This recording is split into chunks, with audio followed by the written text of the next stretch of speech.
जनता का आह्वान किया, वर्षों जकड़ी बेड़ियों को अब तो तोड़ो।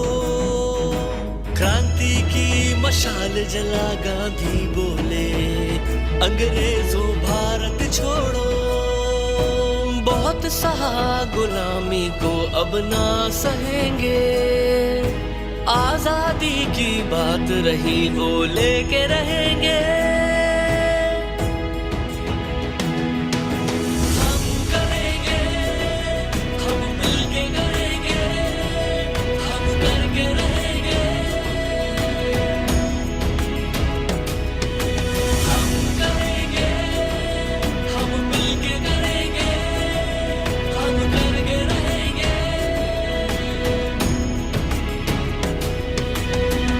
अगस्त की बेला में हम सौगंध उठाते हैं, सशक्त राष्ट्र के सपने को चलो मिलकर आज सजाते हैं। हर युवा को रोजगार मिले, हर नारी की आजादी हो, हर घर स्वास्थ्य सबल बने, ये गली गली मुनादी हो।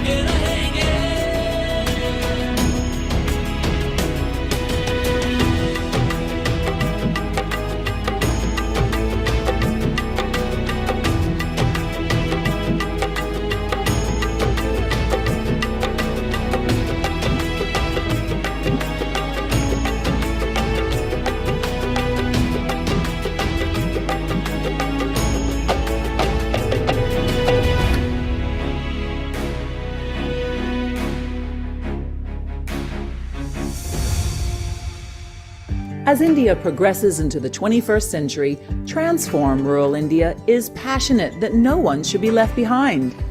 There are 100,000 stranded villages in India where marginalized people don't have the same opportunities or chances to succeed as many of us do. We want to change that. But we recognize intergenerational poverty is a multi-headed challenge that can't be tackled with a single siloed focus.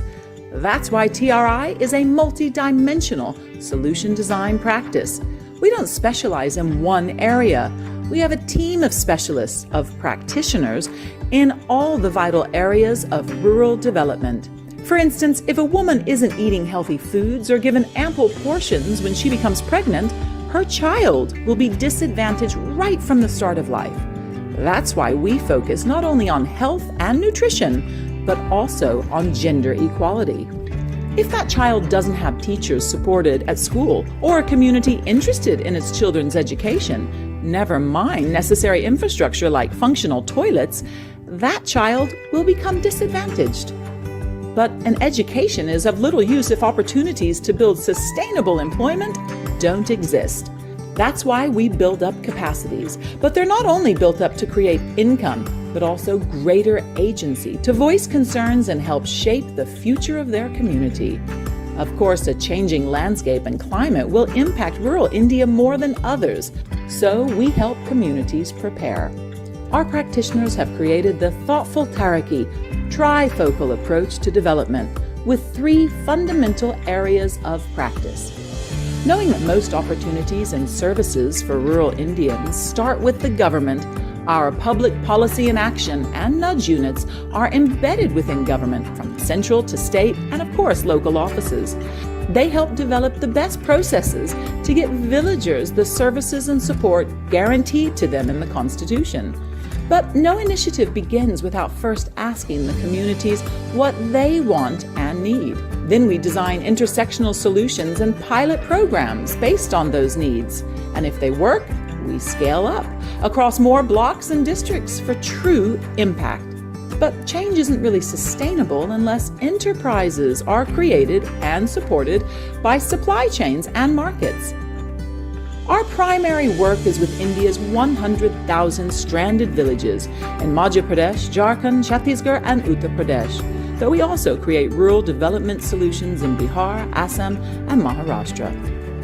By designing Samaj, Sakar, and Bazaar solutions for rural development, TRI is building long-lasting bridges that will help bring equal opportunities to rural Indians, turning languishing localities into flourishing communities.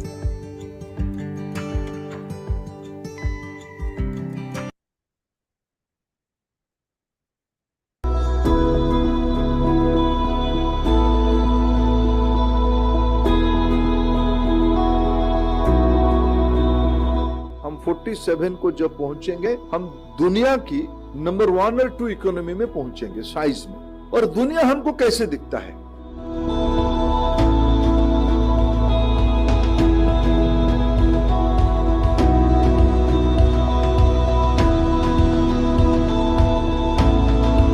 अगर हमने दुनिया को बढ़ाना है, दुनिया की समाज को बढ़ाना है, अपनी समाज को बढ़ाना है, नंबर को छोड़ दीजिए, लोगों की बातें सुनिए।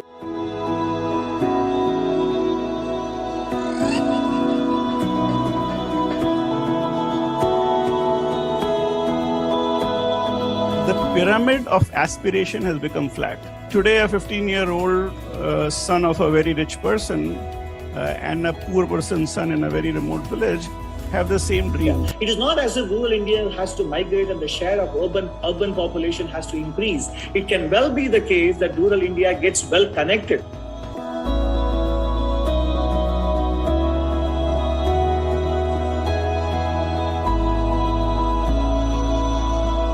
नगर निगम हमारा जब साफ हो सकता है, सुंदर दिख सकता है, तो गांव को ऐसा क्यों नहीं बनाया जा सकता?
जनता का आह्वान किया, वर्षों जकड़ी बेड़ियों को अब तो तोड़ो।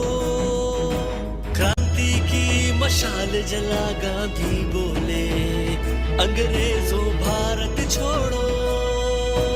बहुत सहा गुलामी को अब ना सहेंगे, आजादी की बात रही वो लेके रहेंगे।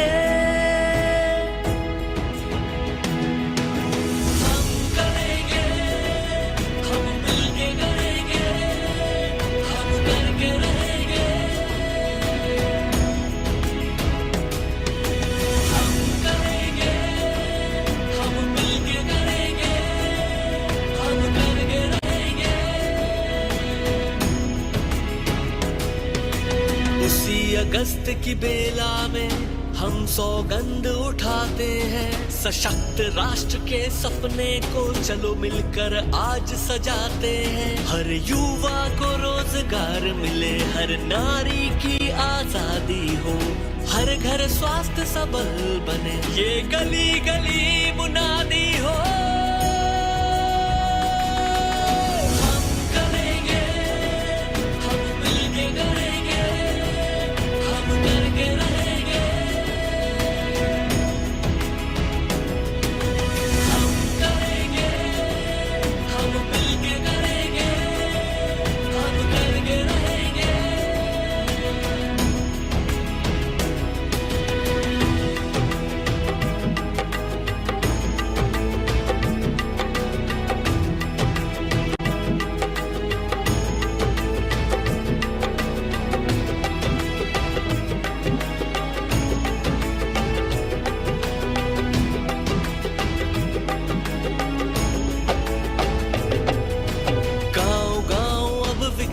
हो, जन जन स्वाभिमानी हो, देश में ना रहे गरीबी, विकास ही अपनी निशानी हो।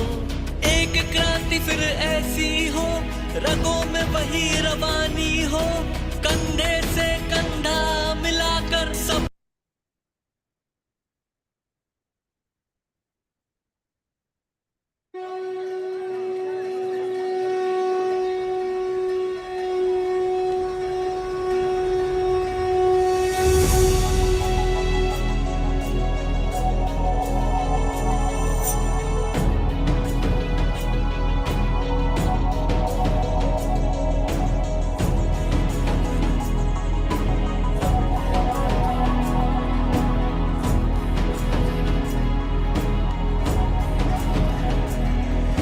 जनता का आह्वान किया, वर्षों जकड़ी बेड़ियों को अब तो तोड़ो।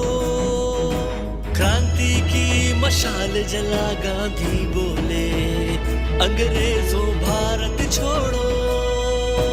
बहुत सहा गुलामी को अब ना सहेंगे, आजादी की बात रही वो लेके रहेंगे।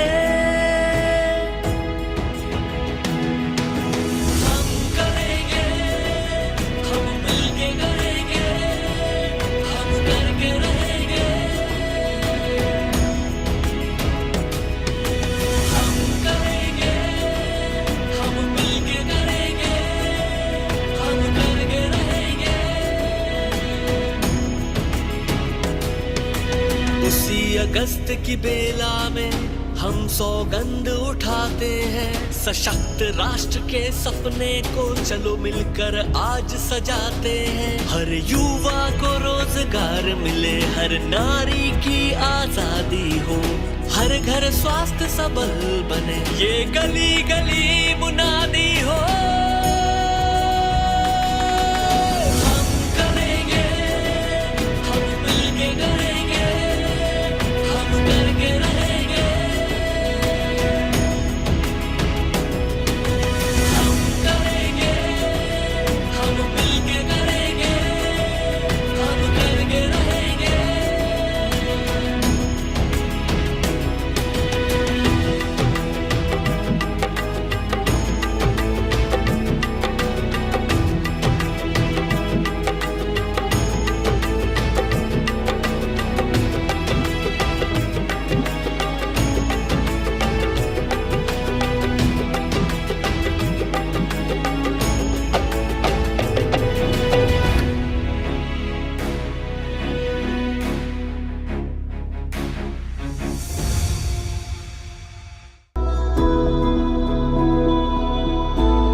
हम 47 को जब पहुंचेंगे, हम दुनिया की नंबर 1 और 2 इकोनॉमी में पहुंचेंगे साइज में। और दुनिया हमको कैसे दिखता है?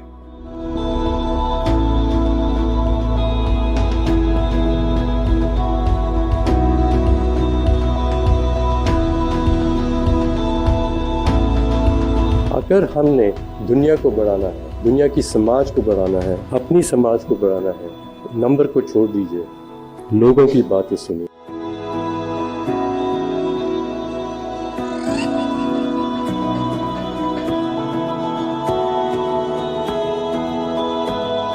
The pyramid of aspiration has become flat.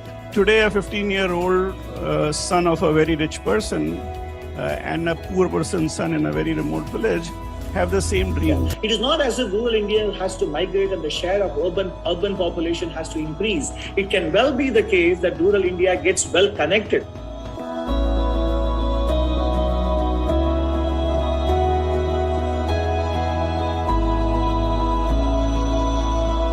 नगर निगम हमारा जब साफ हो सकता है, सुंदर दिख सकता है, तो गांव को ऐसा क्यों नहीं बनाया जा सकता?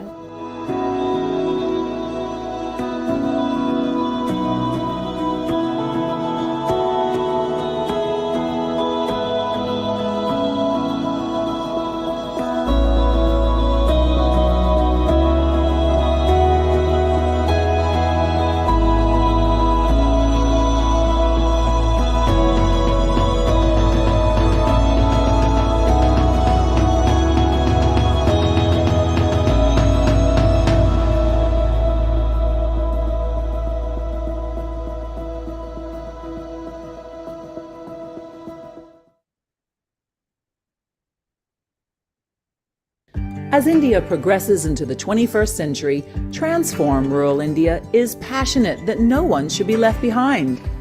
There are 100,000 stranded villages in India where marginalized people don't have the same opportunities or chances to succeed as many of us do. We want to change that. But we recognize intergenerational poverty is a multi-headed challenge that can't be tackled with a single siloed focus. That's why TRI is a multi-dimensional solution design practice. We don't specialize in one area. We have a team of specialists, of practitioners, in all the vital areas of rural development. For instance, if a woman isn't eating healthy foods or given ample portions when she becomes pregnant, her child will be disadvantaged right from the start of life. That's why we focus not only on health and nutrition, but also on gender equality. If that child doesn't have teachers supported at school or a community interested in its children's education, never mind necessary infrastructure like functional toilets, that child will become disadvantaged. But an education is of little use if opportunities to build sustainable employment don't exist. That's why we build up capacities. But they're not only built up to create income, but also greater agency to voice concerns and help shape the future of their community. Of course, a changing landscape and climate will impact rural India more than others, so we help communities prepare.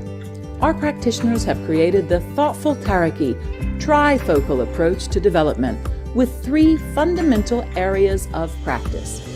Knowing that most opportunities and services for rural Indians start with the government, our public policy and action and nudge units are embedded within government from central to state and, of course, local offices. They help develop the best processes to get villagers the services and support guaranteed to them in the Constitution. But no initiative begins without first asking the communities what they want and need. Then we design intersectional solutions and pilot programs based on those needs. And if they work, we scale up across more blocks and districts for true impact. But change isn't really sustainable unless enterprises are created and supported by supply chains and markets. Our primary work is with India's 100,000 stranded villages in Madhya Pradesh, Jharkhand, Chhattisgarh, and Uttar Pradesh, though we also create rural development solutions in Bihar, Assam, and Maharashtra. By designing Samaj, Sakar, and Bazaar solutions for rural development, TRI is building long-lasting bridges that will help bring equal opportunities to rural Indians, turning languishing localities into flourishing communities.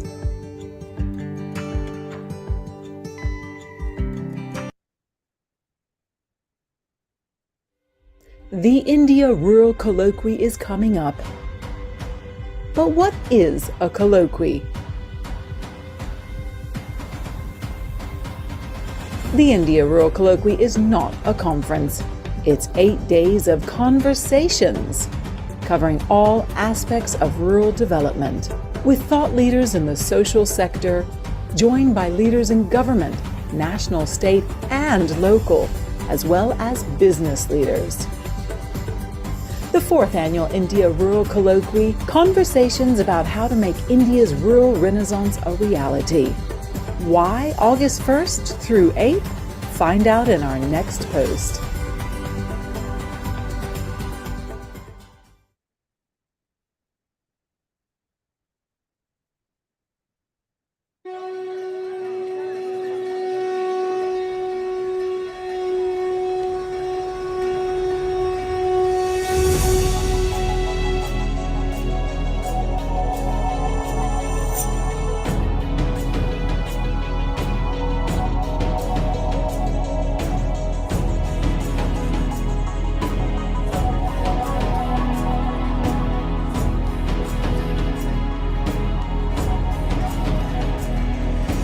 जनता का आह्वान किया, वर्षों जकड़ी बेड़ियों को अब तो तोड़ो। क्रांति की मशाल जला गांधी बोले, अंग्रेजों भारत छोड़ो।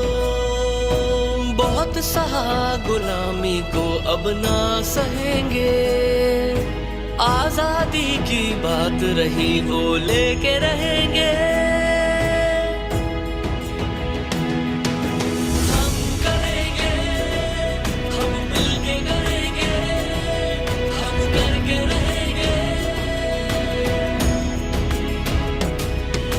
हम करेंगे, हम मिलके करेंगे, हम करके रहेंगे। उसी अगस्त की बेला में हम सौगंध उठाते हैं, सशक्त राष्ट्र के सपने को चलो मिलकर आज सजाते हैं। हर युवा को रोजगार मिले, हर नारी की आजादी हो, हर घर स्वास्थ्य सबल बने, ये गली गली मुनादी हो।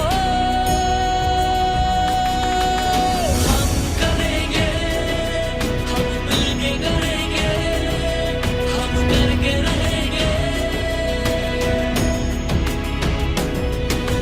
हम करेंगे, हम मिलके करेंगे, हम करके रहेंगे।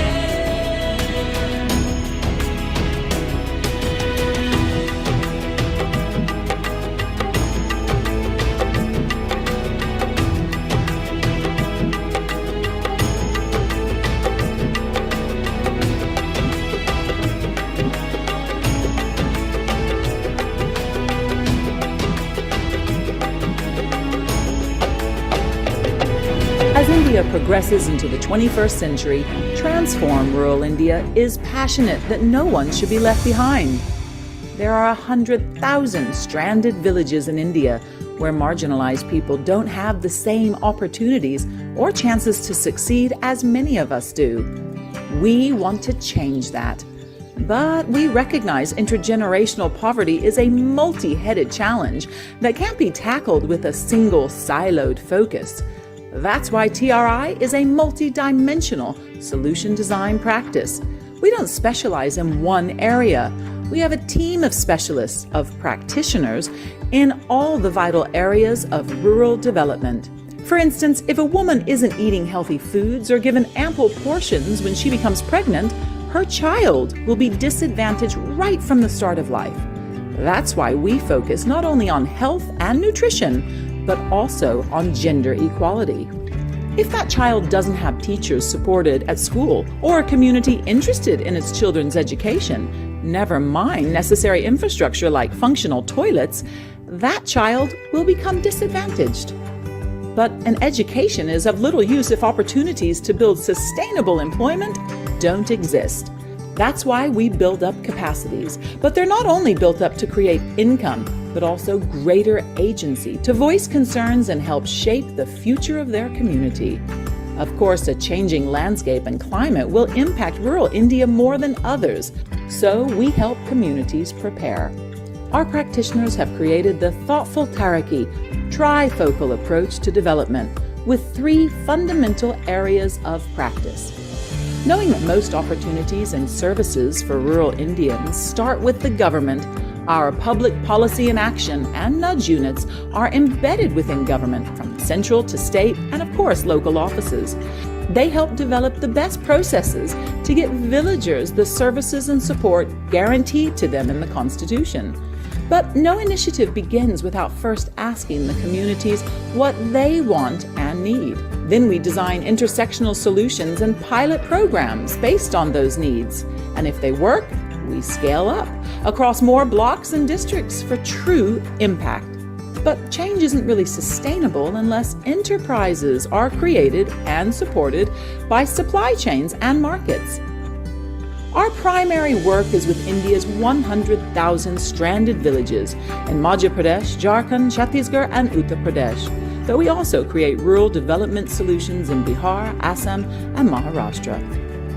By designing Samaj, Sakar, and Bazaar solutions for rural development, TRI is building long-lasting bridges that will help bring equal opportunities to rural Indians, turning languishing localities into flourishing communities.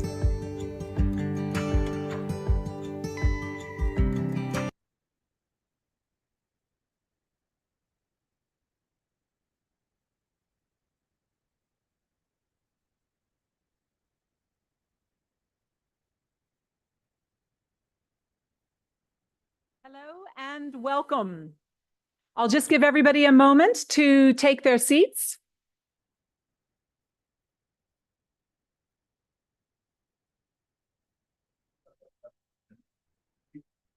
Good Thursday morning. Welcome to the finale of the 4th edition of the India Rural Colloquy.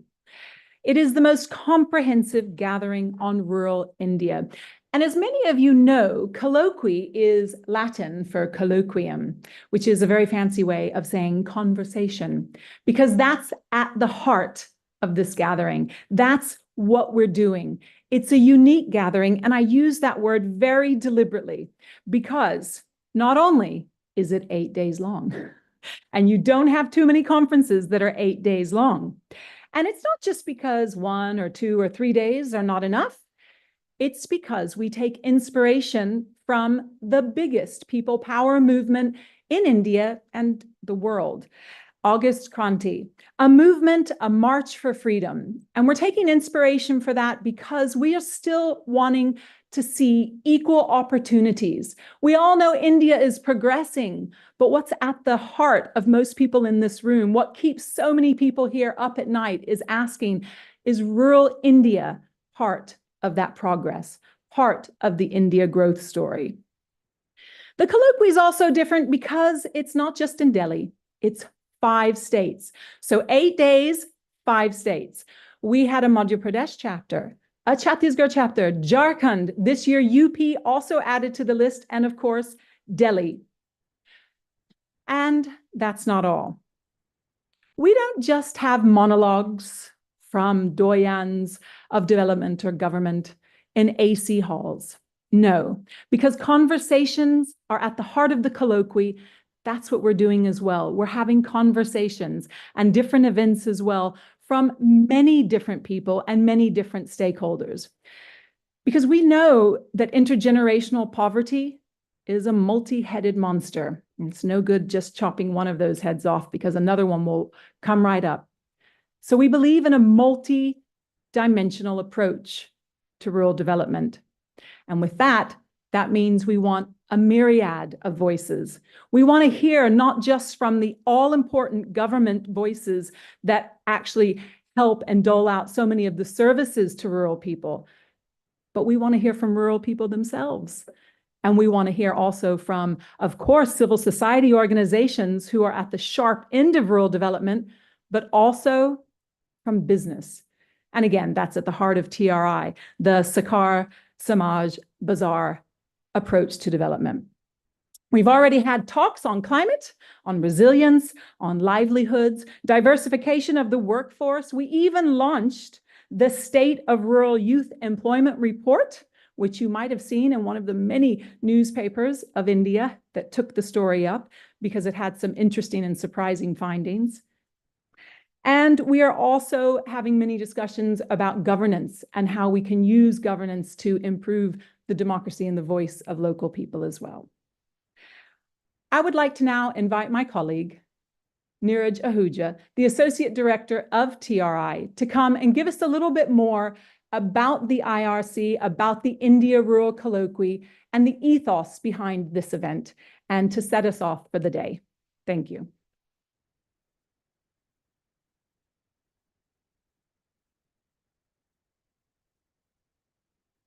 Thank you, Lindy. So good morning, everyone, distinguished guests, delegates, and passionate change makers.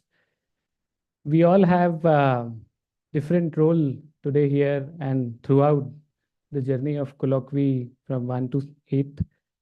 But how I would like to see, and I often emphasize, is partners. So we are all partners in this quest to achieve a flourishing rural India where every dream finds its space to grow and every effort is recognized and rewarded. So today, as we gather here for the India Rural Colloquy finale, we are not just concluding a conference or a talk show. We are here to celebrate a movement a movement dedicated to transforming the heart and soul of India, that is our rural communities. You heard about Colloquy, and the idea of Indian Rural Colloquy was born out of a vision to bridge the gap between potential and prosperity. It was designed to be a collective endeavor to bring to forefront the challenges, the innovations, and the spirits of rural India, and to forge a partnership and to forge pathways that just not just improve the lives in our rural communities, but also transform the rural areas, making them a thriving place, a place where communities have abundance, opportunities, and growth. And that's why we chose August 1 to 8th to celebrate this momentous occasion, because we all know August Kranti was one of the largest mobilization in our country, which led us and accelerated the quest for independence, which challenged the status quo and excited everyone for a new beginning. And that's what we believe is required today to ignite a rural renaissance in our country. We in India today are standing at an inflection point, and we have a dichotomy of a growing India and a stranded India. And that's why we believe there is a requirement of a concerted effort of all the stakeholders. That's why I like to address everyone here as partners. All the partners are required to transcend this languishing localities into flourishing localities. And that's why if you see at IRC, the discussions transcended traditional boundaries. It was having a conversations and a complex interplay between environment and sustainability, economic growth, social justice, and institution building. This intersectionality underscores the nuanced challenges that we have, and also the opportunities that lie today, and that requires and demands a holistic and integrated approach, a multidisciplinary approach to cater to the unique challenges and to unlock the immense potential we have in rural India. So as we move forward, I would request all of you to let's hold on to the conversations that we have materialized through the IRC, the connections that we have forged, and also the commitments that we have made in transforming these languishing localities and also catch up to the growing India. So with this, I want to express my heartfelt gratitude to each one of you for bringing your passion, your ideas, and your belief in a better tomorrow for our rural brethren, for our rural communities. So thank you once again for not just being participant throughout this journey, but also pillars of this grand vision of rural renaissance, for which we firmly believe the time has come, and our people and our country will rise up to that occasion. So with this, I would start the day today. We have in the culmination today an interesting lineup of sessions for you. Lindy already briefed you about it. We will listen to a lot of people about the key ideas and insights and innovations and opportunities that lie in front of us. So without further ado, I will start our first session, which is very appropriately titled Rural Futures, Ours to Make. This session will explore contrasting yet complementary approaches of market-driven and inclusive for all development. The session will have conversations and lay out the blueprint for a flourishing India. We have distinguished panelists today with us, distinguished speakers with wide experience and rich experience that will examine the strengths and challenges of each of these approaches and aim to find a balanced strategy that fosters equitable and effective rural development. So with us, we have two of our esteemed conversationalists today. I would like to invite Mr. Vijay Mahajan and Ms. Irina Vittal to please join us on the dais. A big round of applause, please. Mr. Vijay Mahajan, Secretary and CEO of the Rajiv Gandhi Foundation, is a renowned rural development professional, a social entrepreneur, and a policy analyst. He has founded many pivoting organizations like Pradhan, and he is also part of several of the defining institutions in our country, like the Insurance Regulatory and Development Authority of India, Rangarajan Committee on Financial Inclusion, and Raghuram Rajan Committee on Financial Sector Reforms. He also is a prolific author with over 20 papers in prestigious journals and contributions to 15 academic books. And his expertise spans across rural development, microfinance, and social innovations. So I would also like to invite Mr. Vijay Mahajan to take this conversation forward. But with that, we have Ms. Irina Vittal, who will be leading the conversations. Ms. Vittal is one of India's most renowned advisors with over 16 years of experience as partner at the prestigious McKinsey & Co., where she helped global companies achieve growth, sustainability, and profitability. With deep expertise in developed and emerging markets, she assists businesses in crafting dynamic growth strategies and effective local leadership. Irina has also co-authored several books on rural development and has worked with government bodies on including rural development.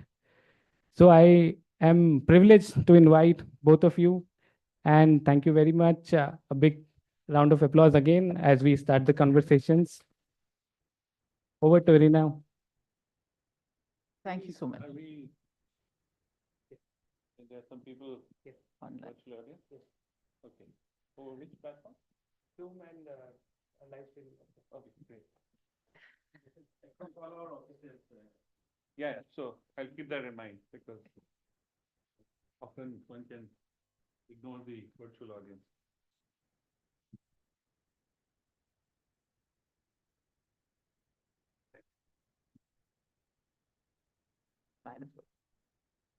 So I was invited to be the DJ today. Okay, and what I thought we could do is I could just frame the questions because you are the one with the answers, and then we can open it up for questions from the audience, both in the room and outside. Does that make sense? Yeah. Well, I would prefer if we have a conversation and involve the audience as well, but as whatever. So let me just frame the questions on my mind that we can explore a bit. So I'm one generation removed from a village because my mother grew up in a village, but I always grew up in a city. And I've spent a lot of time in the corporate world. I've spent a lot of time looking at urbanization. And the thing that I find most fascinating about rural is the lens through which it is often described, not necessarily by people in this room, but by a whole bunch of literature or the lens through which you look at rural, which is one of problems or one of poverty. When actually one generation removed, you look at 900 million people or 700 million, depending on the census in rural India. And the question that strikes you is this conversation about poverty or is it about productivity? Is this conversation about subsidy or is it about technology? Is this conversation about welfare or is it about investment? And therefore, the question that I wanted to explore with you today, Mr. Mahajan, was how should one be thinking about the economic model for rural India? How should one be thinking about the political mindset towards rural India? And how should one be thinking about the social narrative about rural India? Because the old approach or the often used approach of poverty, subsidy, welfare kind of misses the point that we are sitting on one of the most valuable resources in the world, which is young people. Huge amounts of lovely land in an ecosystem that gets a lot of water, doesn't keep much of it, but still gets a lot of it. And an ecosystem which only has an upside potential going forward. And rural is huge, but let me just give you the 3 snapshots to make this come alive for you guys who are the experts of this. First one to me is the farmer. So 50% of GDP is rural, but 15% of GDP is agri, right? So these guys are 1/3 of India's GDP. And amongst the best businessmen that you could find anywhere in the country. They live with unprecedented risks. Their risks have only gone up because of climate change. I mean, this was a community that first saw the hit of climate change back in 2013-14 and continues to live without that. They produce food for us. And remember, in the 60s, we didn't have this. And if they ever put their tools down, there wouldn't be enough grain in the world. There wouldn't be enough port systems in the world. There wouldn't be enough shipping. And we wouldn't have a fiscal deficit to manage if these guys were not performing what they were. And in addition to the new risks that they have, they also have a challenge of talent. Their kids don't want to join farming. It's a non-aspirational business. They don't have enough people to be able to help them with farming. And yet you look at the whole FPO approach, where you look at the whole cooperative approach for 35%, which is now at livestock. And the thing that strikes you is the conversation perhaps has to be about the mindset of building a business, the business of agriculture, rather than the politics of cheap food. So how do you think about the business of agriculture? How do you think about infusing investment into this sector in a manner that they can take the transition risk? Because even an Amul required a certain amount of support in the initial years. And how do you think about a balance sheet which initially does not require repayment in the same way as you think about a regular startup? And how do you think about capability and capacity to be able to build a value chain which starts in Moga and ends in Delhi, or it starts in Pune and it ends in Bombay? Because these are also global value chains. Global value chains are not just between America and China and India. It's also between a dairy farm and an urban market, right?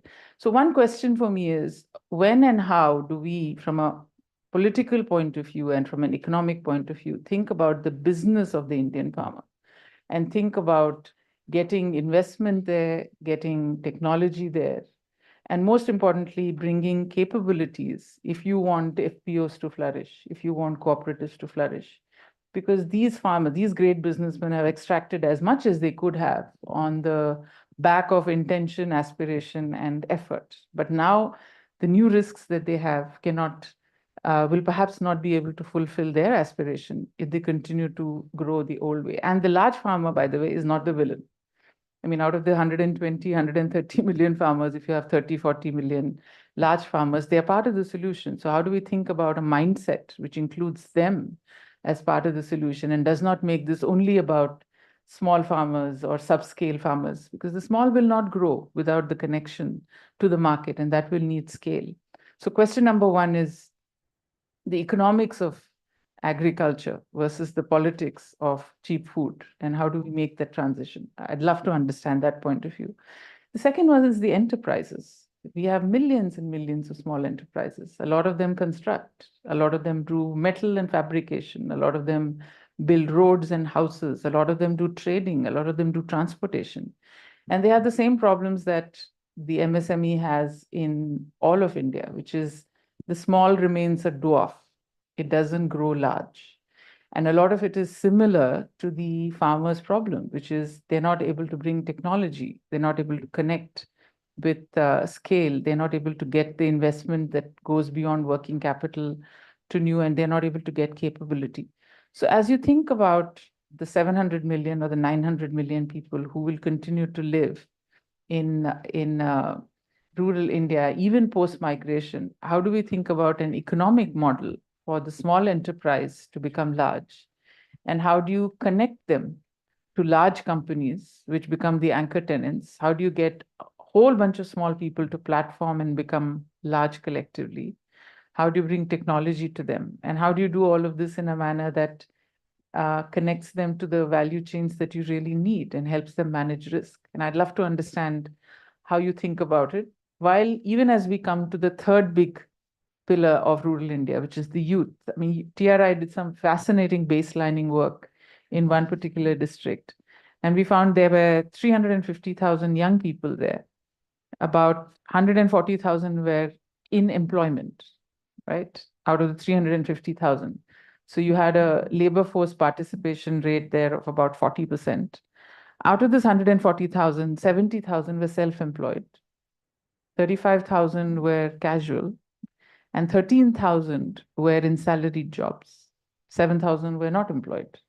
And when TRI did the baselining, they found that every year that particular geography of India could only produce 11,000 jobs.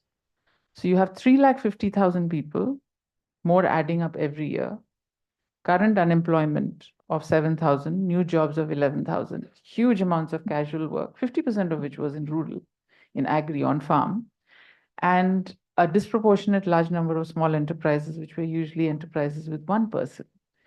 Now, this is not a model, and creating one more FPO or creating one more job here or there is not going to solve the scale of this issue. And yet you have communities where water is not being taken care of, soil is getting degraded, greens are not being developed. Yet we have communities in the same area where basic education is not being solved for. The old people are living unheeded. The young people are being served by amazing people who are paid 7,000 rupees casual and are doing the work of God, but we don't define that as work. And we have villages which are okay, but which don't have stormwater drains, which are not thinking about services to the citizens, because they are active citizens of this country in the way that the state should. So our definition of jobs does not reflect the needs of the community, right? We don't see taking care of a poor person, taking care of, I mean, we have 150 million old people. It's the second largest community of old people in the whole world. We don't define going to their homes and taking care of them as a job. We don't define, we have coaching classes which are a job, but basic education is not a job, right? So I wonder, for the youth population, how should we as a nation be thinking about what is defined as work? What is defined as a job? How do we create social aspiration for these young people to not hanker for a job in a city or to do IT or to do manufacturing, all of which is good, but is not going to be enough to meet the needs? How do we make it okay for quality construction job to be a good job, to be valued in the job market?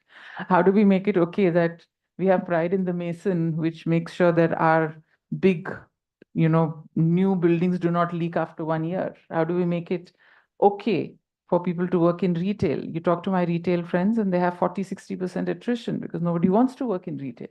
So how do we define jobs differently? How do we create social aspirations for jobs differently?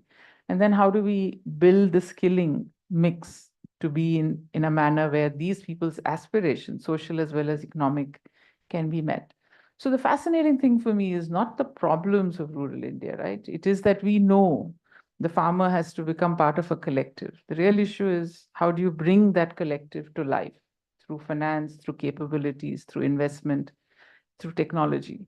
The issue is not that the small enterprise is a dwarf enterprise. It is how do you bring him the value of scale while recognizing that the ownership will remain small? How do you use platforms? How do you use special policies to make that viable and connect them to value chains?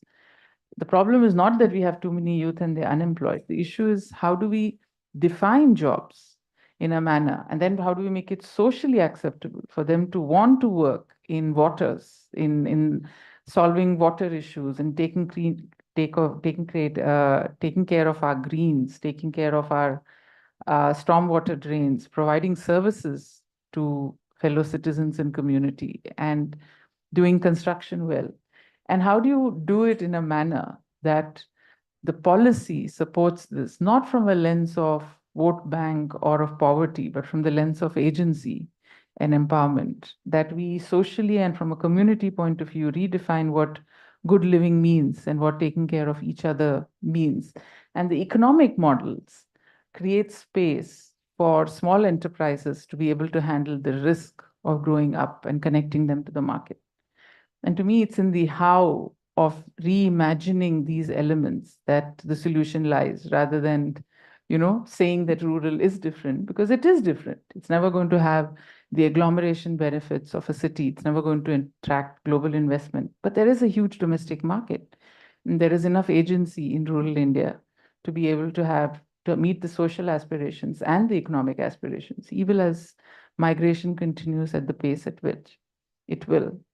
So let me pause here, and Mr. Mahajan, you have thought of this in such an amazing way. Vijay, how should we be thinking about this differently, and what are your thoughts on this? So, sorry. Yeah. First of all, hello, virtual audience. Usually you tend to be forgotten. So wherever you are in the ether, hi. And of course, hello, physical audience. You mentioned leaking buildings. It seems to have become a common phenomenon. But leaking question papers is even more now a feature of our life. So when you were speaking, I was saying, oh God, the questions have fortunately been leaked. And thank God, I wrote the answers in advance.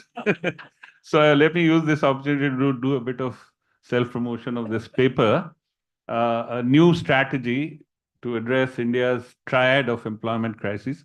The new is in caps because it's an acronym. We'll talk about it. But since it is August Kranti Saptah, तो ये ग्रामीण भारतीय संवाद में आप सबका अभिनंदन.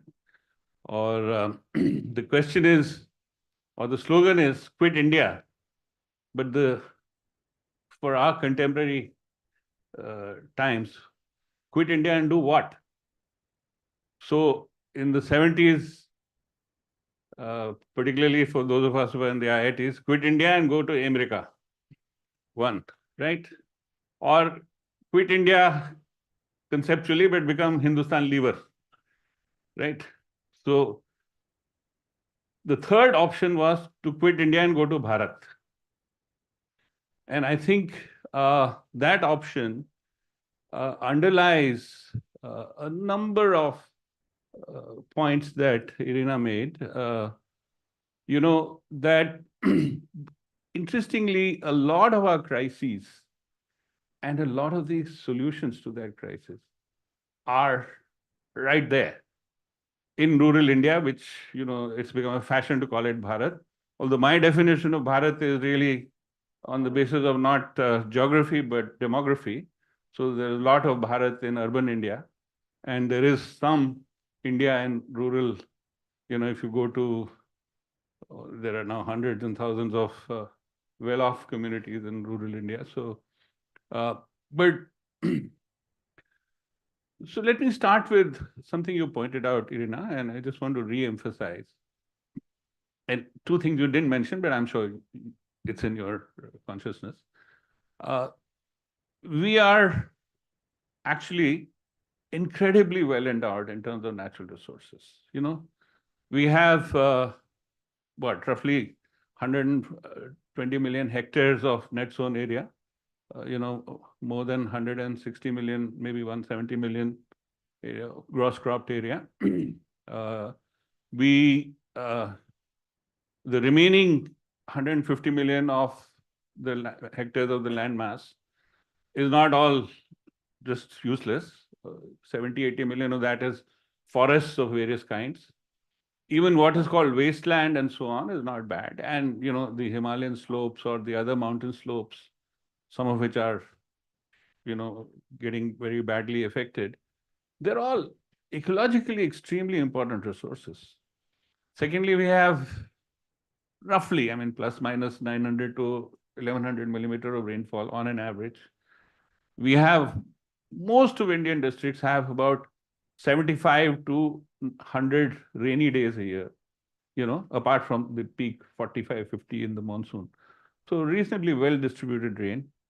You said that the water flows out, but that can be fixed, that can be fixed. Two things you didn't mention. One is we have some of the highest solar radiation falling on our landmass, 250 days of solar radiation, so matlab done, 300, some places 340, and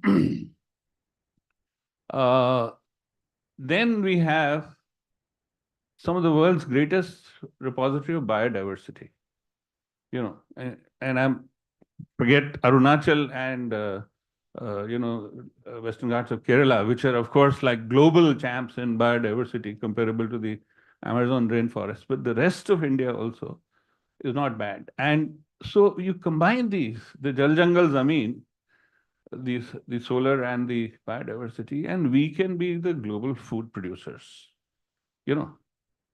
So no big deal. I often talk about 3 photo ops for India. Photo opportunities, but these are not photo only in the click sense. First photo is photosynthesis, using the combination of biodiversity and solar and the monsoon and the soil. We can produce virtually any species of, which grows photosynthetically in some part of the India or the other, And if we get systematic about it, and there is already a 10-year-old project called NICRA, National Initiative for Climate Resilient Agriculture. But, it's generally not, not much in practice, but we could respond to climate resilience in such a way that we actually use it to our advantage, because, many things which are being produced elsewhere will not be produced, and many things which we are producing, we may not need to produce, and just as well. Rice, wheat, sugarcane, cotton, 4 things that we produce, are actually overproduced and are causing, human epidemics of various kinds and stuff. So, so we can use this as an opportunity. So that's photosynthesis. The second is photovoltaic, of which I'm delighted to say that India has made significant breakthroughs. We are now getting to be one of the world's largest solar energy producers, and we'll get even better, particularly as green hydrogen is now beginning to be linked with solar power generation, because we need a lot of power to electrolyze water, and then downstream you get extremely clean fuel. And the third photo is indeed photogenic. Rural India is so beautiful, and when your colleague Ahuja, Neeraj was talking about the schedule, I just quickly looked at my Google Calendar and counted where I was from the first to today. And I'm glad to report that I've been in 5 states and have used train, bus, plane, and lots of Innova, and have been to villages during this, week of Grameen Bharatiya Samvad, and of course have had many dialogues. It's all about Samvad. So it's so I feel qualified to respond to respond. No. In the current account, I don't believe in resumes. Those are for your obituary. But if I'm here, it needs to be justified in the current account. So indeed, I was sitting in a rural setting with a group of women, uh, focusing on how they are using digital payments technology, and that's when, because I was looking at the phone, I got the news that Professor Yunus was asked to be the chief advisor to the government. Since then, of course, I think he's now become the prime minister, or will. Okay, great. So I thought it was so poignant. I was sitting in the group of women. I immediately took a picture and sent it to his secretariat. कि भाई आपका काम चल रहा है, आप देश चला लो. So anyway, so but many of the points you made, Irina. First of all, I'm delighted that they're coming from you, because you already started by saying you're one generation removed from rural India. But in terms of your professional career and so on, in some ways, people can ask, you don't have a locus standi to advise about rural India. This is the kind of cheap mentality that we suffer from in India, that, unless you fulfill some subjective criteria, aap uski baat bhi mat karo. So the fact is, those who are insiders are often trapped in their past worldview, which has brought us to the problems where we are. And therefore, the questions and the nature of solutions that you're suggesting are extremely important. For example, you emphasized the two major sources of not yet locked up wealth. One is natural resources, and the other is the youth, the demographic. And the second thing is, you mentioned the need for entrepreneurship as a major driver. And the third is to focus, to, in a sense, revalue what traditional economics values. For example, we have this massive contradiction that on the one hand, India is supposed to have very low female labor participation rate. On the other hand, if you look at the National Sample Survey on household time disposition, which came out in 2023, which looks at what a person does for every 15 minutes, except between midnight and 4 a.m. And you look at women of India working all the time. They work 45% more than men. And to say that female labor force participation rate is low is like, sort of completely being blind to the total existential contribution of the Indian female.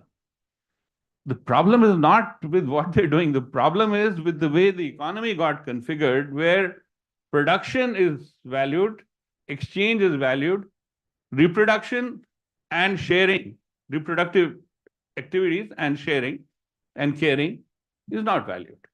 So that's a problem with mainstream economics and everything else that got built with that. And we need a paradigm shift there, and some of that will have to come from our intellectuals. Some of that will have to come from our political leaders, and some of them will have to come from ultimately the capital markets. And I don't think the capital markets are evil or demons. And at least in two sectors, they've made dramatic improvements in our own lifetime. One is we've seen in India. If 40 years ago I told you, okay, roads can be built by the private sector. Sitting in, of course, this hall didn't exist 40 years ago, but the other India International Hall, if one said this, you'd be run out of the room for being a rabid capitalist. Okay? Now, almost all roads of India are built with private capital, including the so-called NHAI. Okay? Most of it is actually, parceled out to private sector. So in the infrastructure sector of India, as you know, from virtually zero private capital participation to now nearly 80-90% private capital participation, though some of it sanitized through the public-private partnership route. We have seen that the capital markets have stepped up once institutional frameworks were created to assure them that there's a reasonable chance of a decent rate of return and being the investment being returned. So in the microfinance sector, I myself helped in building that sector. And in 1996, when I set up Basics, after being in Pradhan, when I set up Basics as a for-profit microfinance entity, people used to tell me, "Tumhara dimag kharab hai kya? You think you will borrow from banks in wholesale, lend to the poor, and they will repay you and you will return to the banks? Don't be crazy." And those days I used to work in Bihar. So I got very nervous. So I did 50% student concession.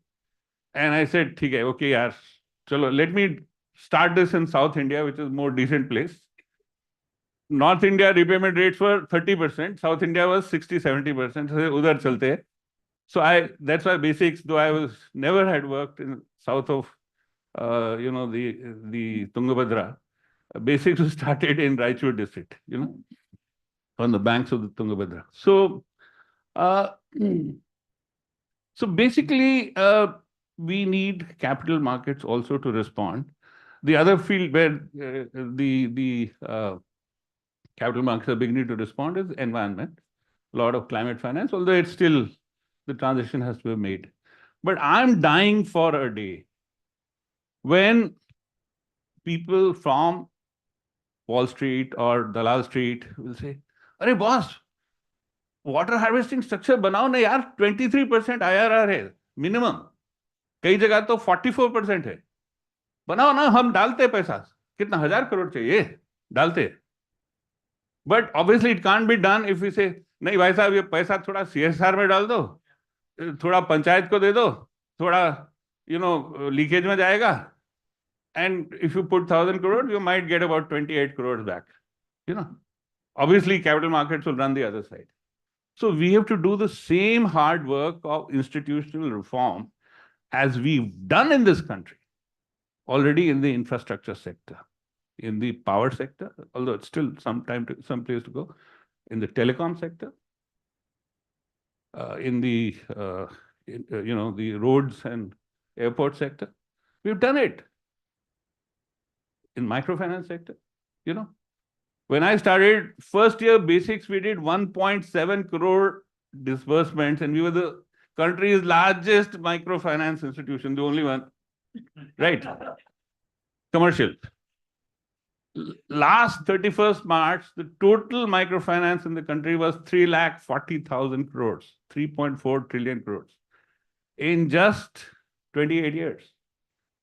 And it's the capital markets, the regulators, of course, the players, everybody the whole ecosystem came. So I want that to happen to two things. One is India's natural resources, and the other is India's human resources. If we can make the capital markets and the ecosystem and the political economy behind that see that we are missing on the two greatest investments in the world, investment opportunity in the world, and they're right under our nose. And I'm happy, by the way, to give up on everything and just come with you and whoever else is more credible to the Bombay stock market or any mover and shaker. अब अडानी साहब बोले वो retire होने वाले हैं 8 साल में, तो उनको बोलो ना, अगला 8 साल साहब नेचुरल रिसोर्सेज में 10,000 करोड़ डाल दो, छोटा है आपके लिए, और ह्यूमन रिसोर्सेज में 10,000 करोड़ डाल दो, and do it as an investment. Okay. Adani Effective Education Limited, Adani Natural Resource Limited, kar do bhaiya. And show to us that, you are really a Deshbhakt, and baki sab maaf ho jayega. Bombay airport free de dega. So I'll stop here. So there's one call to action. And so I completely agree with you that it has to be an investment-led approach. Yes. It has to be at scale. And you need a whole bunch of reforms across political policies, economic players, as well as mechanisms of working to be able to manage this risk. Where do you think one would start? Yeah. Mike, only. Where do you think one should start? Like you started with basics in Raichur, right? Where do you think this journey starts? So actually, this journey has to start at the universities. Because I mean, this is one of the fourth or fifth such paper I wrote. The initial invitation was from Ella Ben while she was still alive. She invited me to write a paper on alternate economics, and I, given my penchant for acronyms, I called it BEN, B-E-N, Building an Economy of Nurturance, you know. So this is in some way the fourth or fifth version of that. But basically, I've come to the conclusion that the three crises that we are facing in the world, the social crisis, which shows up in various ways, all the way from high rates of depression and suicides to divorce rates to mutual intolerance to all the hatred and violence-driven politics that's got expressed. It's all being built from social angst. The second is the economic crisis, where we have simultaneously 5,000 crore weddings and, you know, crores of people barely able to earn 5,000 rupees a month, you know. And then the environmental crisis, which actually is such a mega crisis that we could all evaporate while we are having this discussion in about 5 years' time. If you were in Delhi just, 6 weeks ago, even the air conditioning was, giving up. So I've thought deeply about these three crises, and actually these are symptoms. The real crisis is an epistemological crisis. Epistemological meaning, what do we call valid knowledge? And though I'm, myself an engineer, I love science and technology. I wanted to be a physicist. So I'm not at all anti-science or anti-technology. But starting somewhere in the 17th century, we elevated, empiricism and the scientific way of thinking to such a high level that slowly displaced every other way of thinking. Slowly, that which was not explainable by science was called non-scientific, then unscientific, and then slowly irrational, and then mumbo-jumbo. Okay, to the point where and then technology, which is the baby of science, started producing such fantastic goodies for us, of which my favorite example is, of course, the cell phone. Being an electronics engineer, I kind of know what the hell, all the stuff that's gone into this. The physics behind it, the engineering behind it, the precision engineering behind these chips, I mean, to do 5 nanometer chips, what does it take? So I am, on the one hand, love that. On the other hand, human experience has remained what it was. Not all of our experience is amenable to rationality or sensory perception.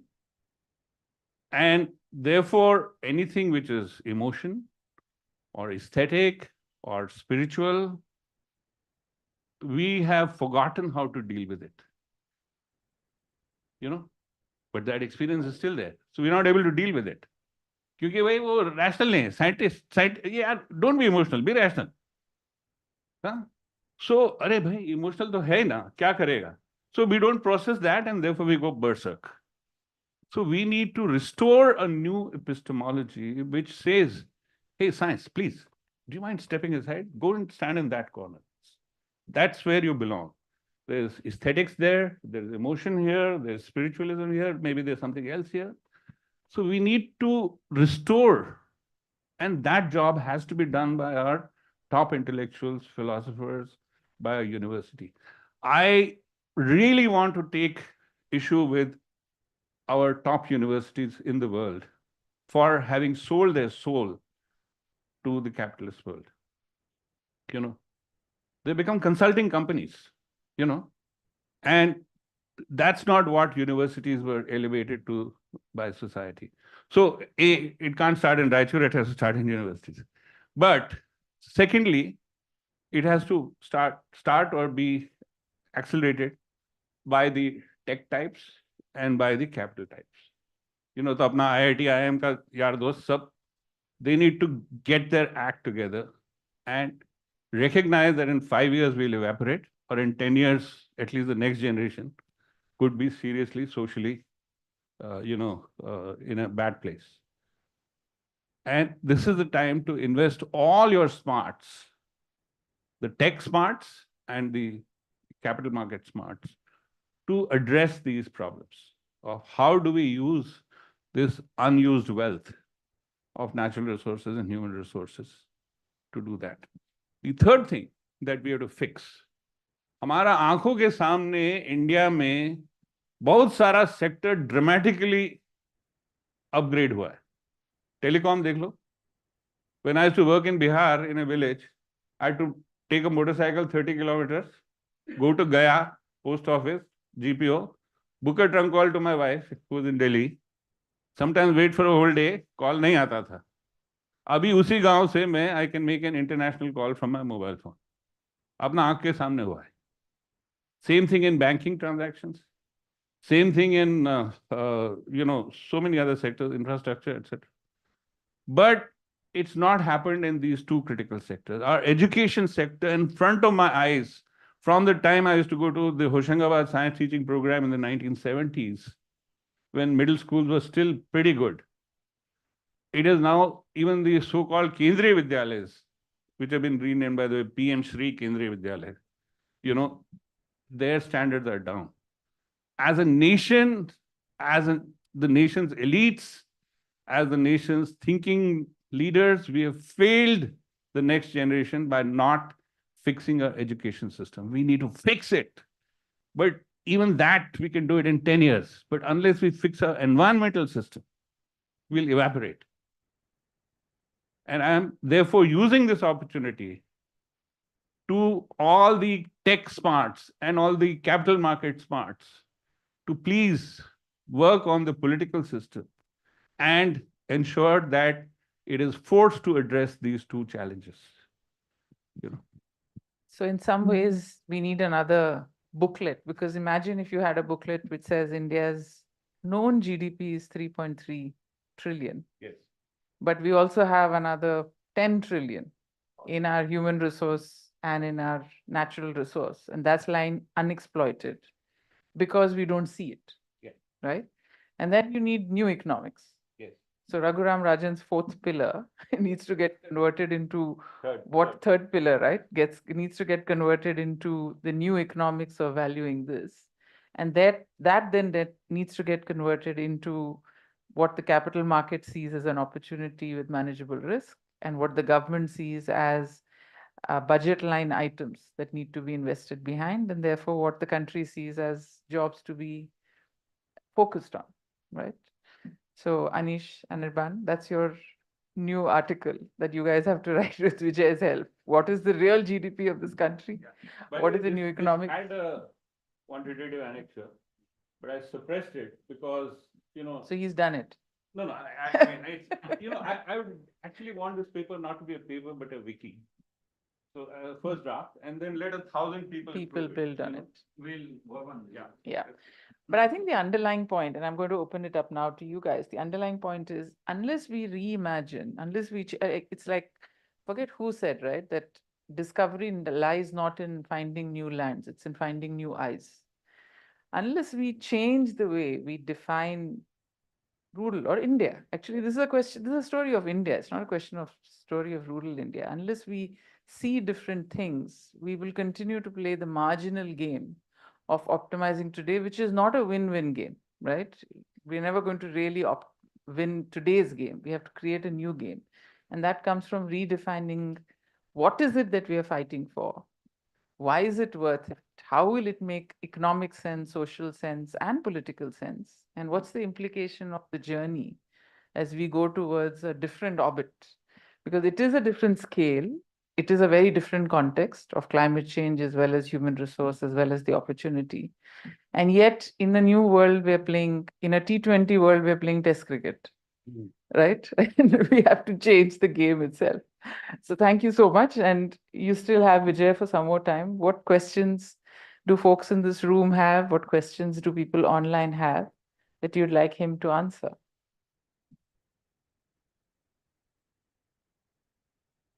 Hi, online, I hope you're still there. Do you get the feeling he prefers online? Yeah. Yeah. Well, I'm into numbers. I hope there are at least 100 out there.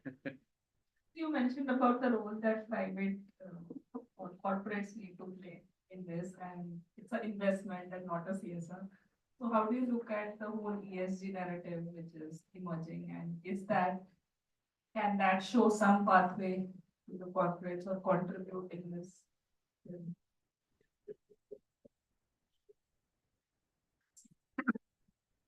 John Elkington, the person who came up with the triple bottom line reporting idea 25 years ago, and ESG is to some extent based on that. A few years ago, wrote to the Harvard Business Review, who had published his original article, and said he wants to do a retraction article. And the HBR editors were, a bit surprised, saying, they've never had a request by someone, and the article was very well received, so why retract? And he said he'd written the triple bottom line article to change the way business thinks of its purpose. But he finds that it's really become a new optic, So CSR, ESG, all these three-letter words, tend to, the problem is the optics, which is why I'm saying, boss, CSR ka baat mat karo, let's go straight to capital markets. Now, talking of that, there is a study, I think by JP Morgan or one of these, which says that those companies in the NYSE, which were ESG toppers, also have had a much steadier ROE for the last 10 years. So there is some evidence now gathering that if you do the right thing, you also get good returns. But basically what I'm saying is it'll have to be a discussion about how this is going to improve the return on investment. Yeah. Yeah. I totally agree with Vijay, right? I think it has become a checklist and it has become mechanical. While actually, I think two things need to happen. One is it has to be part of core growth strategy. It is not the annexure to the appendix, which allows the CEO in the 5th year to make a little bit more money, because that is already unwinding. Europe, which was the most switched on ESG, you can already see how the noise around ESG is getting muted. Wherever the CEO's long-term investment plan is linked to ESG, you'll see some dynamics. But the reality is the way it is being defined today, the consumer doesn't pay a premium. And anybody who's following ESG guidelines sensibly is seeing himself become more uncompetitive. I think the point that Vijay has made is it has to be core to growth. And then it will be in the boardroom where it matters, because it's central to the growth of the company. But the other thing, I would also say to you that I think a whole bunch of companies are not yet born. The companies who will build businesses in this new space do not exist, because they will come with a different focus, with a different intentionality. And the underlying point is that it's not about good intentions. It's not about inclusion. It's about return. This is going to require technology. It's going to require investment. It's going to require capability. It's going to require focus.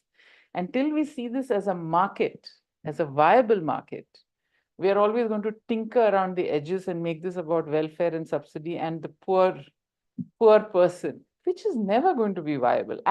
You can't have 700 million people or 900 million people getting redeemed because one is taking pity on them. This is not a pity party. This is an investment thesis, right? Now, which companies will see value in effectively using people from India, for Japan, as the rest of the world is shrinking? Those companies are going to get born. And there are noises today about people movement, for example, being a political issue of migration rather than an economic issue of talent. Those companies are being born. The marketplaces do not exist. Similarly, water is going to create billion-dollar companies. Soil rejuvenation is going to create billion-dollar companies. Handling commons in a sensible way, which is margin accretive, is going to create billion-dollar companies. So this is about new companies being born. Hi. I have the next question. Based on your experience, I just want to understand your experience on the field and your interactions with different stakeholders and functional partners. So there are two statements. I'll make two statements. One is rural is poor, or rural is rural area, but not poor. You know, the policies, the initiatives. So what do you think? What is your understanding on these two statements? And what do you think the other stakeholders and the functional partners think about it? Thank you.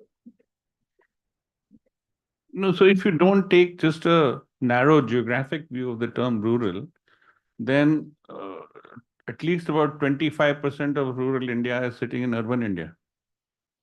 You know, what you call the migrant worker population has very strong linkages, you know, coming and going, certainly monthly remittances, and all kind of stuff. So, you know, first of all, I think it's time we cut this dichotomy. It's a totality enclosed by a geography, and there are now massive interlinkages. There's web connectivity, there is rail and road connectivity, and there is, thanks to large number of migrant workers, there's transactional and economic connectivity. So we have to build on this, and rather than think of this as a dichotomy, ke Gramin alag hai or Shahri alag hai, you know, we need to, in fact, the smart city is such a dumb idea. I mean, take the capital city of India, right? It's seriously dependent on Haryana for water. 2 दिन में हमारा पानी बंद कर देते. It's seriously dependent on Rajasthan for milk. वो 2 दिन में हमारा दूध बंद कर देते. Seriously dependent on UP for vegetables, and seriously dependent on its air from Punjab. If they burn parali, we can't breathe. So what a smart city. Huh? So instead of this, what I'm saying is we should talk about Samarth Zilas. Samarth means capable districts. Capable of doing what? Capable of providing sufficient, decent livelihoods to their population, their natural population, and giving them a reasonable quality of life. Just these two things one wants from our districts. And it can be done district by district. I did a Samarth Zilla plan for Bastar district 5 years ago, because I used to sit on Chhattisgarh State Planning Commission. So it is possible if we think of it as a rural-urban continuum, and there are a lot of synergies. You know, we can do that. So it's time we did away with this dichotomy. Yeah, from a facts point of view, 3 thoughts for you. One is based on the last census, 45% of India's richest people lived in rural India.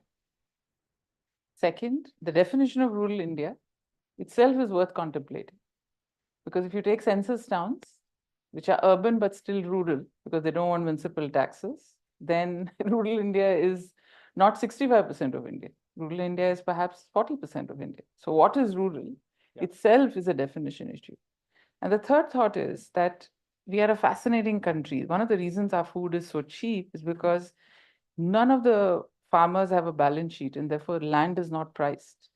The moment you price land And the moment you price the natural resources that the farmer has, especially taking into account the income tax provision of this country, the definition of who is rich and who is poor will change. And you see this actually amongst the poorest of the people.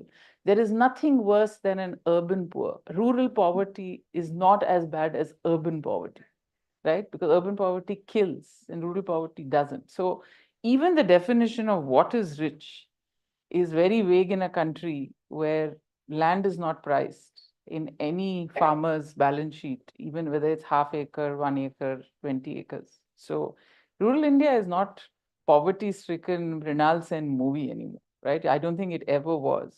And so I don't know where you're going with that question, but this is not a dichotomy of rich, urban, and poor Indian. How do you feel about the rural? Because you've been on the field, but there are a lot of people who think rural India is poor India, you know, and rural India, and then there are other agencies who think, or the policies that have been made. No, I What think is the standard thing? my sense is that Whatever comes from the government is based on because the rural is a poor area or a poor. yeah.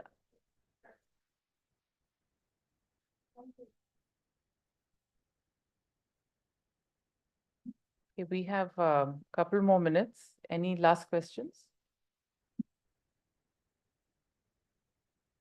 Vijay's favorite online audience. Do you have any questions? Yeah, You do, excellent. Thank God. Show your presence, man. So yes, there are 4-5 questions, so we pick the back to 2 questions. Okay. Wonderful. Why don't you? Tell us. So first question, what would be the models? Basically, what you suggested that how the stock markets and they should also be talking about the natural resources. That what could be models basically to harvest natural resources by using equity markets? So that's the one question. And the second question is basically on the various campaigns which are run by governments, agriculture and Har but also seeing the other side of it that people are leaving their own natural resources, natural assets that they have in the villages. So how to address this gap which is widening in the country? And there is one more question which I think you can. One at a time. Okay, okay. Let's. So first one maybe. First one. The models of Yeah. market utilization for the natural resource harvest. Yeah, so in some ways, I already gave two examples. First of the infrastructure sector and the second of the microfinance sector, where from being complete zero capital market participation to high capital market participation, that transformation happened. And the trick is in creating the correct institutional framework, both legal, regulatory, as well as organizational frameworks and the ecosystem, the supportive ecosystem. The government actually needs to be less of a player, direct player, and more of a rule maker and rule enforcer, and let the players, let the best of them prevail and so forth. So I think it can be done, but you use the word harvest. So one of the things we have to be very careful is that natural resources need to be harvested sustainably. So it can't be rapacious profit maximizing in the short run harvesting.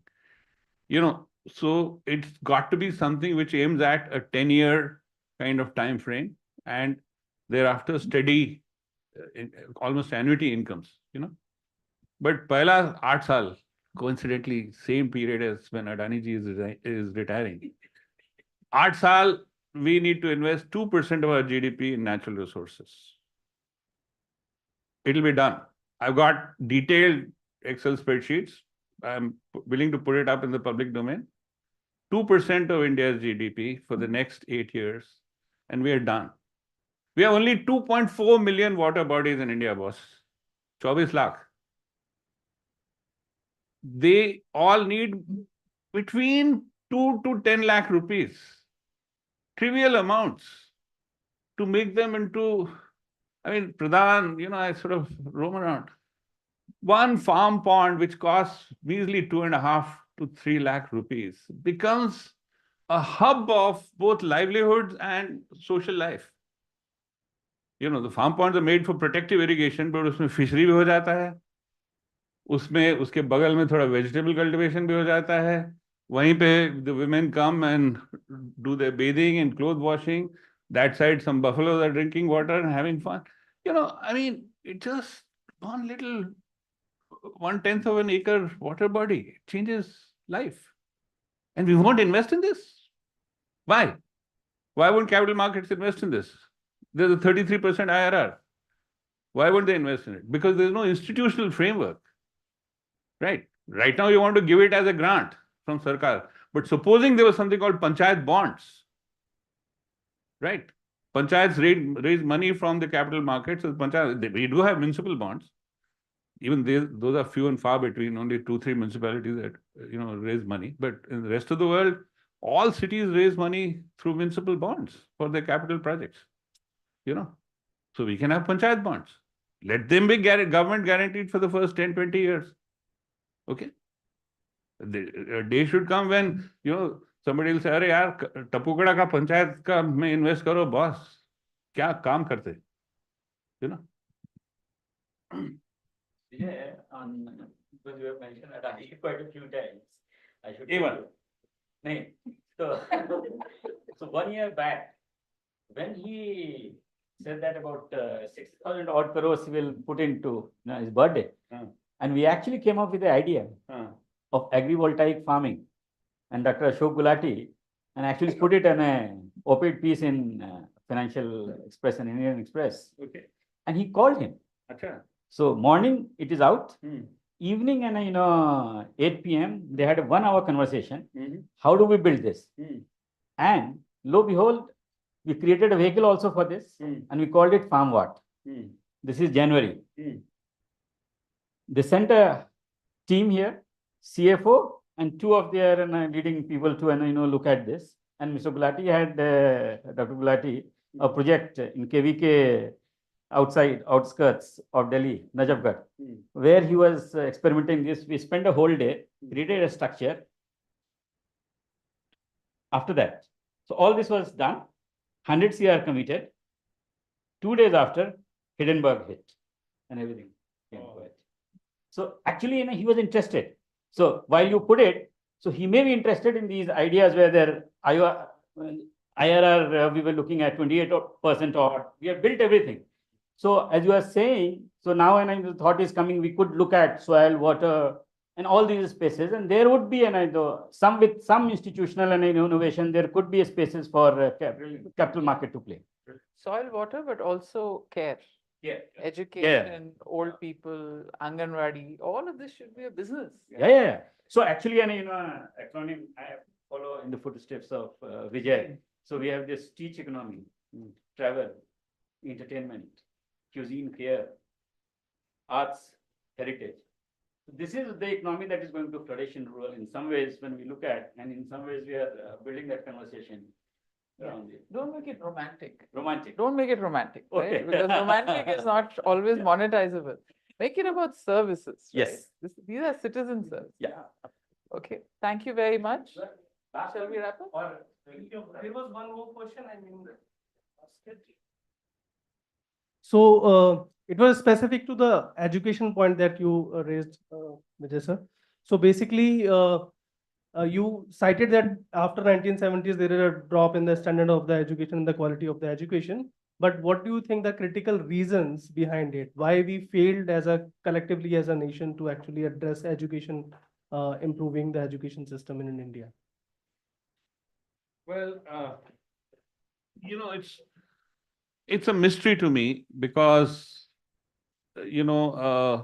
why it is a nation which built IITs in the 1950s couldn't focus on its primary education, and in fact, it's only declined since then.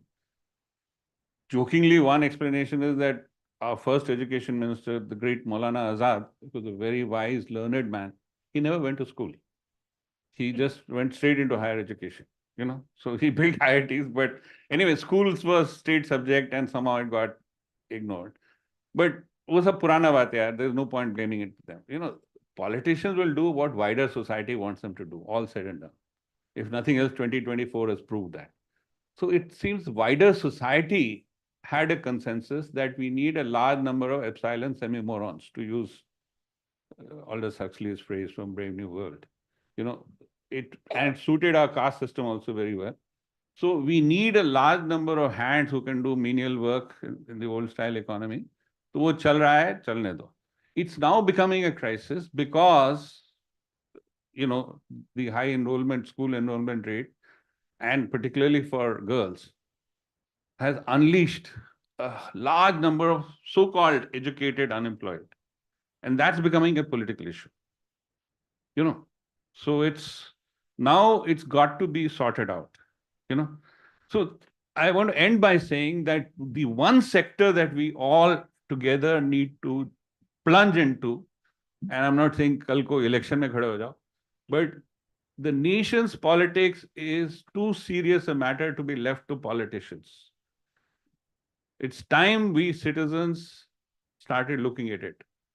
लोक नीति को राजनीति के ऊपर अंकुश लगाना ही पड़ेगा, नहीं तो we are all these problems can't be solved in seminar rooms. They have to be solved in the streets. And we need the politicians to deliver on that. Thank you, sir. Can't get better than that. Thank you very much.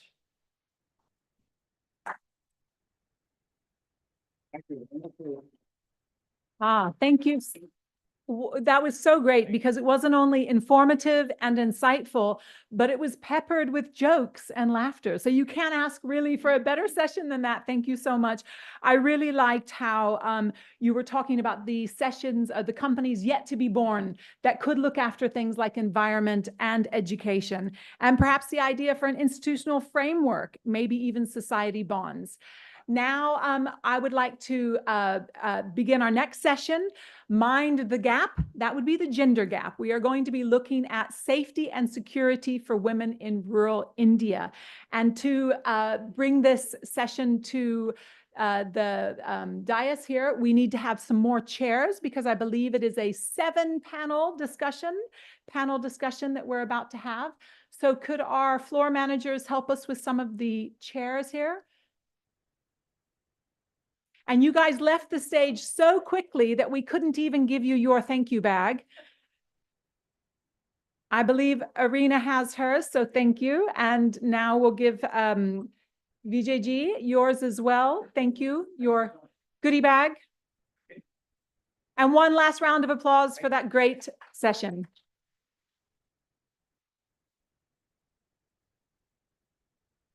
You guys get gifted 20 copies of the own paper. Thank you. Thank you so much. We were scheduled to have a little tea break, but since we had a good round of tea beforehand, we are skipping the tea break so that we can go right on to this session. And then we will be able to break for lunch after, no, one more session and then lunch after that.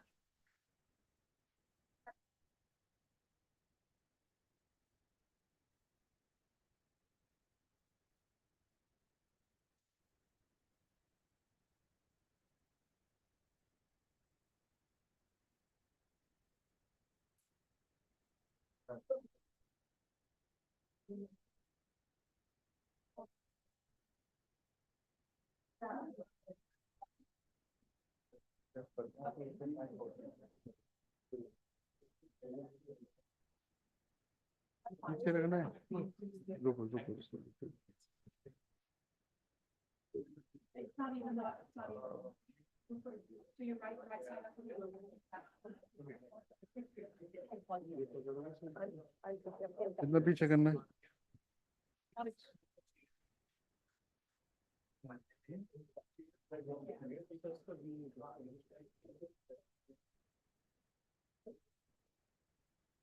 ठीक है.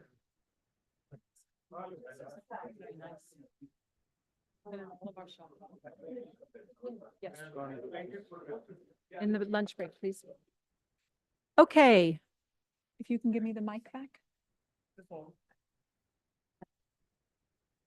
Okay. Don't let anybody leave.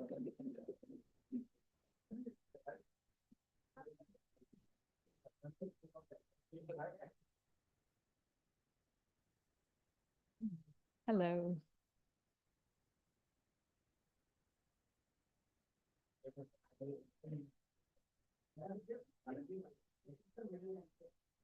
Okay, we'll bring all the panelists to the stage and then we will introduce them once they're here.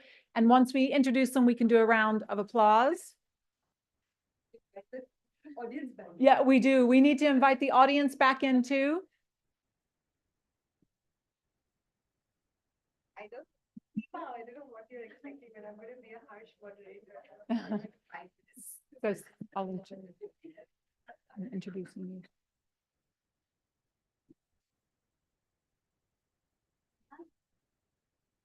Okay, great. I'd like to introduce my colleague, Seema Bhaskaran, who is in charge of gender inclusion at Transform Rural India, who will be anchoring this session and introduce everybody.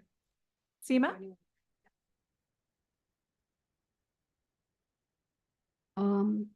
Good morning, everyone. So it's a great privilege today that we have Yamini with us and on this very important session of safety and security of women. It's really a privilege to me to say that she was the one who conceptualized this entire work, which we have been doing quite vigorously and with great commitment in the field on the gender resource centers. So with this beautiful memory, I would like to start and as you know that we in the World Economic Forum on the Global Gender Gap Index, we are at 64 now. That means we have not sufficiently moved, especially on political and educational opportunities. And we have moved a little on the economic opportunities or on the labor force participation of women. So we need to work very hard towards it. But as just Vijay Mahajan sir had spoken in the morning, the work of women is not at all recognized in the domestic sphere as well as in the public sphere, and we mostly work in the informal sectors. And at the same time, the kind of structural or systemic violence which is faced in the public sphere as well as domestic sphere also curtails us. There have been several legislations, trying to bring about massive changes, like you have around 88% of legislations in place, like DV Act or POXO and POSH Act. But still we feel that, there is a huge lack in the implementation part and in convergence, because we have, we have the one-stop centers. We also have some provisions at the panchayat level. We have the entire NRLM architecture, but still all this work in different directions, and there is some, amount for coordination required. So today we would be addressing this whole question of safety and security of women, and we have different voices and very eminent speakers today. And I would like to begin with introducing Yamini Atmavilas, who she is really a recognized global senior gender equity and inclusive development leader with around 20 years of experience. She played a very important role in BMGF and got us to work on projects like Swayam and also set up iWage, which really led to gender equity within NRLM. And, I have this privilege of inviting her as a moderator today. And I would, without losing out on more time, I would invite her to begin the session. And we would, of course, begin with our Geeta Didi and then go into the Member Secretary of the National Women's Commission. Thank you very much. Thank you and welcome everyone. I'm glad that half the audience is back, and we hope that the voices from this panel will invite the rest of them back. I'll just take a moment to introduce who's on the panel. Seema, are there a couple of people online as well? Okay. Okay, great. So this is a very power-packed panel, and I'm very humbled despite all the things that Seema has said. So our first panelist is Geeta Devaraji, who's the coordinator of the Nari Adhikar Kendra, and वो Manawar block Madhya Pradesh से आई हैं. मैं एक second सबको परिचय करवा के फिर आपसे I'm sorry, my Hindi is also like going to be get better as I talk more on this panel. But she, Nari Adhikar Kendra, she will talk about the Nari Adhikar Kendra, which you will learn more about. But she works on entitlements, access, gender integration, or livelihoods through community-based federations. Aliva Das, who leads the youth initiative at PRF, focused on the 4E, framework, employability, entitlements, education, and entrepreneurship. She's got 10 plus years of experience and has also pioneered the Yuva Compass. If you want to know more about it, please reach out to her. I will not give it away in the intro. Ms. Meenakshi Negi, IFS officer from the Karnataka cadre, has been appointed as member secretary, National Commission for Women in the rank of additional secretary. And so, ma'am, welcome, ma'am. Has a very illustrious career, but today is going to talk about the NCW. Sachi Balla, who's now the newly minted Deputy Director of Gender Equality at the Bill and Melinda Gates Foundation, has again had a very long career both at the foundation, doing a lot of pioneering work, and also now leading a very, very ambitious portfolio. Welcome, Sachi. Dr. Joy Element joins us from virtually. I don't know if people can turn on cameras or how does it work? They're just yeah, okay. Okay, great. So he's going to join. He's the former Director General, Kerala Institute of Local Administration. I think today our panel is very focused on what panchayats and local self-governance role of local self-governance in promoting women's safety through institutional mechanisms. And so I think what better state to learn from than Kerala. Trisha Parikh, Youth and Gender Specialist, is with UNFPA and is joining. I think you're in Rajasthan right now. Okay, great. Welcome, Trisha. And finally, Madhu Mehra she will join. She will join, and she leads PLD, Executive Director of Partners in Law and Development, and will be providing a little bit of the legal framework. So without much ado, I will invite Geeta Deora to please tell us a little bit about नारी अधिकार केंद्र के बारे में बताइए और मध्य प्रदेश में जो आपका काम है उसके बारे में बताइए प्लीज. Thank you. सभी को नमस्ते. मेरा नाम गीता देवड़ा है और मैं मनार ब्लॉक से हूँ, धार जिले से. और हम लोग नारी अधिकार केंद्र पे जो काम करते हैं वो मतलब एक 3 प्रकार से काम होता है नारी अधिकार केंद्र में. समता समानता पे काम करते हैं और पात्रता पे काम करते हैं और आजीविका से काम करते हैं. आजीविका में जिस तरह अगर कोई बेरोजगार है उसको किसी भी प्रकार का कोई भी रोजगार उसको या वैकेंसीज वगैरह होती है वो युवाओं तक भेजना. और अगर कोई युवा कोई इच्छुक है कि कौशल से जुड़ के कोई काम करना चाहता है तो उसके साथ कहीं आरसेटी है, DDGKY है, इस प्रकार के कहीं भी उन युवाओं को हम भेजकर कौशल से जोड़ते हैं. और समानता में अगर महिला पुरुष की बात करते हैं जैसे जेंडर में कि ज़्यादातर महिलाओं के साथ जो भेदभाव होता है और उनके साथ एक समान बैठने के रूप में हर चीज़ में उनकी बात को रखना, उस तरीके से हम समानता में भी काम करते हैं. और पात्रता में है कि पात्रता मतलब जो भी पात्र व्यक्ति है चाहे वो महिला हो पुरुष हो, अगर वो पात्र है तो उसको किसी भी योजना अगर चल रही है उस समय और योजनाओं के साथ अगर वो पात्र है उसके डॉक्यूमेंट्स तैयार करवाना और उनको पंचायत लेवल पर अगर वो हो सकता है तो पंचायत में करवाता है. अगर वो नहीं हो रहा है पंचायत लेवल पर तो फिर जनपद तक भी उसे भेजना होता है. इस प्रकार से कौन से डिपार्टमेंट से वो योजना चल रही है वहाँ पर भी जोड़ना होता है. तो ये काम हम लोग 3 प्रकार से इस तरीके से कर रहे हैं.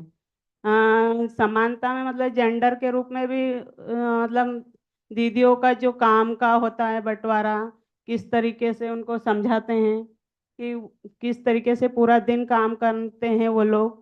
और कुछ मॉड्यूल्स हैं हम लोगों के पास जिसको काम मतलब दीदियों को जल्दी समझ में आता है, गेम करवा के इस तरीके से उनको समानता पे काम करवाते हैं. और पंचायत में जैसे ग्राम सभा हो रही है तो वहाँ पर भी दीदी कैसे अपने बात को रख सकती है, उसे अपना हक है, अधिकार है, उस बारे में भी हम लोग बताते हैं कि कैसे वो अपना हक ले सकती है, वहाँ ग्राम सभा में अपनी बात रख सकती है. क्योंकि कई जगह पंचायतों में ऐसा होता है कि पुरुष आ जाते हैं तो महिलाओं को भगा देते हैं, महिलाओं को बैठने भी नहीं देते हैं, या अगर महिलाएं पहुंच भी जाती है तो बोल देते हैं कि आप लोगों का क्या काम है. तो इस तरीके से उन्हें बताते हैं कि आपका भी अधिकार है, आप भी जाकर ग्राम सभा में अपनी बात नहीं रखोगे तो हमेशा पीछे ही रहोगे, आगे कैसे आएंगे. क्योंकि ग्राम संगठन बना है, सेलेब बना है, तो सभी मिलजुल कर अगर जाते हैं ग्राम सभा में तो अपनी बात को रखना और हमारे में जो बच्चे हैं, अगर क्योंकि गांव में बच्चे ज़्यादातर बीड़ी तंबाकू शराब और इसी में जुड़े होते हैं, तो ना तो वो कोई काम करते हैं। जब हम बच्चों को इस तरीके से कोई युवा कैंप करवाते हैं और रोजगार मेले भी लगवाए हैं, तो उसमें बुलाते हैं बच्चों को भी कि आप आइए, अपने बात रखिए, किस तरीके का आप काम चाहते हैं, क्या काम करने से पहले आपको कोई कौशल की ज़रूरत है। इस तरीके से बताकर अगर वो कौशल से जुड़ जाता है तो बैंकों के साथ भी उनका लिंकेज करवाते हैं कि किसी भी उद्यम से अगर वो जुड़ जाता है, क्योंकि ज़्यादातर वही युवाओं में होते हैं कि सपने तो देखते हैं लेकिन वो पता ही नहीं होता है कि वो कैसे करेंगे, उसको कैसे आगे ले जाएं। तो वो ज़्यादातर इस तरीके से जब हम लोग बताते हैं तो फिर युवाओं को बैंकों से, क्योंकि पैसे की भी समस्या होती है, कैसे मतलब कहाँ से लाएंगे। तो गांव में ग्राम संगठन है, अगर दीदी का बेटा है जो समूह से जुड़ी हुई है, तो हम ग्राम संगठन से भी बात करते हैं कि उस समूह को लोन देकर वो दीदी से के बच्चे के लिए आप रोजगार करवा सकते हो। अगर वहाँ से नहीं होता है तो CLF से भी बात करते हैं, बैंकों से भी बात करते हैं, और कुछ अन्य भी विभाग जैसे योजनाओं के साथ होते हैं तो फिर वहाँ भी हम लोग बात करते हैं। इस तरीके से हम लोग काम कर रहे हैं। एक और सवाल दीदी, thank you, and I think ये बहुत एक नींव बना दिया आपने इस डिस्कशन के लिए। एक और सवाल है, जो पंचायत और क्लस्टर फेडरेशन का के बीच में जो ये नाधी अधिकार केंद्र एक ब्रिज बन रहा है, ये कैसे, थोड़ा इसके बारे में कैसे बताइए, उसमें चैलेंजेस क्या थी और पंचायत क्या पहले से ओपन थी, थोड़ा सा हमें इसके बारे में बताइए। नारी अधिकार केंद्र जैसे खुलने के बाद में पहले जैसे पंचायत में इस तरीके से बातचीत नहीं होती थी, क्योंकि पंचायत में जैसे दीदियां पहले तो अपने दिल की बात खुल के बता ही नहीं पाती थी। अगर किसी प्रकार की अगर बाहरी बात है तो वो बता देगी, लेकिन अगर उनके साथ कोई मारपीट हो रहा है या कोई हिंसा हो रही है, अंदर पति पत्नी का ही झगड़ा है, तो दीदियां इतने खुल से बाहर नहीं आती। वो कभी नहीं बताती है कि मुझे मेरे पति से दिक्कत है, या मुझे मारता है, या मुझे गाली गलौज करता है। इस प्रकार की बातें वो कभी नहीं करते थे। लेकिन जब हमने खुद ने नारी अधिकार केंद्र की ट्रेनिंग ली थी और फिर हमने गांव में ग्राम सभा जैसे ग्राम संगठन के माध्यम से ग्राम सभाएं रखवाई, और उसमें जब हम लोगों ने बताया कि अगर महिलाओं के साथ उन्हें, जैसे हमें भी नहीं पता था कि हिंसा कैसी होती है और किस प्रकार की होती है, जब पता चला कि जेंडर के माध्यम से कि इस तरीके की हिंसा होती है, जैसे बार बार डांटना, बार बार वो डांट देते हैं कि तुमसे ये नहीं हुआ वो नहीं हुआ,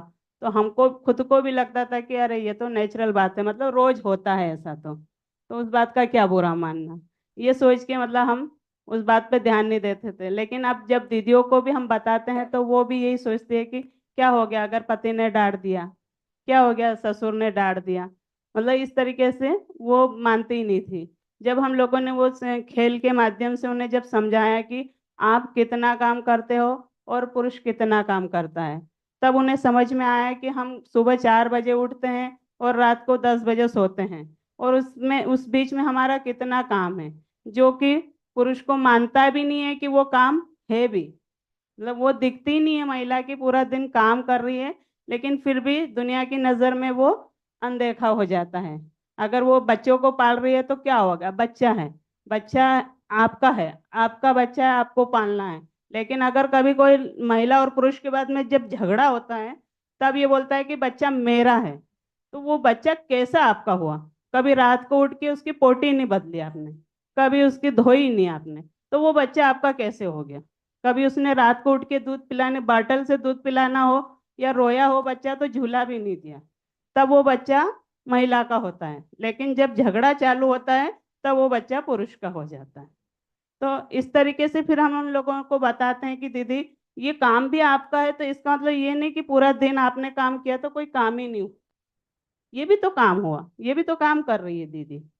तब जाके उसको मतलब हम गेम में से मुन्ना मुन्नी का गेम करवाते हैं, फिर एक दाना कोटी खाली क्यों है, फिर काम का बंटवारा है, किसका तराजू पलड़ा भारी है, वो वाला गेम करवाते हैं। तब दीदियों को समझ में आता है कि हाँ हम लोग कितना काम करते हैं। तब जाके वो बाहर आके बोलने लगी कि हाँ हमारे साथ भी इस तरीके का हो रहा है।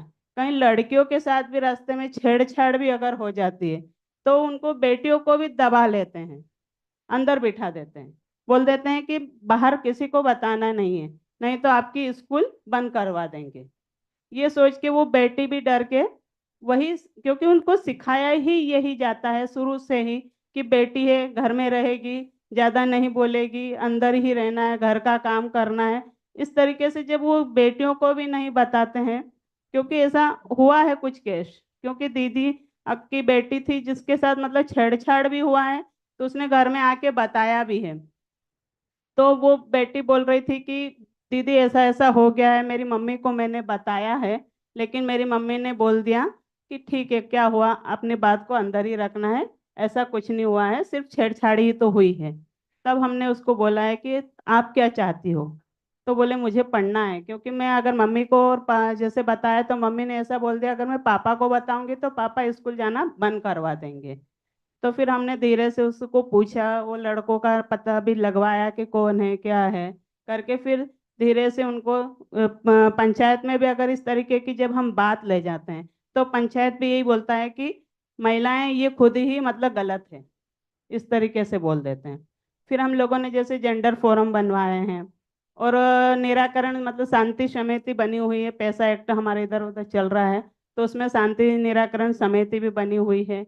वहां पर फिर पंचायतों, क्योंकि पंचायत पहले तो मानती नहीं थी कि ग्राम संगठन की दीदियाँ आती क्यों हैं, अगर आती है तो वो सवाल जवाब करेगी, इस तरीके से वो लोग उनको मतलब पूरा कोशिश ये रहता था कि इनको अंदर आने नहीं देना है। लेकिन जब इस तरीके से थोड़ा थोड़ा मतलब जनपद से सीओ से बात हुई, वहाँ पर जीपीसीसी ब्लॉक कोऑर्डिनेटर कमेटी है, वहाँ पर हम लोग बैठक करवाते हैं, तब हमने जनपद सीओ से भी बात करी कि अगर हम पंचायत में, क्योंकि वो लोग कुछ भी करवाते हैं तो लेटर मांगते हैं कि हमारे पास लेटर नहीं है तो हम लोग इस तरीके की बैठक नहीं करेंगे। फिर हम कई तरह के सरपंचों से बात भी करते हैं, उनको थोड़ा बहुत उनको बड़ा चढ़ा के भी बताते हैं कि आप राजा हो, आपको आपके गांव का काम देखना चाहिए, आप अगर देखोगे नहीं तो कौन देखेगा, ये स्कूल है आपके अंडर में है, ये गांव है आपके अंडर में है, तुम यहाँ के राजा बने हो, अपने कार्यकाल में कुछ देखो, कुछ करोगे तो अगली बार और सरपंच का पद मिल जाएगा। इस तरीके से बात करके हम उन लोगों के साथ बैठक करवा के इस तरीके के निराकरण भी करवाए हैं। थैंक यू गीता दीदी। आपने एक प्राइमर दिया है कैसे हम नेगोशिएट करें पावर स्ट्रक्चर से, और जो इंस्टीट्यूशंस है हम कैसे उनको we can make them our sort of champions. Thank you. मैं बाद में एक और राउंड में आपको एक और सवाल करती हूँ, बट अभी moving on and I leave it to the panelist. आप हिंदी में भी बात कर सकती हैं, I think most people here can follow along, right? Is that Hindi, English, whatever you're comfortable with? Moving on to Meenakshi ma'am, we'll start with you and just sort of getting a bit of the national picture. What are, since we're talking a little bit about gender security and the safety sort of infrastructure, and knowing that is one of the biggest institutional, psychological, and in some ways a structural sort of barrier, which is mostly unaddressed in the labor force participation and economic empowerment literature, because we are always looking for things that can have direct connect. And so I think just stepping back and looking at the empowerment sort of framework, or looking at, the role of how these are intertwined, is something that Geeta Didi laid out. Would love to understand how the National Commission for Women is prioritizing some of these issues and what you've been working on. Thank you very much, first of all, for having me here amongst this elite panel. Now, the point, see, what National Commission for Women, we have a mandate. We are a body constituted under an Act of Parliament. And we have a fixed mandate. It's about one pager, where we can do this, we can't do that, etc. So there's a very clear non-mandate also, that we cannot touch, we cannot address, or we shouldn't take complaints, for example, from people who are women who are under 80. So we talk of adult women when we talk of NCW. So that is the first thing. After that, see, under the Act, we have the mandate of redressal. In fact, all matters related to women, I think, would sum it up pretty well. Any coordination between ministries, departments, or between state governments and the central government, between the police in the state and a woman complainant, etc., etc. That's the job basically. So, but what has happened is we started in 1992 when the NCW was set up. And since then, initially, the whole focus was on grievance redressal, taking complaints from women and then linking them with the police or the concerned authorities and trying to bring justice to women. That was the focus for the first nearly 10 years. But as we journeyed down and we realized that just grievance redressal is not going to be enough, even though that's our main mandate. But economic empowerment and livelihoods. Of late, we've been talking of livelihoods. In fact, we recently had a very big conference where we invited all kinds of stakeholders in Sushma Swaraj Bhavan, where I met Seema, and that's how I'm here today, I think. So from grievance redressal rise up to economic empowerment and livelihood issues. And of course, the legal framework, which impacts each of these activities all along, and the legal framework is, as you know, a very large body. There are so many laws. India is, I think it's not a problem of legislation. We have too much of legislation, but there is a problem of enforcement. So bringing about enforcement of those laws has now become a responsibility which NCW has taken up in recent years. And that includes your gender resource centers, whether it is Anganwadis, whether it is Asha workers. So basically the challenge now is to bring everything together. And like जैसे आपने कहा कि पंचायत में ऐसे होता है या जो भी होता है, तो bringing the panchayat bodies, the local bodies, urban local bodies. And when we talk of livelihoods of women, which I said was the latest area where we are venturing, then what Mr. Vijay said in the morning, and to take I think I'm answering more than what you asked. You asked me what NCW is, and I told you that's what it is. But the latest thing that we are doing is what I'd like to focus on. And so what Vijay was mentioning in the morning, that when you talk of rural livelihoods for women, we have to necessarily talk of the resources which are available in the rural place, in that geographical location. And most of them are natural resources, whether it is water, whether it's soil, forests, biodiversity. All these are resources which are available in that geographical location. And how do you use them? You make it a business proposition. You know, we've had enough of talk of protection, preservation, and the contribution of women. Of course, we talk of the contribution of women, but where is the recognition for it? जैसे आप तो जानते हैं कि कैसे women take care of so much of the natural resources which are available in and around the village. To give you just one example is, if a woman fetches drinking water from a particular place, the village women, then they make sure that that water body remains unpolluted, at least that water body where they get their water from. So this reciprocity between the environment and women has to be recognized.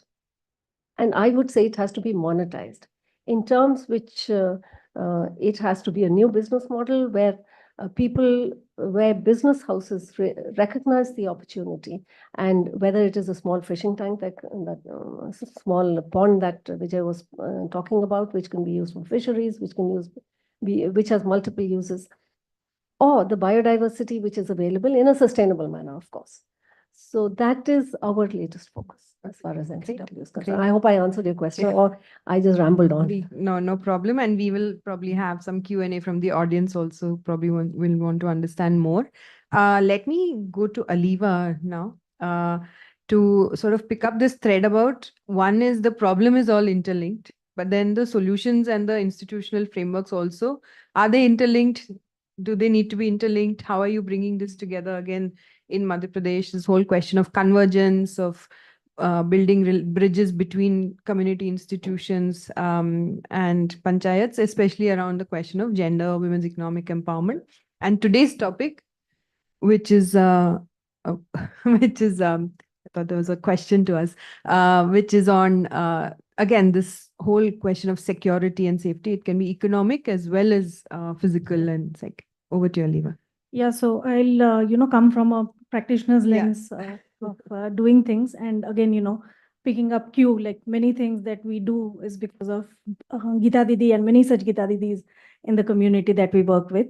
So like, Gita Didi did say, so what we see is that Panchayat, like in today's time, Panchayat does many of the works and many of the programs. And because today there is a decentralized planning happening and, women's voices are being raised at different platforms.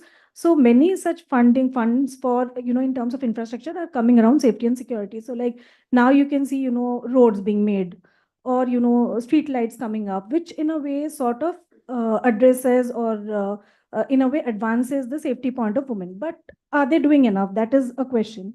Second, like Geeta Didi did say, uh, truly it cannot be just on women collectives or a Nari Adhikar Kendra or, the social action committee or the gender point person in the women community institutions to bear the burden of, I mean, what can they do? They can only, to an extent, give a peer support or a network, originally what SHGs were done for. But without the active involvement of the frontline workers, the local administration and panchayat, there's truly one cannot do. So many such instances, when we talk about the safety, security, and even, when we talk about the economic agency of women, be it in terms of the entitlement, social entitlement, or the livelihood part of it, panchayats do play an integral part or integral role in, rendering many of these. 90% or more than 90% of the cases or around, domestic violence or, any sort of GBV are actually solved at a community level, at a local level where, panchayat intervenes. The cases which have, higher order issues, only those are referred outside to the ecosystem. So I think that, for the society to evolve, the entire locality compact, the way we, articulate it, the community-based organization, the panchayat institutions and the frontline workers, because those are the people immediately available in the community. They are the ones who are, shaping up the society that we work with. Not just, and also not just on in terms of services and infrastructure. One has to also look at the normative side of things. So who decides, who sets all these social norms? It cannot come from somewhere top. The panchayat has a very critical role to play. The frontline workers, the ashas, the anganwadi workers of those community, they have a role to play. The didis involved in those community institutions, they have a role to play. But do they come together naturally? No, they do not. So there, it comes for us like, civil society organization, government agencies, philanthropies to put in the efforts and resources to create the platforms and forums for them to come together. So I think the delta of this, like having a solution around it is to create platform. How do they interact? What is the frequency of interaction? How do we ensure that the conversations are happening? How do we ensure that, why are we only asking that do the social action committee or the SHGs and the VOs and the CLFs have a gender action plan? Why are we not asking that do the panchayat have a gender action plan? What is it for them that when they tell that we want to have a gender friendly panchayat? So I think the importance is how do we build platforms in terms of, maybe it can be a Gram Panchayat Gender Forum or Gram Panchayat Coordination Committee, name it anything, but there has to be a platform where this exchanges is happening, they understand the issues and also address. So that is at a locality level or the community level. But, again, coming to your question from the experience of working with the government, I was actually, because of this, I was analyzing the CM helpline numbers, like the grievances yesterday night. And surprisingly, 667 types of grievances are recorded. And I did look, so they are like categorized into 3 categories: 7 days, 15 days, 30 days resolution time period. And all of the 7 days, believe it or not, the government has mandated it around women. It was Matrutya Yojana, it was women facing any violence, it was around women's safety. So many of the critical, I mean, if you ask me if there is a focus of the government, it does. If you look the early redressals, they focus, they do have a focus. And same, when we started working with the Nari Adhikar Kendra, we have tried to build in, work with the WCT department to sort of have linkages with the one-stop center, to see if the local complaints committee is being activated at a district level to ensure that POSH is being addressed. We have also tried to take help of the police department to bring in convergence from the Mahila police stations. So like we have worked with the panchayats to also ensure that, there's a forum, there's a platform where, gender based, discussions are happening and redressals is being done at a panchayat level. So all that is done and there is a buy-in. But again, the same problem exists in the state level. Like people, they do understand the necessity of the convergence. They do understand that it is not a single department can solve the issue of this magnitude. Everybody really have to come together. But again, what can we do? We can only drive that convergence, because they are so much in their own, aura, that they don't want to have this convergence. So that also is a critical way of how do you bring this, in many departments, many ministries together. They have the funds. So just to summarize, if you ask me, if in terms of intent, they are already there. Yeah, the departments, the government, even the civil societies working in this sector are all there. But if you ask me in terms of capabilities, are they there yet? No, that's something that we have to figure out. That intent में तो है, but capability है क्या इसको करने के लिए? So yeah, so I'll pause here. Thanks, Aliva. Let me turn maybe to Sachi, since the Gates Foundation is sort of also investing in some of these areas. I mean, and Aliva mentioned philanthropic capital. Just a little bit of overview on how you're approaching this. What does the portfolio of work look like? What is the impetus in the women's economic empowerment framework? Like, what's the impetus for supporting gender resource centers, for thinking about convergence and some of these questions? Thanks, Yamini, and thank you to the TRIF team for setting up this panel. I think this is a really important conversation for us to have. Yamini, you've been actually the architect in so many ways of the women's economic empowerment strategy of the Gates Foundation, and it's really great to be having this conversation with you. The focus of the foundation has really been around women's economic empowerment. We do work on other aspects of gender equality, but a very large part of the strategy, especially in India, and working closely with partners like TRIF, has been around economic empowerment. So I don't think we need to sort of build the case for how social and economic empowerment is closely linked, at least not in this room. We see it, we believe it, we've seen the evidence around it. But I think as we were working and as we were building out our economic empowerment strategy, we realized that it's really important to think about what are the institutions that can enable both economic and social empowerment. And so the Swayam program, which Seema also mentioned earlier, is strengthening women's institutions for agency and empowerment. And that looks at working closely with the National Rural Livelihoods Mission and testing out. We started by saying, let's test out what is it that works. Let's break this myth that we don't know what it is that enables economic empowerment. And for that, there is some evidence that's available and some evidence that we have to build. And we were very lucky to have this partnership with NRLM and with 5 state rural livelihoods missions. So we work in Bihar, in Madhya Pradesh, Chhattisgarh, Jharkhand, and Orissa with different partners. And what we've done is tested different models of these gender resource centers. And I think you were referring to some of that. Geeta Didi also works closely with the Gender Resource Center. I think the idea being that can we have at local levels institutions that women already trust, enabling access to whether it is resolution for gender-based violence or whether it is access to government programs and entitlements that already exist. So think of it this way. When you are thinking about, I need help on something, you would want to go to someone you trust, someone that you already know is not going to question you back. You don't have to explain, why this is a problem. And so I feel like in India, we are very, very blessed to have 100 million women already part of the National Rural Livelihoods Missions.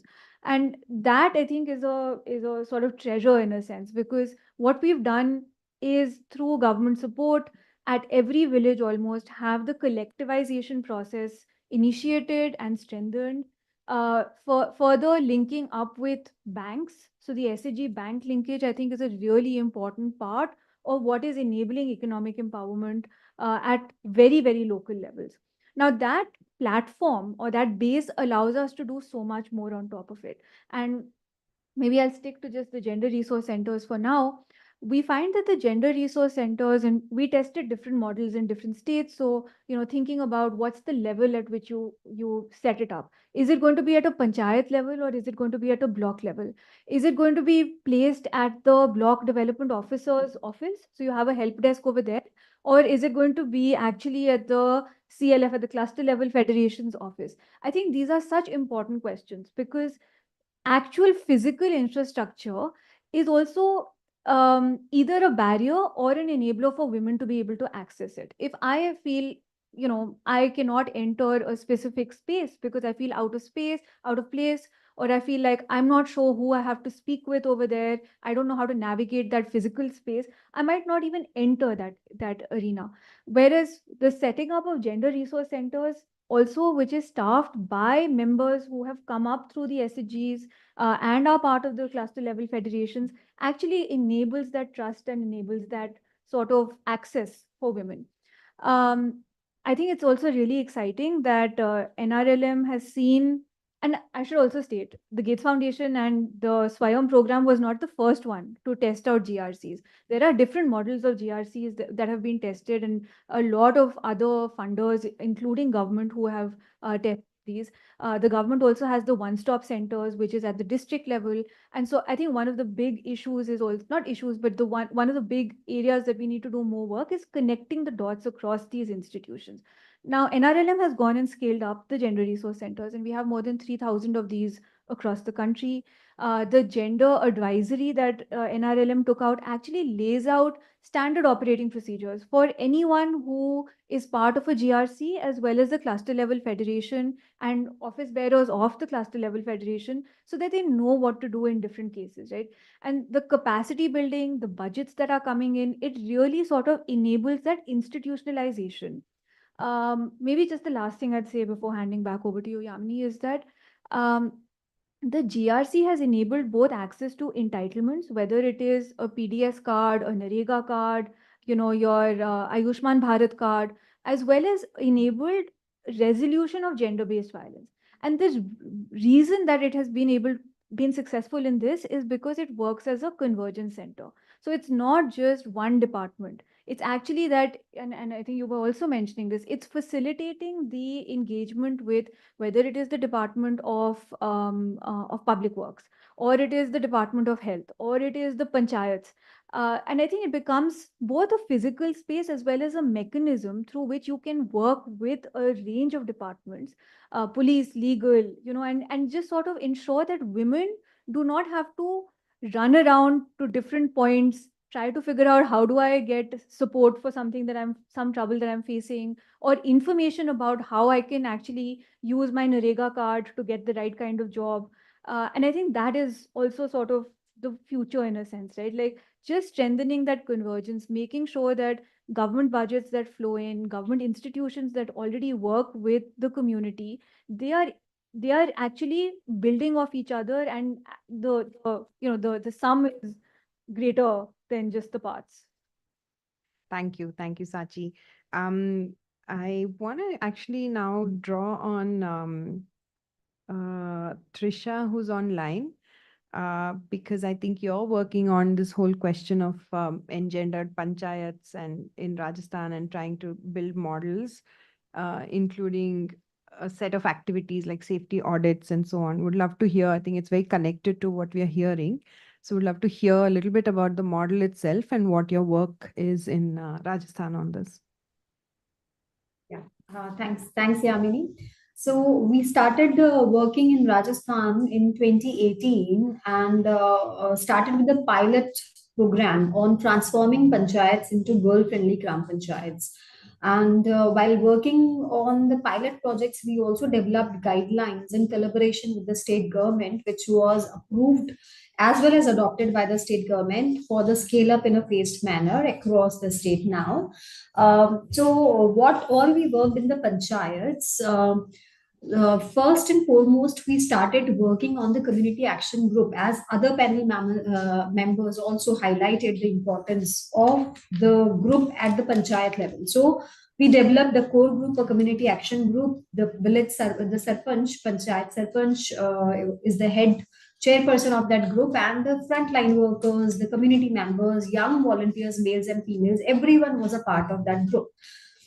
We worked intensively in terms of sensitizing them on gender issues, orienting them how these issues can be incorporated within their Gram Panchayat development plans, how safety can be an important component in the plans. And this was a work with them, and this group as a whole started working in terms of holistic empowerment and safety and protection of these panchayats. Secondly, we started safety audits in these panchayats. So the whole process of safety audit was spearheaded by this action group only, which we call as a core group in the panchayats. What they did was, it was like the start. How do we start safety audit? Is with the focused group discussions with girls, with women, as well as with the community, to understand what their challenges are in terms of safety and protection within the panchayat.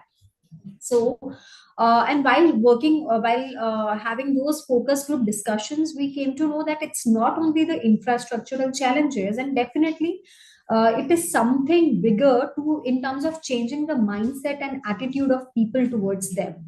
So those kind of issues came across, and we had a map of the panchayat while during the focus group discussions. So in terms of infrastructural issues, the points and the spaces were marked on the map which women feel and the girls feel or the community feel are unsafe in the panchayat for the women. Those marks were then joined together to find to completely draw a route, route plan, and then this core group organized a kind of safety walk in that route plan in the morning hours as well as in the evening hours. They had a complete checklist with them, guidelines on what to do in those spaces. So they recorded all the issues that they found on those places, maybe lack of lighting or a very long deserted patch, etc., or maybe an alcohol shop. So these kind of issues they came across during the safety audits. Now, and then lastly, again, the discussion with the community on how to on what are the possible solutions that they see which can transform these spaces into safe spaces. So all this, after all this process, few concrete actions which were taken up, using the Gram Panchayat funds, also the Gram Panchayats themselves mobilize the CSR funds to work on those issues. Few examples, if I would like to quote here, is one, mass awareness activities, awareness campaigns in terms of legislations, making people aware in the community that what violence is and what are the different helpline numbers. Then installing street lights, installing CCTV cameras, installing complaint boxes, wall paintings on helpline numbers. So all these actions were taken, and this community action group, along with the women clubs, women groups, also worked on shifting those alcohol shops which were inside the villages, outside the outside the villages. A lot of places we were successful, and there are a lot of villages where this efforts are still being continued, because it's a really big task to transform these panchayats into actually safe panchayats, if we call them in actuality. And we also observed the great need of engaging with men and boys. So then we started working with young men and boys, used a kind of peer educator-led approach in reaching the young men and boys from those panchayats. And they were oriented, sensitized deeply on gender issues, positive masculinity. If we see a few changes, so if few of the young leaders have come up they themselves mobilized funds from the panchayat, installed CCTV cameras, linked them to police chowki.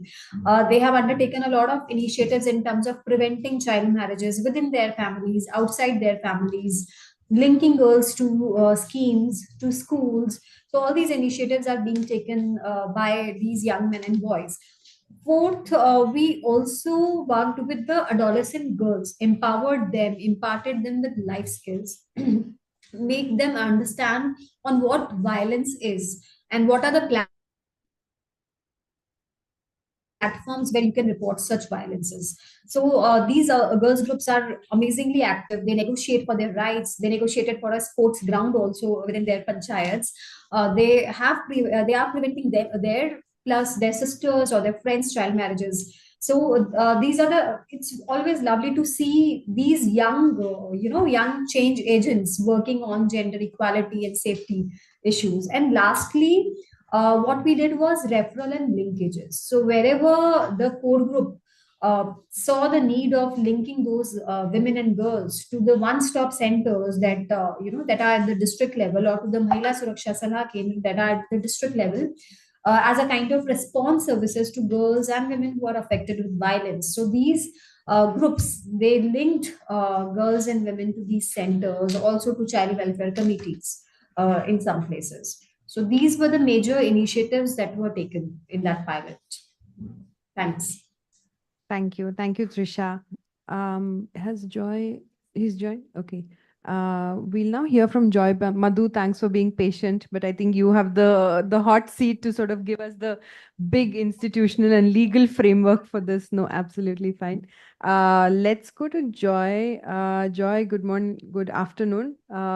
Would love to, again, I think the lessons, anything lessons from Kerala sort of imbue a lot of our thinking and education as development practitioners, especially when it comes to governance, Panchayati Raj.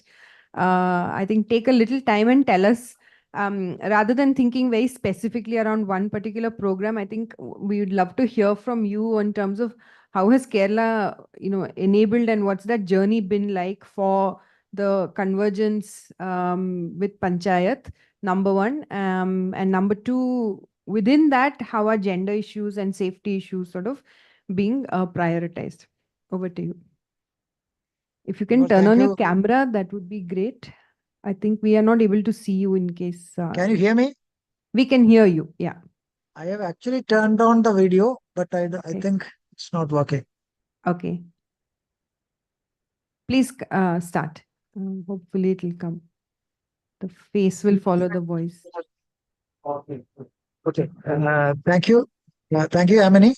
And good afternoon to all. First of all, I don't want to have a lot of introductory remarks, but just to start, and actually, as you said, Kerala has been known for its development indicators and all, whether it is education, health, and other kinds of things, and especially that of the women.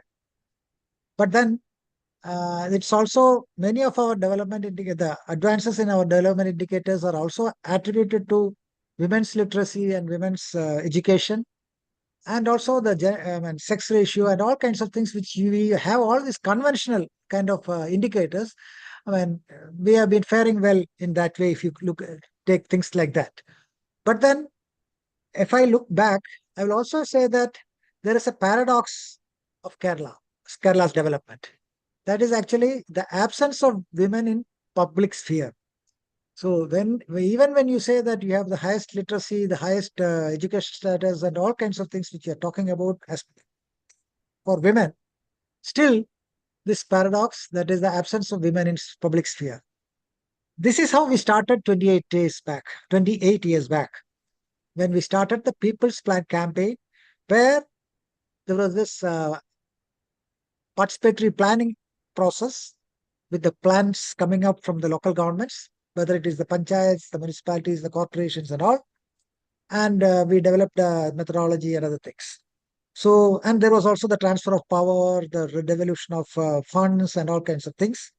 But then what happened is, in the first year when we looked at things, we had actually given a broad guideline saying that when the issues of women should be addressed. But then when we took a stock of what had happened, we found that nothing much has happened. It was all generalistic kind of thing.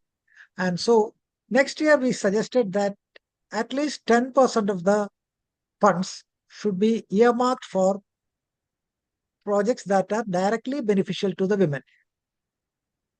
Then again, it came to only 4% and all the next year.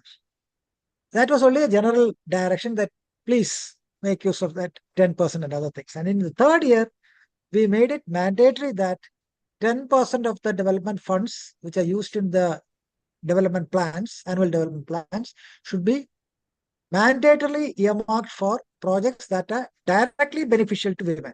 So that is how we started the Women Component Plan. And then the story goes on. I don't want to go into that. But then when we started that, the questions came up. What are those projects which are directly beneficial to women? And then we also did our homework and other things, but we couldn't go much. And finally, we understood that we have all kinds of things, the needs and other things addressed. But then there is also the other part of the story, that is the strategic gender needs. How do we address the strategic gender needs through such a development plan? And that requires a status. What is the status as of now? And the panchayat started doing the women status study.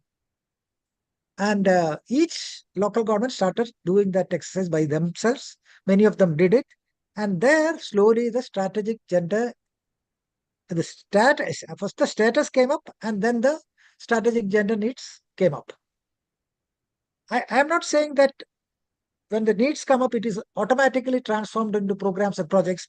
But the best thing was that because this is a participatory exercise owned and done by the panchayats with the people around and other things, naturally, this was also a building of awareness about women's needs and women's strategic gender needs, women's strategic needs and other things.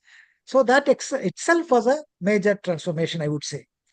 But then more than that, I would actually argue that the word gender, not simply the women or the women's needs and other things, the word gender became a word in the panchayat vocabulary. It might not be there in the state vocabularies, might not be there in various other spheres of life, but Kerala's panchayats understand the term, the word gender. That was a major change, which I would say. And then as part of the women's status study and as part of the needs which came up, many projects came up. I don't want to go to that at this moment, especially bringing women out of their homes, especially for example, the travel, the connectivity and other things, where there were also this driving classes, the karate classes, and all kinds of things, which all of them came up as part of the local studies. So empowering them through such programs which came up as addressing strategic gender needs. Slowly, this women status study transformed into gender status study, I would say. So from simply the women status study, it became a gender status study. In the meantime, we also created an institution called Jagrata Samiti. It is like what we call it is Women's Commission at the panchayat level, I would say, the local level. Jagrata Samiti, that is actually addressing violence against women at the local level.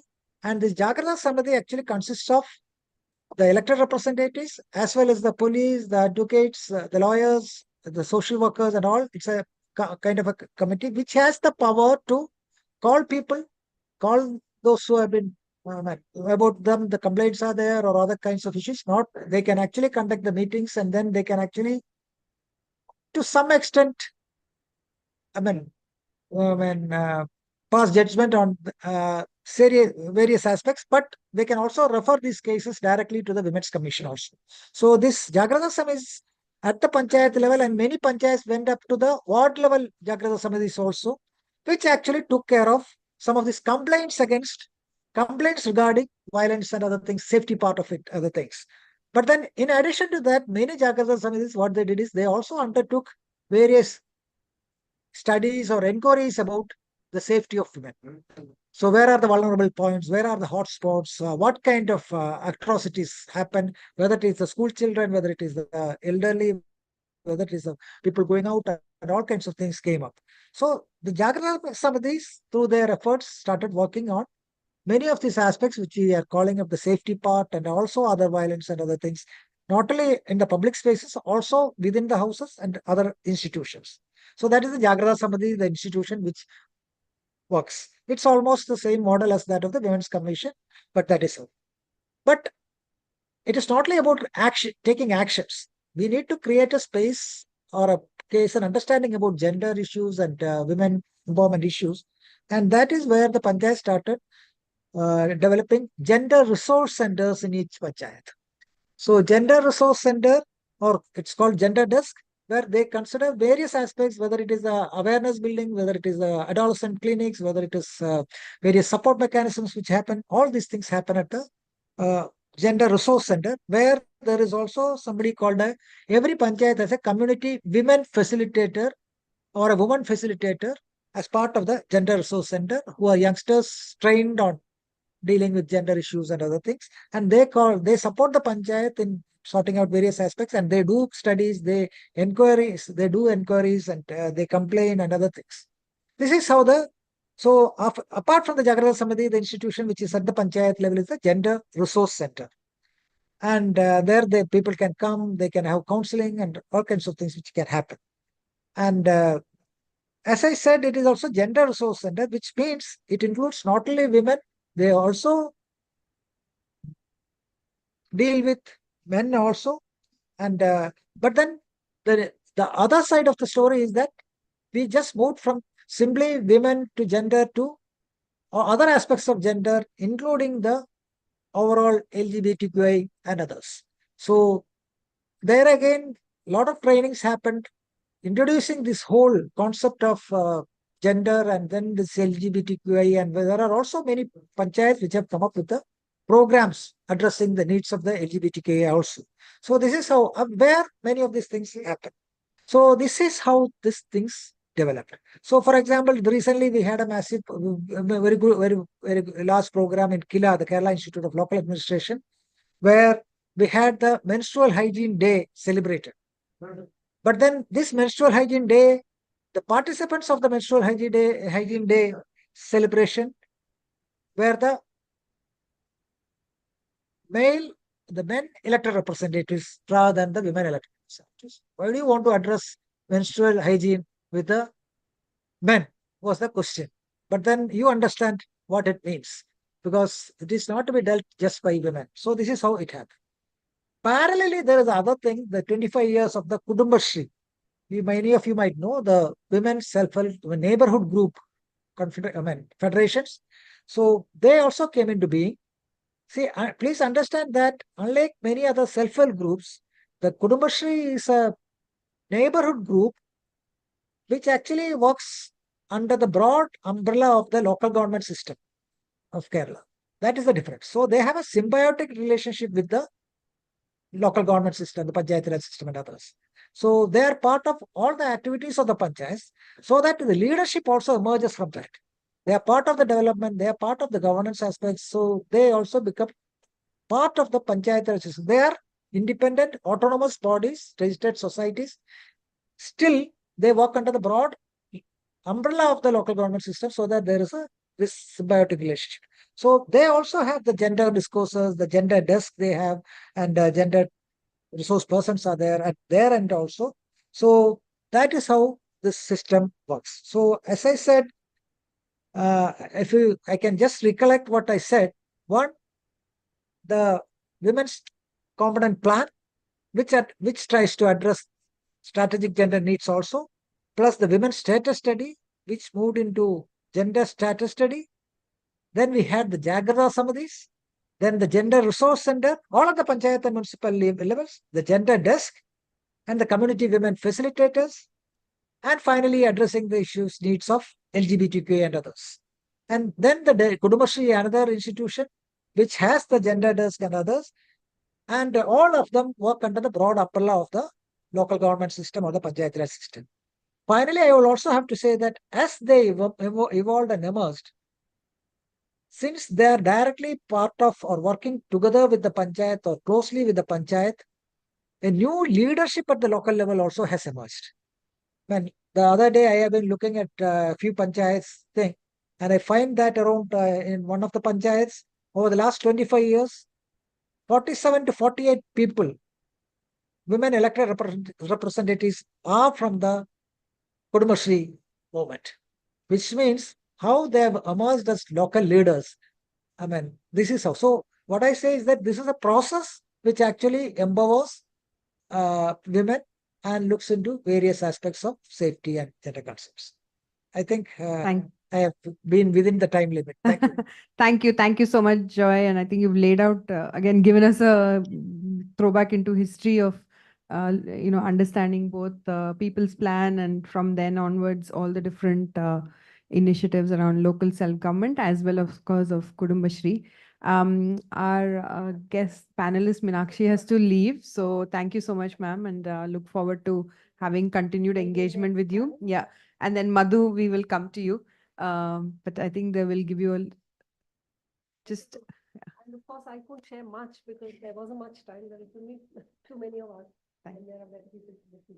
Maybe next time. No, absolutely. I think it was very valuable. Thank you. Okay, so just to, in the interest of time, I will keep us going. And thank you, Madhu, for being patient. And I think you bring the third sort of piece of this whole framework, which is the legal framework, both in terms of provisions as well as institutional frameworks. And I think grounding us a little more back in around the questions of safety or security of women and what's happening on that front, what's the policy side of things and what's the institutional side of things. So I'll let you sort of speak on that. And just for the audience, I think we'll stop with one round. I'll open it up for Q&A, and I think we'll try to wind up by 1:10 if that's okay with the organizer, since we started 10 minutes late. Yeah. Okay, great. Thanks. Yeah, it's working. It's working. Thank you, and I apologize for coming late. I had some other commitments in the morning, but thank you for inviting me. And I find this discussion really useful because as I was thinking about what I will say, I actually, realized that we don't have enough information on how the law works in rural areas.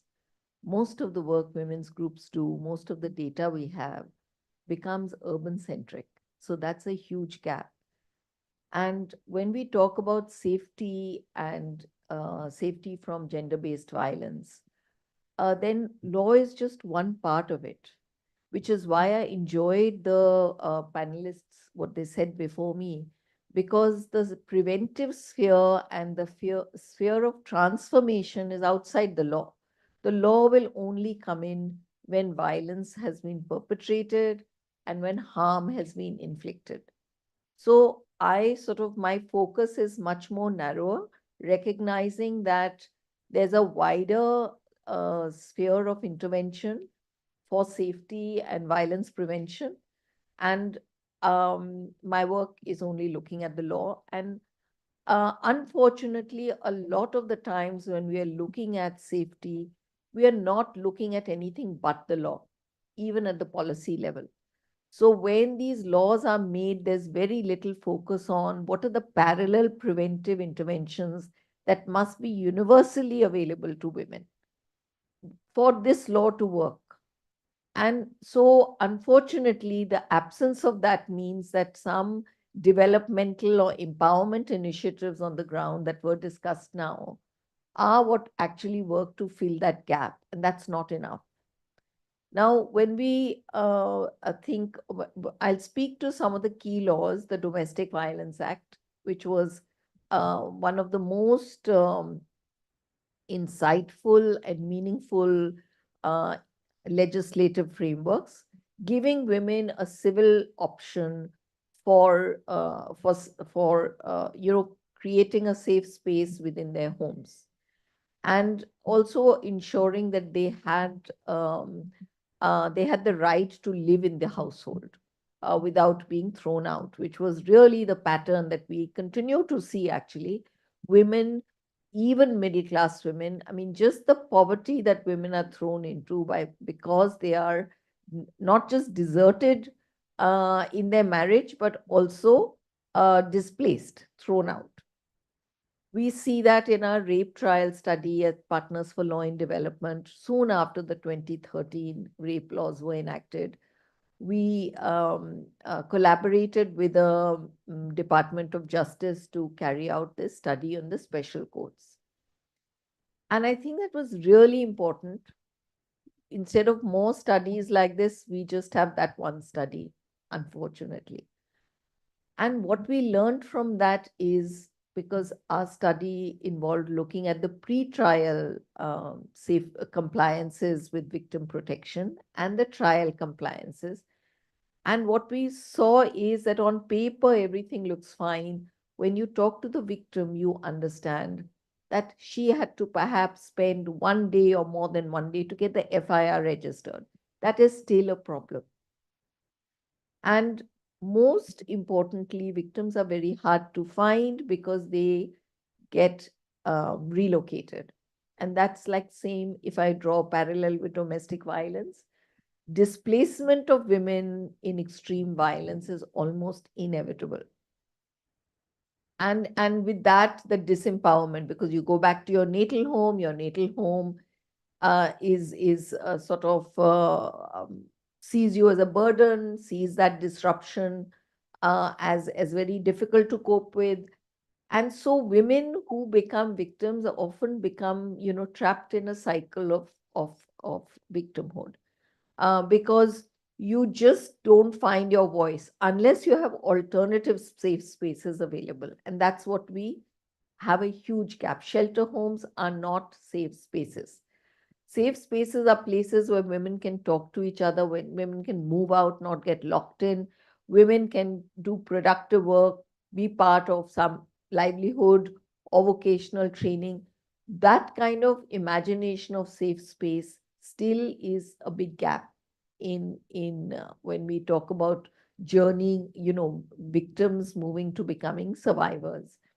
Now, if we, in terms of one other component, which I think was very important in terms of, rape law, that's one pillar. The sexual violence is one pillar. Domestic violence is one pillar, because we know natal violence is very widespread.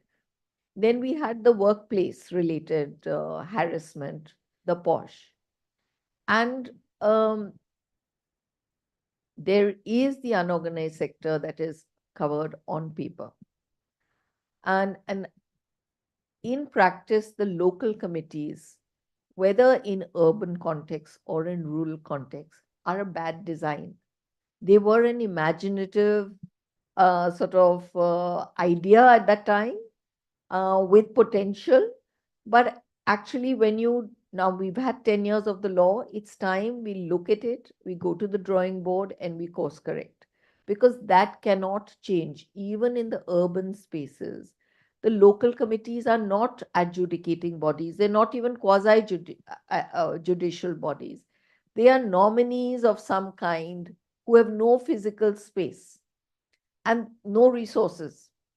So assuming that physical space and resources were given, they would still not be functional, because we've done discussions with some of the most sort of strongest women from the women's groups who are part of local committees, either as chairpersons or otherwise. And what they say is they actually don't know the law. There's no time for them to do that. There is no preventive work that happens in terms of widespread dissemination of information and knowledge. And if somebody were to come to them and they send a notice to the opposite side, they send 3 notices. If the third notice is not responded to, they can't do anything. They're just an ad hoc body which don't belong to any justice architecture. So I believe in December 2023, some amendments were proposed to the POSH, to the sexual harassment law. One of which was that it should be now, adjudication should be within the tribunal, labor tribunal. And I only very strongly support that, because anybody who's appointed for 3 years is not going to either understand what to do, doesn't belong to a structure or an institution that has any value or force. So if a case even comes, so they are just occasionally meeting those that are effective, those are ineffective, don't meet at all. So I think, and in any case, if I draw a comparison between a corporate workplace where an experience of harassment requires me to send an email to the point person. My work is done. I get 3 months on paper. I get 3 months paid leave. I get instantly the internal committee to address my case. I get support from the HR or from the internal committee's members. At least that's statutorily that's provided for. Unorganized sector, she has to go to the district headquarters to find where this local committee is. She has to have 6 written, copies of her complaint. There's nobody to help her write it. And so in fact, it's just there on paper, but it's so unequal. And then the local committee, if she's unorganized sector or domestic worker, will refer it to the police station. So you go back to the police station. So, I mean, in my view, I have no hesitation saying that actually the unorganized sector is not covered. Small workplaces are not covered because they can't deal with the fallout of a complaint. Yes, corporates are covered because they have the infrastructure and they have the muscle. Most small workplaces cannot even enforce something because I've heard of cases as an advisor of people being threatened by the respondent. So you don't obviously want to risk your safety. So that I find that when violence occurs, the ecosystem for assuring safety is just not there. And that's something should concern us deeply because again, we have, Dalit groups. Last year in August, we had a national meet where we had a whole panel on marginalization and we had a couple of representatives working with Dalit communities. FIRs are not written. You have to constantly be protesting. And even the lawyer who was, from Haryana who came, who's doing a lot of work in this, has been attacked so many times. Recently, I met with Manisha Mashal, who is a Dalit lawyer, Dalit activist. She became a lawyer, young woman. She set up her own safe home for Dalit victims of violence because there is actually no safety. You have to create anonymous, safe places at great risk to yourself. Her brother met with an accident. There's a little video of theirs on Brute, and you can see it. He was knocked off his motorcycle in a very intentional accident. So I think addressing violence when that occurs is something it's of deep concern because prosecution is only one story. That's if you get to file a case, you get access and the case moves forward. Now, in the work on child and early marriage that we've looked at Partners for Law in Development, what we've seen is that the law is primarily used by parents against eloping daughters. So who is using the law? Not the prohibition officer. So that entity is inactive.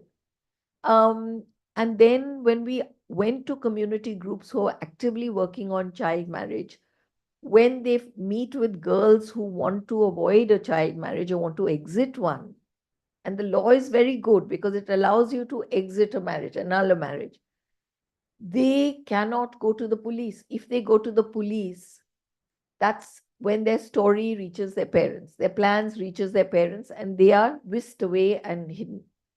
So one of the things, alarming things, but actually is part of the reality is police is quite interwoven in the power structures within the community.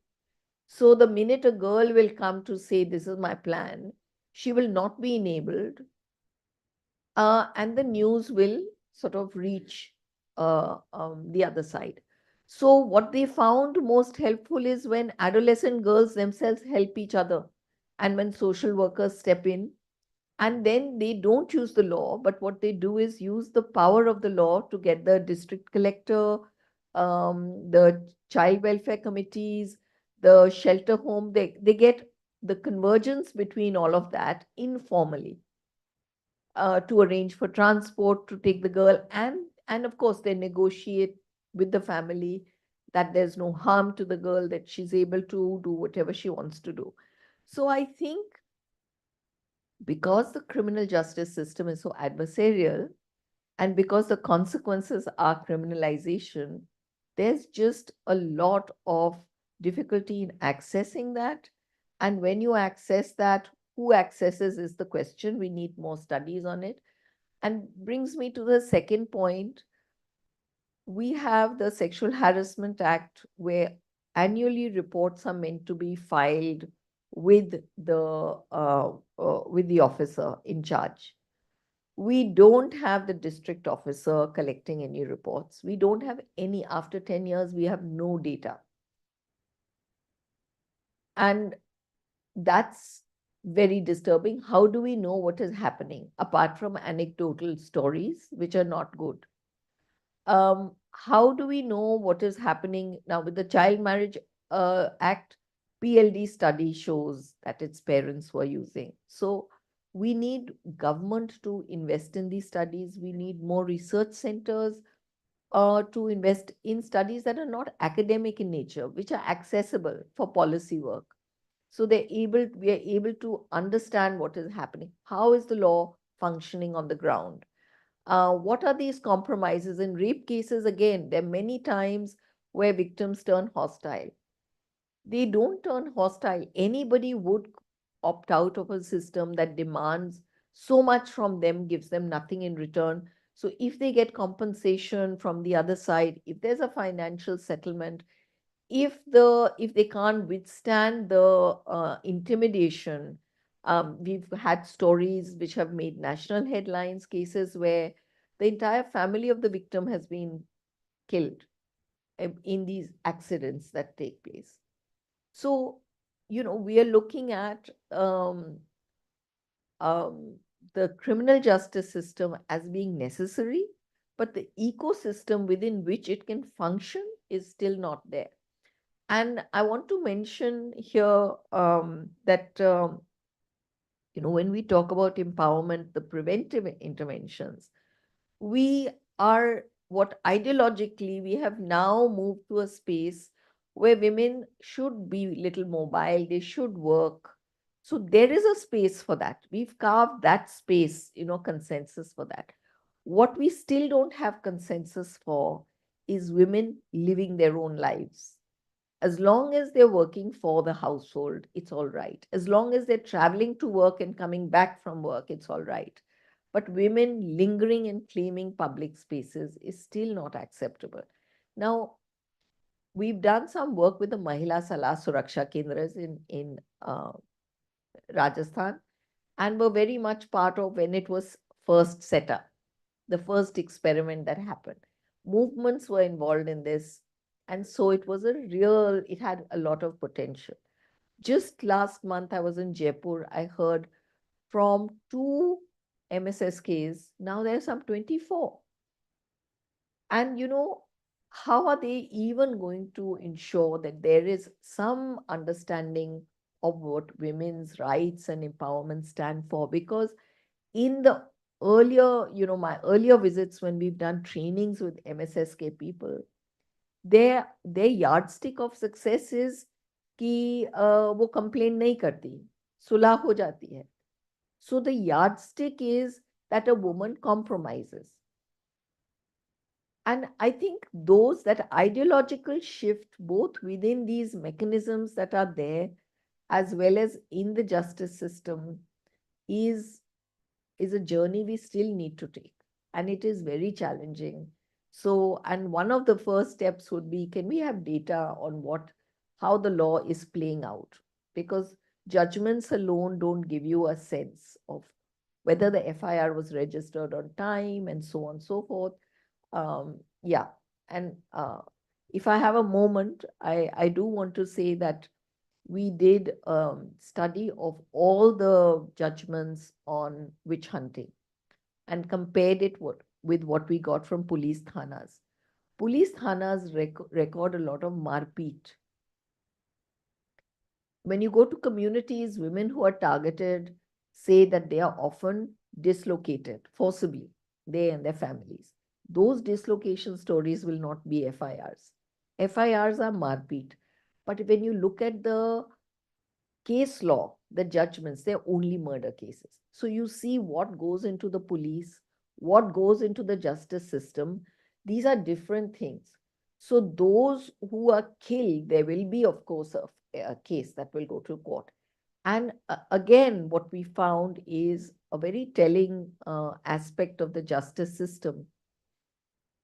Of the 56 cases we found that were convicted, and these are all murder cases, murders, killings, or attempt to murder, there were 50% roughly which appealed against the convictions. They were only appeals by the convicts.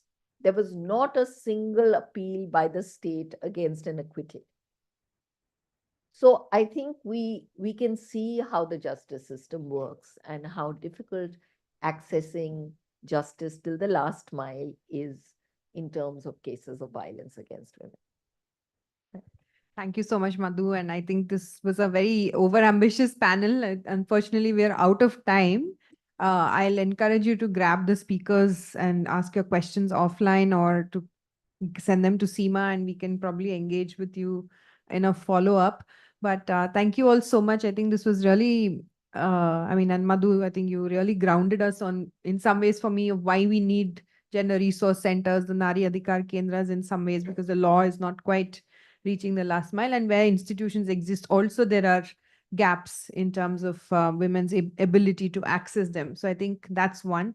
But I think also sobering that, and in my measurement hat, I think I sort of also, sort of see how we could have some of these very minute indicators that tell us how what might shift, right? Because of these kinds of community interventions, they might be very, very small incremental things, but both in terms of trust in the system, but also things like, fewer compromises, maybe, right? Like of reconciliations, family, that becomes then a metric of actually understanding our, is there legal sort of awareness and empowerment happening on ground. So with that, thank you for our friends who joined us online, Joy and Trisha. Sorry, we'll have to cancel our second round, but I hope, as much as I did, that you also found this conversation extremely, extremely interesting and thought-provoking. And thank you to TRI for having me anchor this. Really enjoyed myself, and also I'm taking away a lot of things that we could do going forward.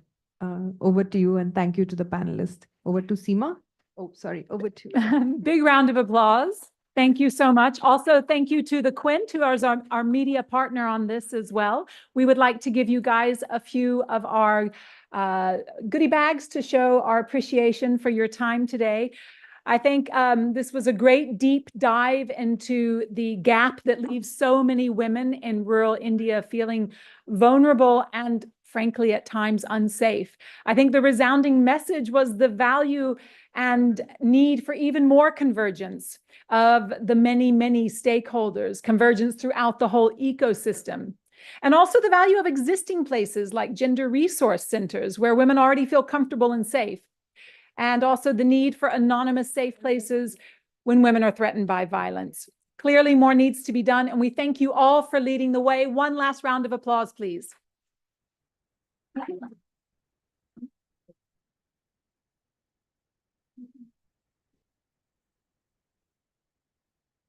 We are going to have a next session on data-driven governance, institutional accountability, and efficiency. We have a small panel discussion for that, but first, I would like to invite Sandeep Ghosh, the Director of the Development Intelligence Unit, DIU, a TRI and Sambodhi Research joint initiative. Sandeep has over 30 years of experience working in the development sector, holding management positions with global commercial research agencies. So if I can invite Sandeep up to the stage, I believe he has a little presentation he wants to give before we jump into the discussion. Sandeep? A round of applause for Sandeep, come on.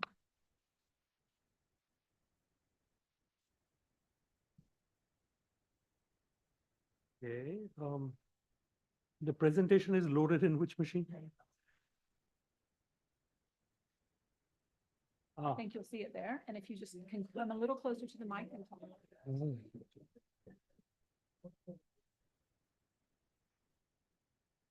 No, it's okay. That's fine. Okay, people must be hungry. So I'll breeze through my presentation. Actually, this presentation is a precursor to the discussion that we are going to have with our panelists, which is about public data, administrative data, public intent data, whatever you may call it.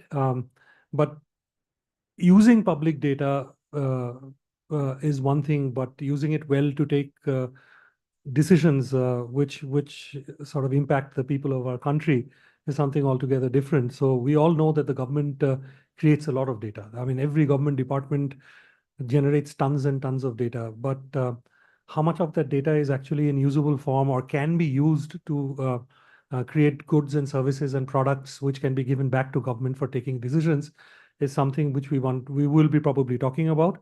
One such initiative of DIU, which is, as you said, the Development Intelligence Unit, is something called a Quality Life Experience Dashboard. It uses, if you can, next. It uses data which has been collected through a survey which the Ministry of Rural Development does annually, which is called the Mission Antyodaya Survey. And it covers all 6.6 lakh villages in the country and 2.58 lakh gram panchayats. It's a massive, massive survey. And outside of the census, this is the largest survey which is undertaken in India. And I'm sure if it's the largest in India, it's probably largest in the world. And it's a huge amount of data. So we decided to use this data to create something which helps people take certain development decisions. So the basic thing what we realized was that there are two users of data inside government. One is the legislative arm, that is the MPs and the MLAs, who are the authorizing environment, if I say, and the other one is the executive arm, which looks at the operational capacity, which is essentially your district collectors or district magistrates, your block development officers, and so on and so forth. So we decided, can we create a product which is useful for both wings? I mean, we have seen a whole lot of products come out in India, which ranks districts, which ranks states, and so on and so forth. We wanted to create a product which goes beyond districts and blocks and so on and so forth, but actually, can it also rank parliamentary constituencies? Can it also rank assembly constituencies? And can it go at the lowest level and look at what is the performance of individual gram panchayats? So next. So as you said, we decided to create something called the Quality Life Experience, which is tethered under three pillars, which is a livelihood pillar, an infrastructure pillar, and services pillar.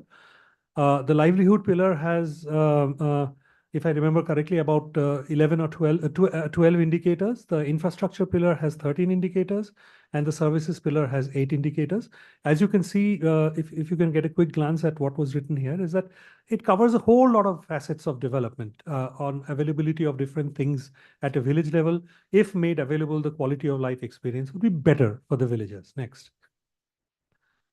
We took an example of Karnataka, and the idea was the product has to be meeting multi-user requirements, and it has to have a standardized construct. For every level, you can't make a new construct. So one standardized construct, but multiple users at multiple levels. So execution environment, for example, if you can say that the chief minister of the state of Karnataka would be very interested how their districts are doing. So all 31 districts, we need to know under what parameter one district is better than the other. The district development commissioner or the district magistrate, let's say we took an example of the Mandya district, would be interested in how their 7 development blocks are performing. A BDO of a particular block, and we took the example of the Pandavpura block, they would be very interested in knowing how are the 24 gram panchayats within my block doing. So it's all multiple levels, but same construct. Similarly, if you look at authorizing environment, the Prime Minister of India would be very interested in how are my 28 parliamentary constituency are doing, because at the end of the day, it's important for his next election. The member of parliament or an MP from the Mandya parliamentary constituency would like to know what's actually happening in these 8 assembly constituencies. And within the assembly constituencies, if you look at the Malukute Lok Sabha assembly constituency, they'll be very interested in knowing what is happening in the 24 gram panchayats within the assembly constituency. Next. So we created a dashboard with all the data at the back end. The dashboard has a lot of features. It actually lets you toggle between whether you're looking at the administrative wing, that is the state, the district, the block, and the gram panchayat, or whether you want to look at the electoral side, that is the state, the parliamentary constituency, the assembly constituency, and finally the gram panchayat. What it also does is that you can look at it at overall. So there is an overall value for quality of life index, which takes all the indicators together, or you can actually look at it. I want to only look at what's happening in livelihood. I want to look at what's happening in services. I want to look at what's happening in amenities. Another thing it allows you to do, and this is something which is very interesting, is to look at different scales. Like, for example, there is a scale that you have used to rank districts. You can use the same scales to rank block. You can use the same scale to rank gram panchayats. The problem what happens is typically in a single scale scenario is that, let's take the case of a single scale used for India and the same scale you're using for Kerala. In Kerala, it's so far ahead of everybody else in the development paradigm that everything is the same color. See, if you see the color code, red, orange, yellow, green, and very darker green, the darker green is high level of quality life experience. So if you look at Kerala, Kerala will be all green. But that doesn't help a person an administrator or an MP or an MLA in Kerala. They want to say, okay, fine, Kerala is a developed state, that's fine, but I still want to know the differences within each state, within each district. I want to know the subtle differences between each assembly constituency.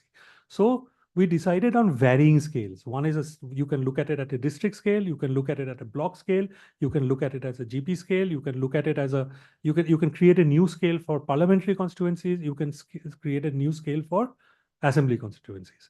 So it gives you both pictures. I'll take you quickly through a demo. This is going to be put up in our website very soon. It's going to be a free resource for the time being, with anybody can actually use and play with it. The idea was to create a product, as I said, which is useful, which makes sense of all this data being collected. Yeah. So this is the website. So you go to, as you can see on the top, it's the toggle is between administrative and electoral. You click on Karnataka. This is Karnataka, and it's because it's administration, it is showing you the relative position of individual districts. If you choose a district, let's say you go down and choose Mandya, for example, or you can choose any other district, but choose Mandya, for example. And Mandya, for a state scale, Mandya is a relatively developed district. Yes? Mandya is a relatively developed district. So this is the picture. It says most of the blocks in Mandya are very developed. It doesn't help you. Then what more do you do? Where is it that you need to intervene? So you can change the scale from state scale to district scale, and it gives you a more nuanced view of which is a better block and which is a slightly more backward block. Within that, you can come down to, let's say, a block. Within a block, you can look at a block called Pandavpura.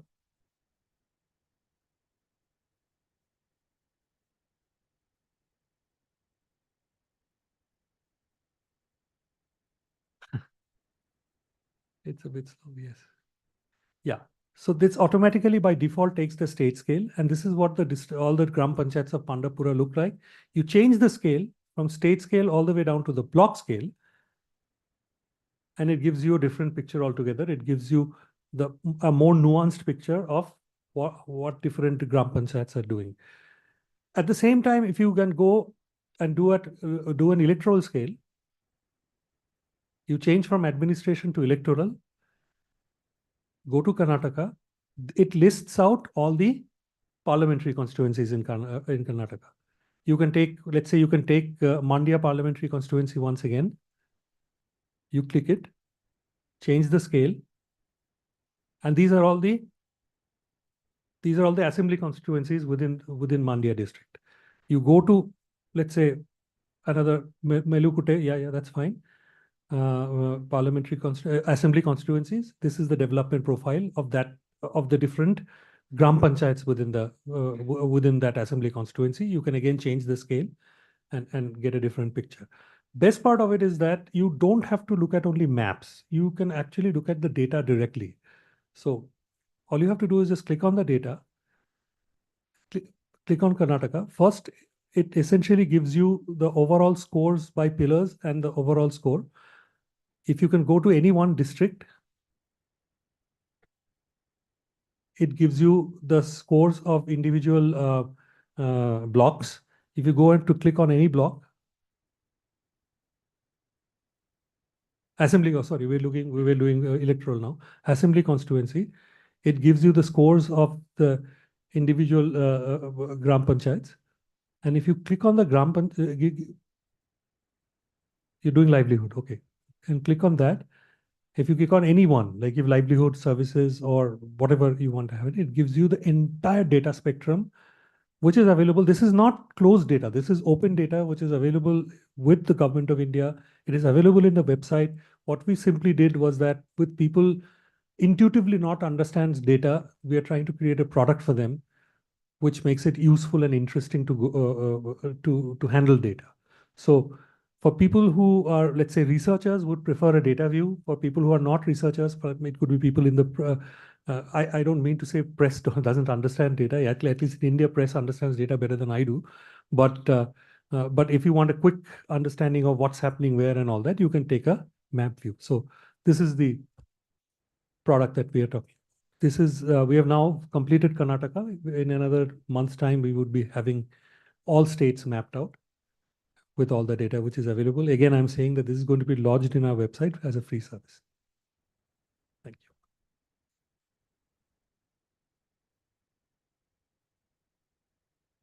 you. Wow. This is actually, I think, rural development's best kept secret. This is huge. And when the press who love data and the media really cotton on to the tool that's available, I think they're going to be knocking your door down. Now, as I said, we have a session ahead of us, data-driven governance, the institutional accountability and efficiency. I would like to call our two face-to-face panelists here to have a seat, and I'll introduce them and the online panelist. I will give you the introductions, and then we can have a round of applause for them. So if the two panelists can take a seat up here, I would like to introduce first Mitra Sen, a seasoned professional with extensive experience in monitoring and evaluation, program design, and public administration. He's had a distinguished career in public service as a cadre of the prestigious Indian Statistical Services, culminating as additional Director General of the Statistical Division of the Ministry of Rural Development. Avani Kapoor is a researcher and development practitioner and a leading public finance expert with nearly 2 decades of experience. She's the founder and director of the Foundation for Responsive Governance, ResGov, which works on strengthening the capabilities of public initiatives. She's also a senior visiting fellow at the Center for Policy Research. And joining us online is Darshan Putanaya, who is a member of the Karnataka Legislative Assembly since 2023, representing the Sarvodaya Karnataka Party. Before entering politics, he had an illustrious career in the United States for 15 years. I've already introduced Sandeep, and now can we please give our panelists a round of applause? And I will leave it now to Sandeep to run this session. Welcome. First of all, a huge shout out to you, Darshanji. You're sitting in the US right now where it's midnight, but you still decided to be part of this conclave. I'm very grateful for that. I'm going to start with you.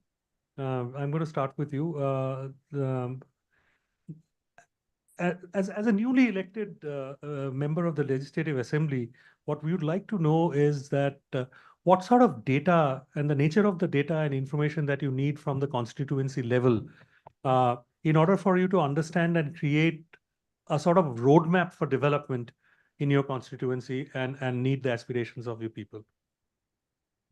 Well, first of all, thanks for getting me on the panel here. It's good to meet you all. I think data has been, my background is as an engineer. I always liked data. I wanted to understand effectively how things worked in terms of data, what percentage, and things like that. So I started with, after getting elected, a lot of people started showing up to our house and also to the office with a lot of issues. I started collecting the data in terms of why were they coming? What kind of requests were they bringing in? Typically, about 70% of the requests were focused mainly on the revenue side of things, like the revenue department, land issues, and then things like that. The second one was more panchayat related issues. The rest is, transfers and, requests for getting seat in a school. So we mapped out everything for about 6 months or so in terms of, okay, what are these issues? I think we started looking at how do we solve this? I mean, if I have to only serve the people that come to our house or the office, then probably in the next 5 years, I would probably be able to touch at the most 5,000 people or 10,000 people. So we said, okay, how do you turn that around and say, we make sure instead of they coming to us, how can we get proactive and not reactive? So these services, how can we bring to their doorstep? So we identified a few panchayats, and we took one panchayat and said, for lack of a better term, we said, let's go do a panchayat hackathon. So we brought in the entire team, like the government officials, and we made them stay there for 2 weeks. And we said, we created different teams and said, we went to each house and we created a questionnaire, almost like a census on Booster. So we wanted to understand their economic condition as a family. We want to understand what assets they own. Like, for example, if they have a motorcycle, do they have insurance? Because a lot of the phone calls I used to get was like, hey, can you help me get out of the police thing because I was caught without a license or without insurance. So every asset and things like that, right? So, and then the crops they were growing, with the water resources they were getting, and also the economics around agriculture itself, and how do you help transform the way that they grow the crops and they use their water resources. So a lot of this data was in. We wanted to collect all this data and through kind of MVP fashion. I said, let's use paper and pen. Let's go to each house, and I myself went to each and every house and started collecting data as much as I could, and we created different teams and we collected that data. Once we started collecting that data, we were able to give that data to the government officials as well. And then that created transparency in terms of, okay, how many issues were they created? How many issues, requests were raised? How many issues have been solved? So we extended that 2 weeks to 3 weeks because I said, without solving all the issues that were reported, because I was actually able to track that data, we are not leaving the panchayat. Let it take 4 weeks, let it take 5 weeks, right? So now because we collected data, we created transparency, we said, and then put that in the hands of the government officials, and we were able to monitor that as well. That is the kind of initiatives that we wanted to drive and say, now we are digitized that whole data collection process, and we are putting that in the hands of every household, people in the household. Our main indicators were like, okay, how many people showed up to your office?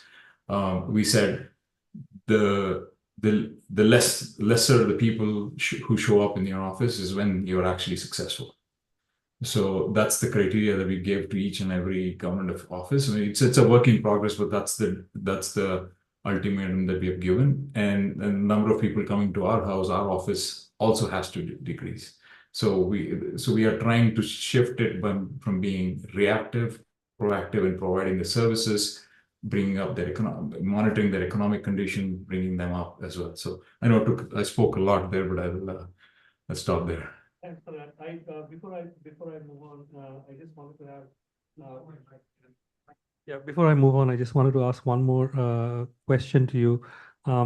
It's a very generic question, but it's a question which we struggle with in our line of work a lot. Is that you personally, your opinion personally on the importance of evidence and facts in political or administrative decision making as against what we call gut feel? I think that's a great question. I think we all do that with gut feel. My basic question is, how do you grant licenses for colleges? For what degree? Like in our village where I stay, we have 400 people who have bachelor's degrees, BAs and BScs and BComs who don't have a job.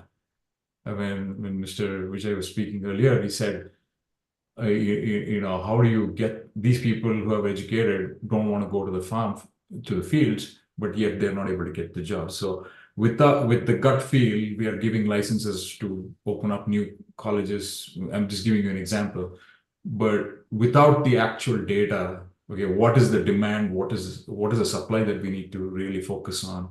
How can you really actually go in and with the gut feel, start producing kids with education that is not required and they're not able to get the job? That's just a simple example.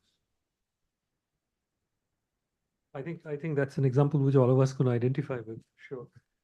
I will, sir, I'll move on to you next. There's so much I wanted to ask you, but I think there is a bit of paucity of time.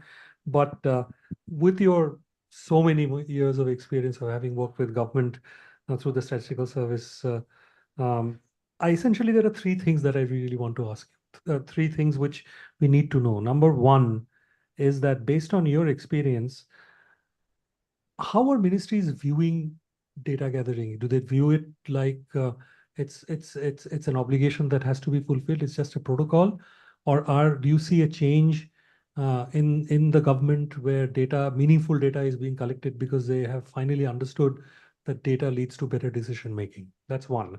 The second one I want to ask you is that our ministry, I mean, when we first came into this industry, let's say 20, 25, 30 years ago, most of the ministries were still working in silos. They were creating their own data. They had their own formats. There was no interoperability. So it was very difficult to get a consolidated, holistic view of development because data sets created by ministries were not talking to each other. And the third thing which I want to know is how reliable, in your view, is supply side data? Because government data is supply side data. Can we blindly close our eyes and trust it? Thank you, Sandeep. First, I thank you for inviting me for this colloquial meeting also. Now, regarding the three questions you have put, first is the data, whether data is an obligation for the government or it is a requirement, desirable requirement. It is both.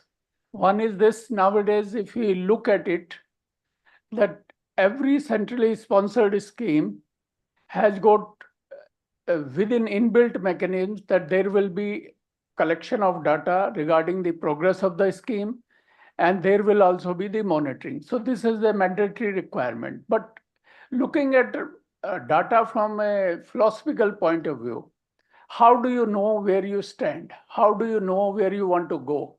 And how much you have traveled in the course of journey of development?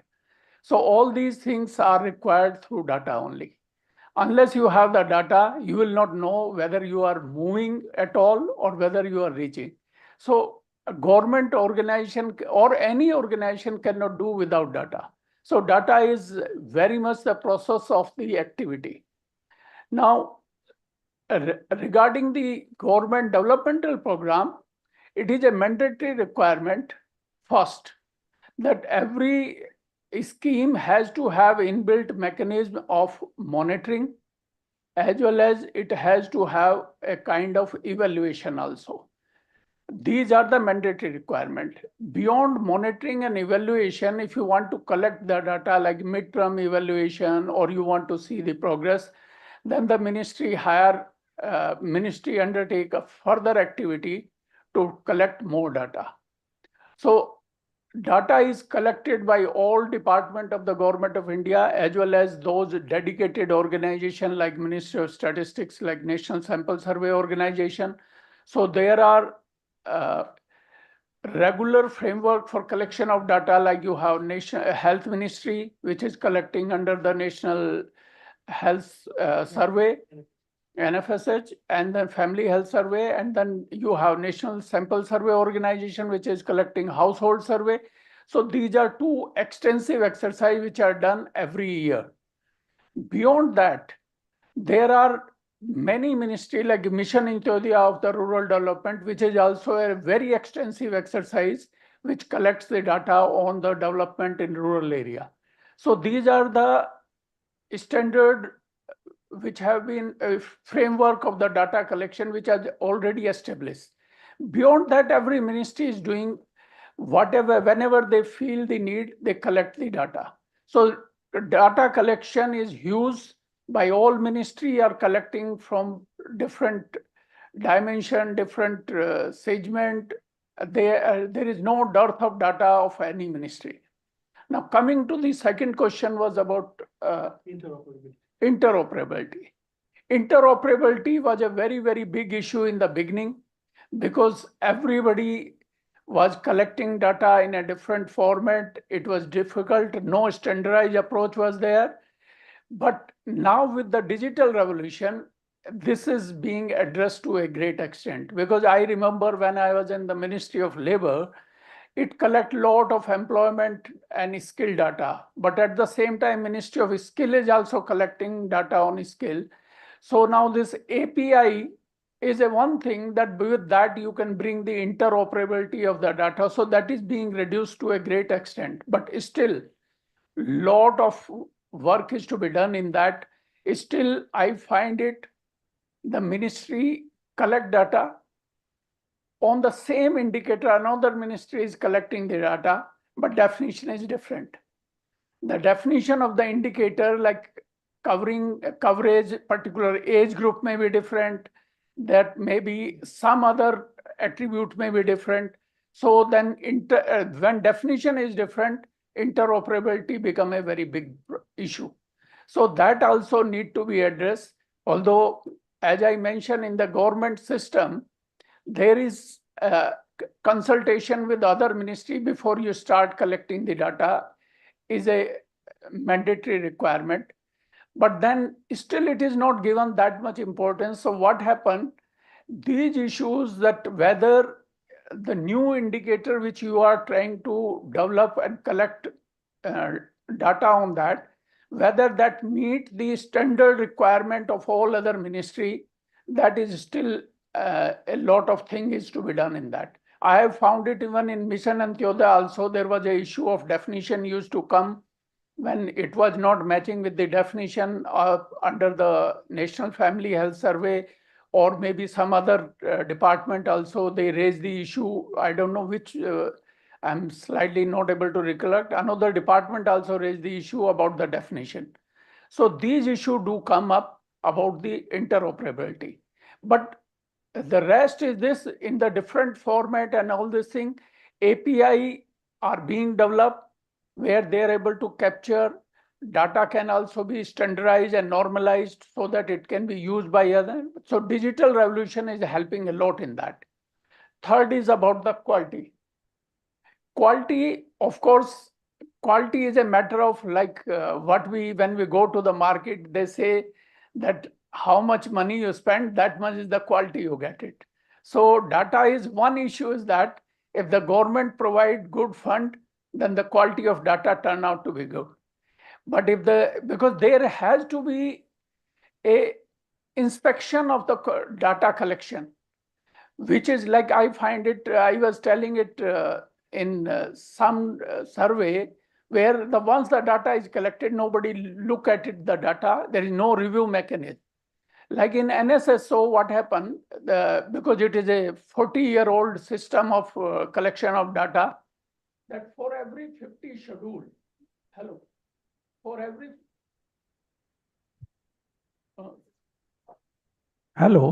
for every 50 schedule, there will be the supervisor will take out 4 schedule and it will go visit the places where from the data has been collected. I think this is where from the data has been collected. So this is the kind of system, and even his senior take out 1 out of 100 for this quality check. And that way you can see the quality of data. But in most of the places where data is collected, there is no such review. There is no such second inspection to do that. So there is this, because in many places what happens, they say that with the same money, you increase the coverage. But they will not say that whatever data is being collected, that should be the of good quality. In that sense that there have to be accountability of the field surveyor, there have to be the accountability of data disseminator or data, those who are going to collect the data, there have to be accountability at every level. In fact, it happened, but when you keep on finding these mistakes, because unless inspection is there, if a second review is there, nobody will find the mistake and nobody will be able to question it. I remember that a big mistake happened in annual survey of industry, which is a very well established system of data collection of the industry information. There somehow somebody made a big mistake, and the production of sugar turnout was shown to be, because it is not based on the census, it is a survey again. Somehow it turned out to be, and it created a lot of problem in the GDP. And GDP was, when GDP exceeded by 0.5 point, then everybody said, we do the reverse exercise. Then finally it turned out to be this sugar production, somebody overestimated by 10 digit. No, not 10 digit, but 10%. But 10% they overestimated, then it was found to be that it was a typographical error which nobody noticed, and it turned out to be in the data set. So, but after that, this happened in sometime 2011 or 12. After that, it has not repeated. But if we have not done this second inspection, such thing may creep in the data. And so quality is something like this. You need to have quality is compromised when even in most of the survey, I find it, you will find it outliers are there where the field surveyor is not having the good training of understanding each indicator, because there will always come a problem like when a respondent, how he answer and how it is interpreted by the surveyor, that only come with the training. If the person is well trained, he will receive that information very well. Otherwise, like you must have seen even in census, all those who are aging in multiple of 5, that population is always higher than those who are in the multiple of 2 or 3. So this happens with that there also, because nowadays it does not happen, but at one time people used to tell their age that, oh, when there was a big flood in my area, I was born that time. So this is but you have to interpret it from that. So this is even most of the responses when the individuals are taken response. I remember like even in Mission Antyodaya, it happened whether you have a post office in your village. He'll say, हाँ है, but that post office is actually in the next village, because it is 100 meters from your place. You feel it is in my village, but village boundary, they are not very sure about village boundary. So the surveyor has to know, he has to be well trained. for taking the data. So quality is a continuous exercise, and also it is a factor of the money you spend on data collection. Thank you. Thank you. Let me talk to you. Right. So, yeah.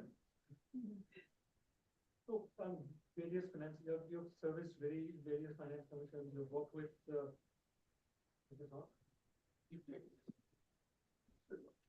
Yeah, it's on. Yeah. I mean, I've known you since you worked with the Ministry of Rural Development. My fundamental question to you is that do you see any change in the appetite for data consumption within government itself?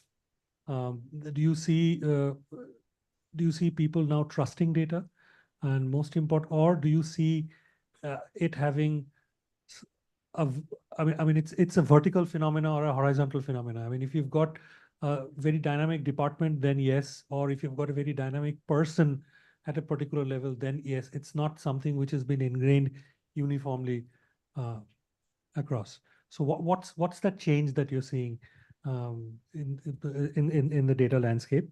And number two is that it'd be very nice if you can share with us some anecdotal evidences of work that you have done in your career where the direct output of what you have done actually has been used by the government to do some mid-course corrections, take some regulatory response or anything. I mean, that's it's not some report which is lying somewhere and with cobwebs, but it's actually you've seen it in your lifetime being used and the results. Yeah. Thank you. So I think it's a bit of a nuanced answer, but at first go, I'd say definitely there's been a massive change in data consumption.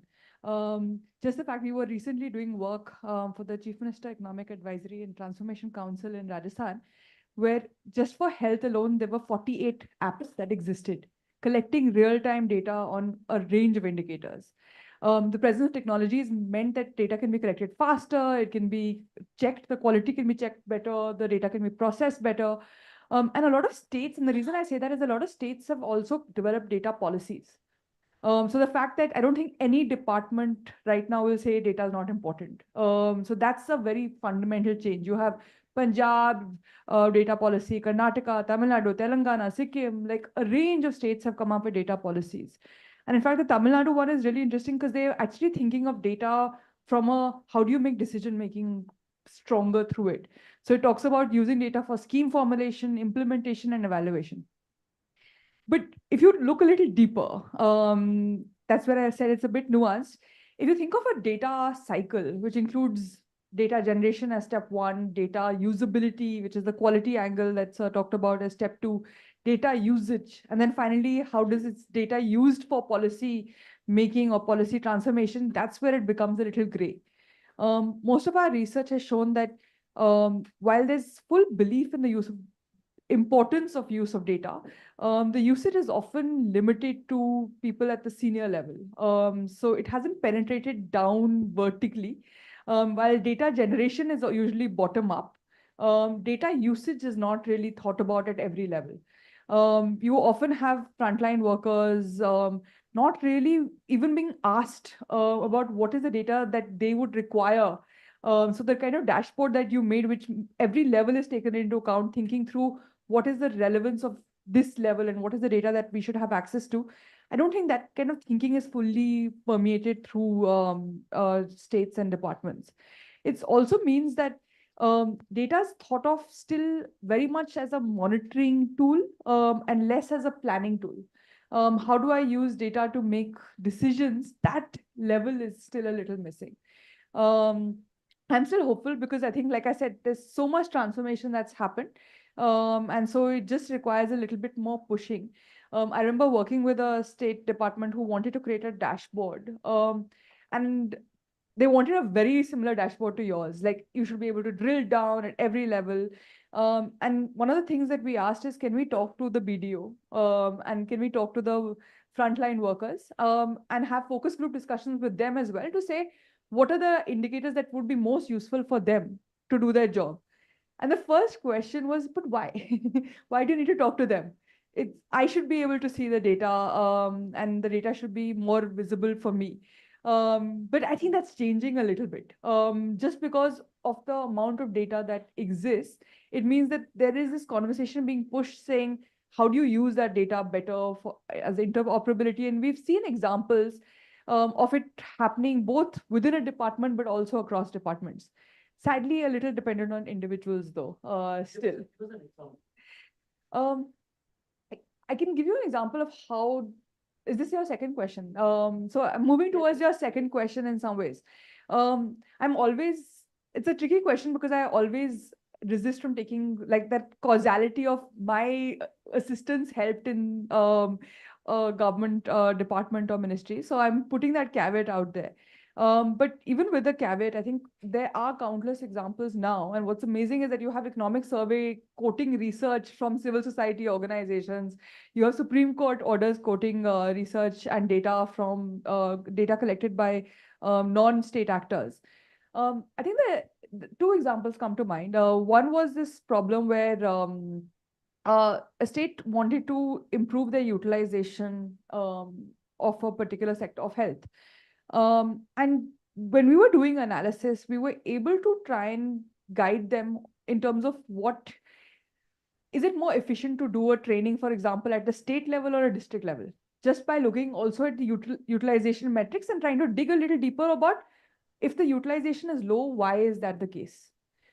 Is it that you could not find the vendors in time? Did you not have the adequate space? And as a result of it, you weren't able to conduct that training.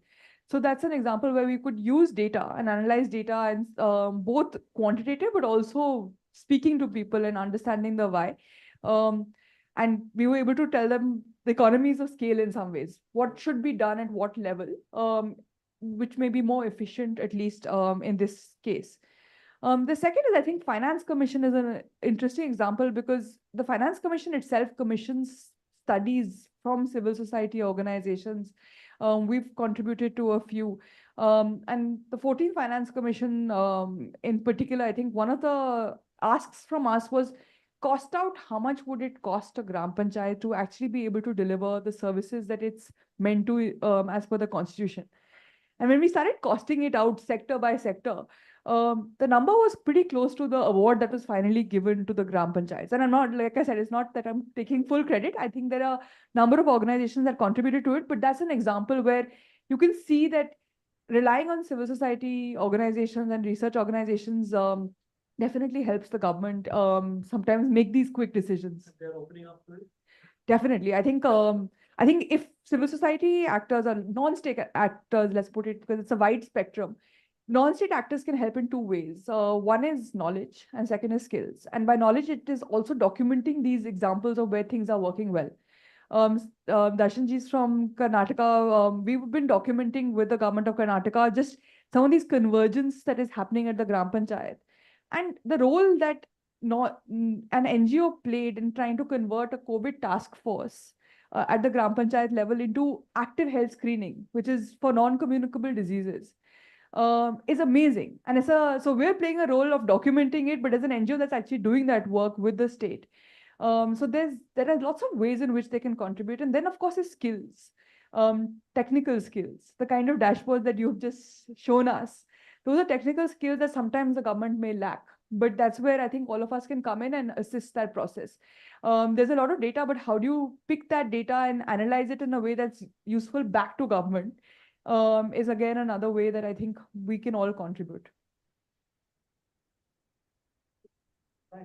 I'll just quickly wrap up. One of the things with both of you alluded to, and you especially, is something which is going to be a margdarshak for us going forward.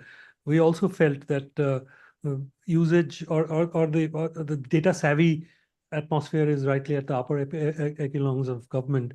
But that's precisely the reason why we started making products like these, that if you can take it up from the ministries and bring it all the way down to the BDO level and make products and services which is easy and intuitively easy to use, then I think the data culture will change. I'm assuming the data culture is already changed at the top, but I think with better usable products and services at the bottom level, I think the data culture will change throughout. So I think that's food for thought. And I would like to thank both of you and Darshanji. I can't see you, but I'm assuming you're still there. But I hope you enjoyed the session. And thank you so much for joining us, all three of you. And thanks. One thing I just want to Sure. add, you put my first question was accountability on data collection. But I feel there should be accountability on data uses, because a lot of data is wasted in Government of India for this reason that it is not put to proper use. So data collection is done as an exercise, but after that it's proper use, because it's so much huge. When you have spent, suppose 1 crore rupee on collection of 5,000 data points. So you put one data point, what is that? So that should be put to use also. It should not be, because I am giving this information. In 2010-11, I was collecting lot of monitoring evaluation report conducted independently by the ministry, other than Planning Commission. At that time, it used to be Planning Commission. But in 2017-18, I was not able to find those reports.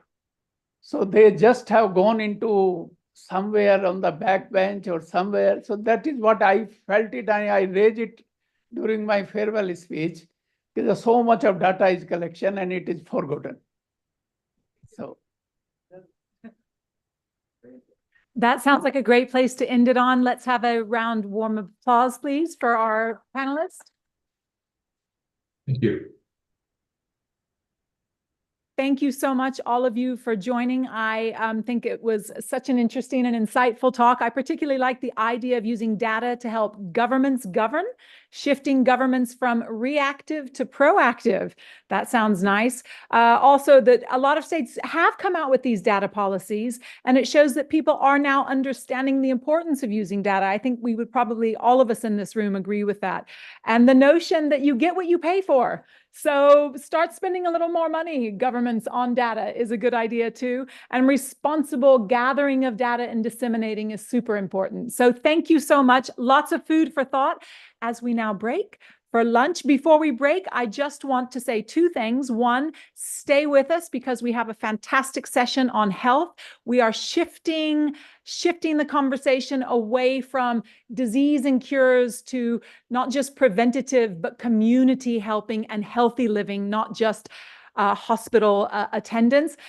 So please stay tuned for that. And one final round of applause, please, for our wonderful panelists.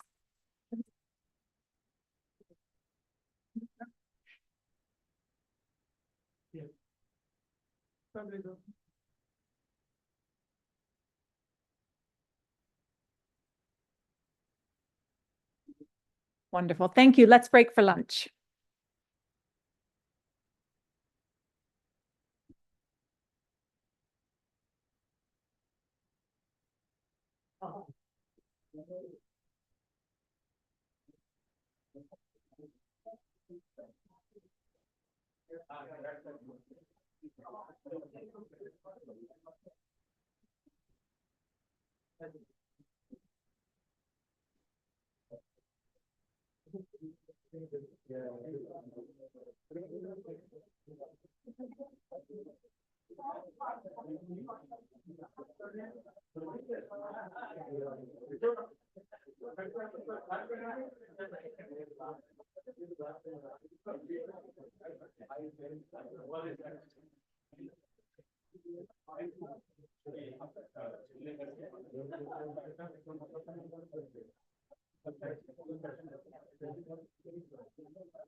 In 2 minutes.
Hello and welcome back from lunch. We are just waiting for 1 or 2 more panelists. So we would like to play our anthem video of the colloquy and perhaps if there's time, even the latest promo video for the 2024 colloquy.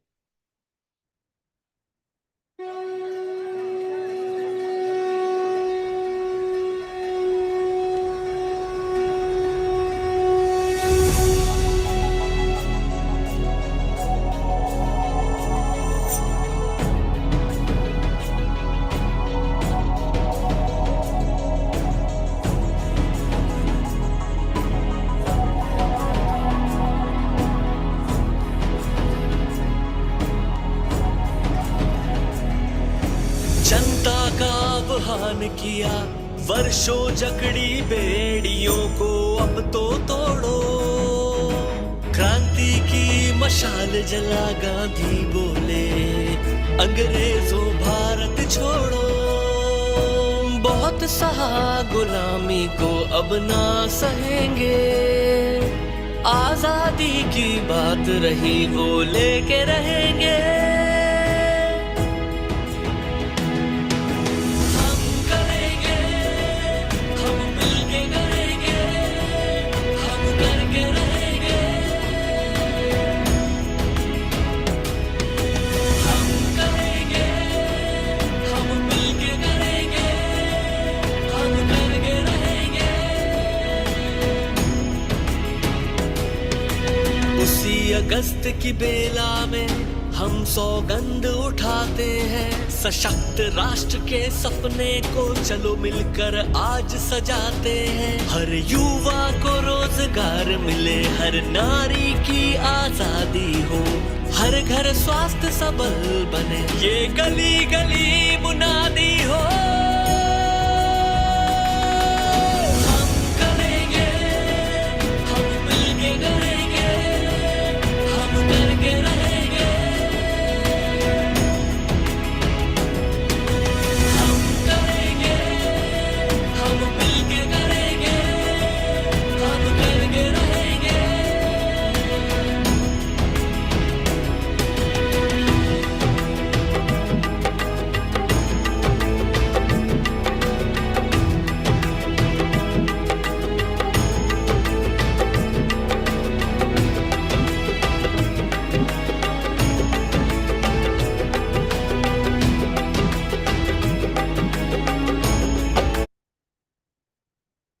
Okay, I hope lunch was good for everyone. I hope that everyone ate healthy and nutritious food, mindful of those carbs and sugar. Okay, no judgment here. That is not the kind of healthcare session we have planned. It's okay. First of all, we're going to have the much anticipated launch and findings from the State of Healthcare in Rural India Neighborhoods of Care report. Then we'll dig into the findings and suggestions offered in the report. But I have a question. When you think of reports on healthcare, what comes to your mind? Hospitals, sickness, disease, cures, how many doctors and nurses are available, the hospital infrastructure that's available, especially in far-reaching areas. Those are the typical healthcare reports, right? Well, that's not what you're going to get today. We've got something quite different that's actually quite paradigm shifting, because often we don't think about health as something that happens at home or something that happens to the individual or the family or the community, especially in a time when our societies are shifting so much and we have many people migrating away from their families, leaving vast numbers of elderly people behind who are in need of healthcare.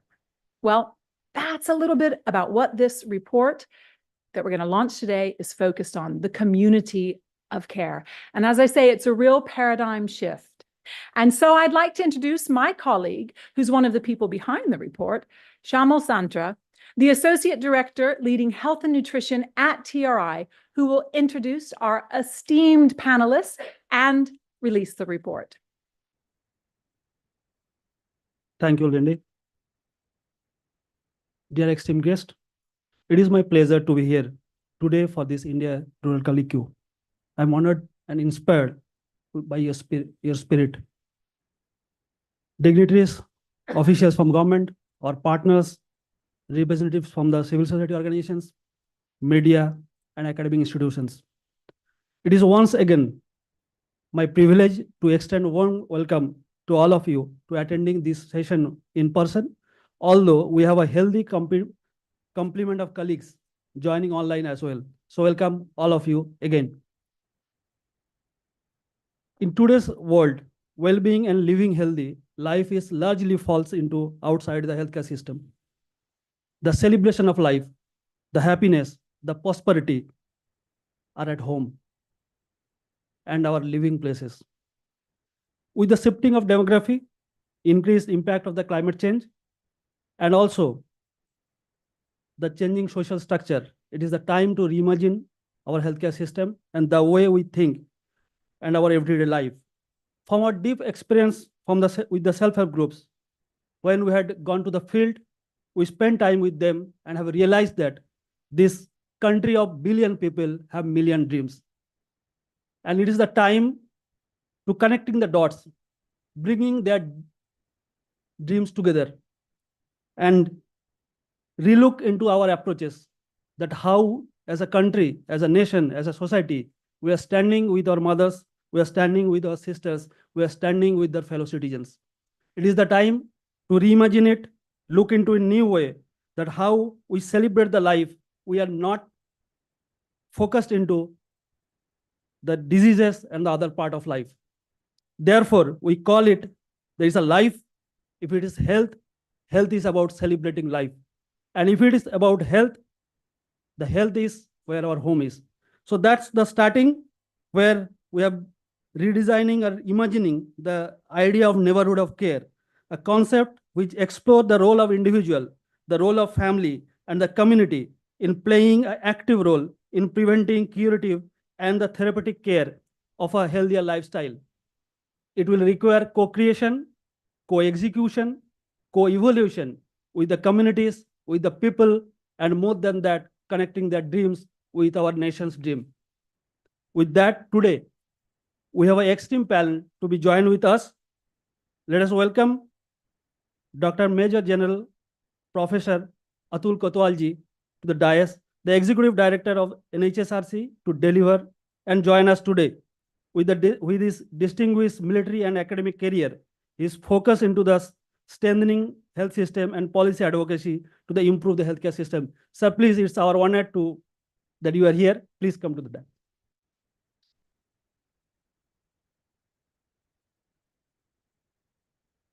I welcome the strategic leadership thinker and the government and the policy analyst, Sri Amit Mohan Prasad sir, the former Additional Chief Secretary of Medical Health and Family Welfare, Government of Uttar Pradesh, also served as a Joint Secretary, Health and Family Welfare, Government of India, and who had managed the COVID-19 in the largest state of the country. And his distinguished long career, he has a vast experience in the public administration and governance. And with us, we have the prominent public health expert of India, involved in policy making and program implementation in the national and international level, who doesn't need new introduction, who is teacher for many of us, Dr. Narendra Kumar Arora. Sir, please join us.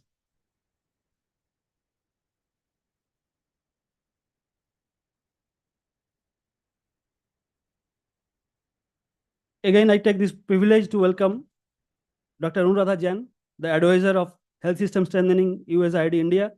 She works to improve the healthcare delivery system and ensuring the equitable access to the healthcare services across the India.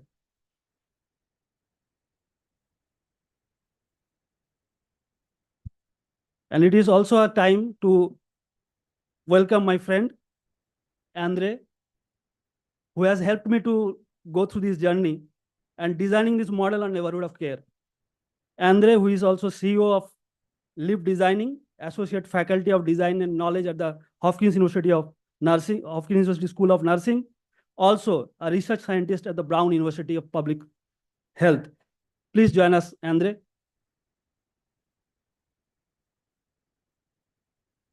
And with this, all this started with me in the dais. I will again welcome Medha Gandhi to moderate the session and take us to the next step. And over to Medha ji. Thank you very much. Welcome all of you.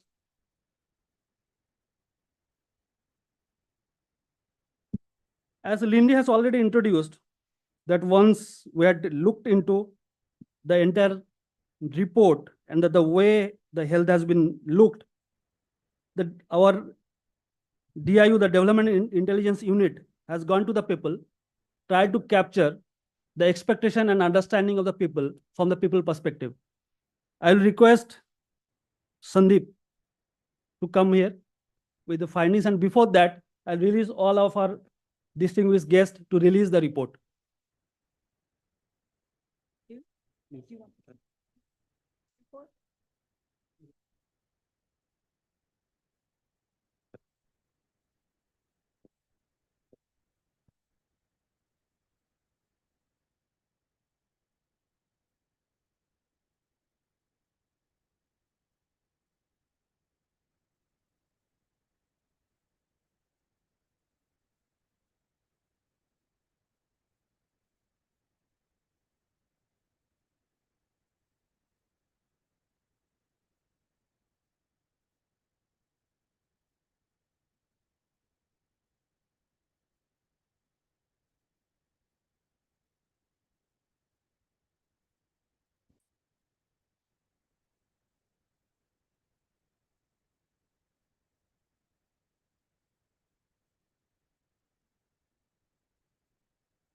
So with that, I'll request Sandeep Ghosh from DIU to present the key findings of this report, please.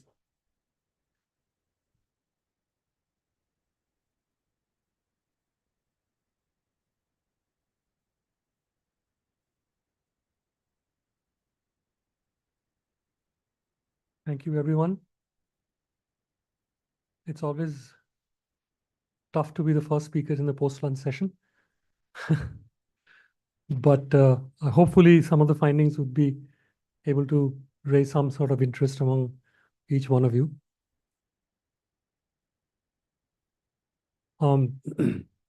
This was a pan-India survey, covered 5,169 adult respondents. One of the things which we insisted was it should not be just any respondent or an adult respondent. It should be someone who is engaged in some sort of caregiving at home. Out of these, there were 2,262 households picked through a quota sample basis, where there was at least one member in the household who is incapable of looking after themselves and therefore needed constant attention. There were 323 people in the sample with at least one pregnant woman and 844 households with at least one infant who also needed looking after.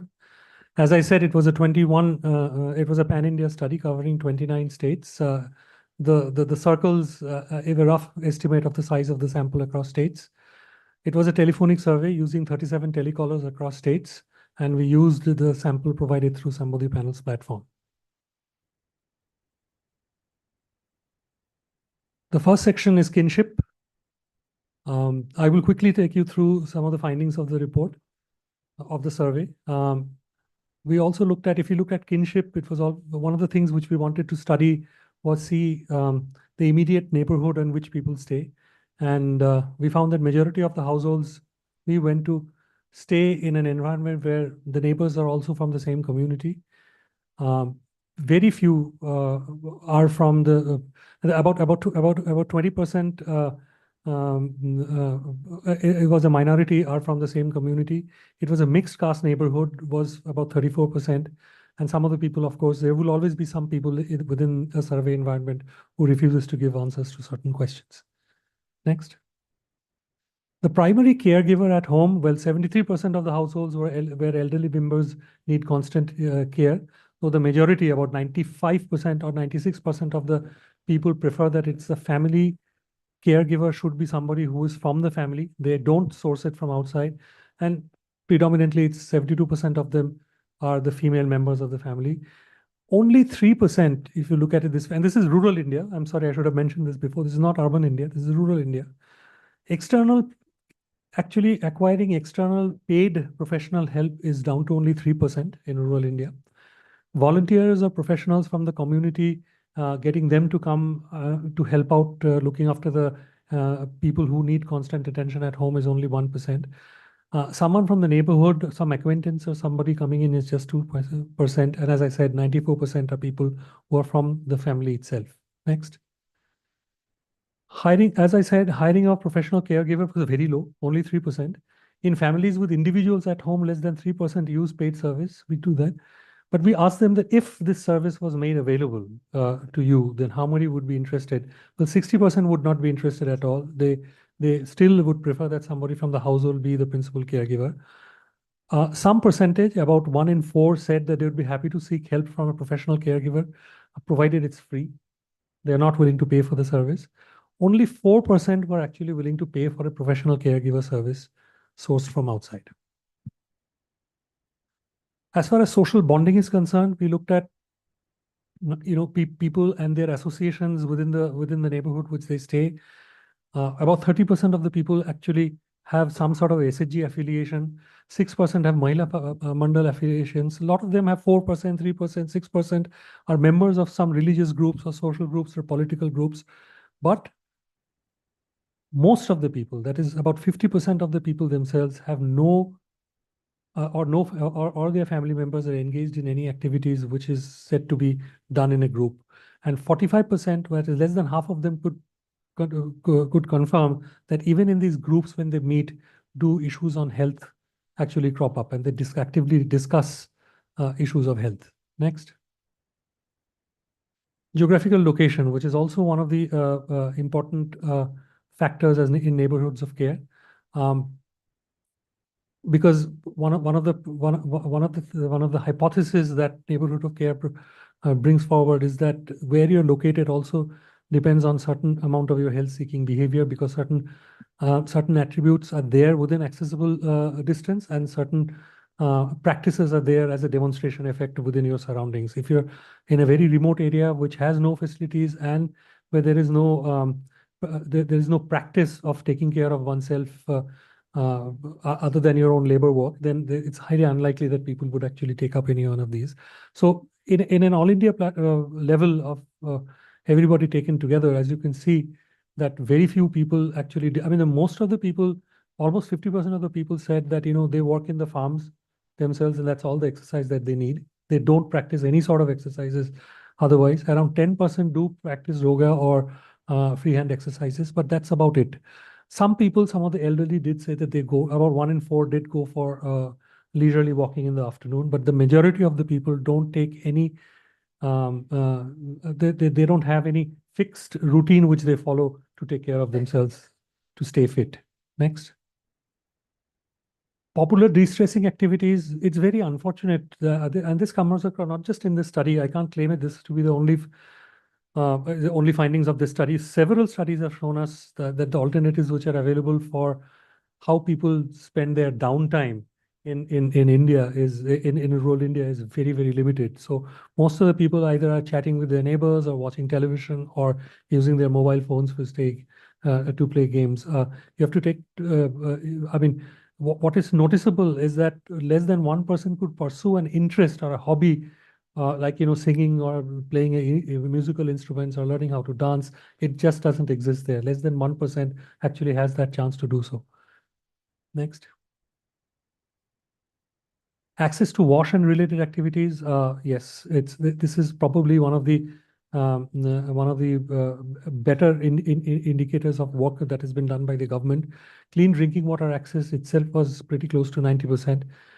When drinking water from source has to be treated, only about 33% was saying that the water that they drink had to be treated. Rest of the water doesn't have to be treated. They drink it themselves.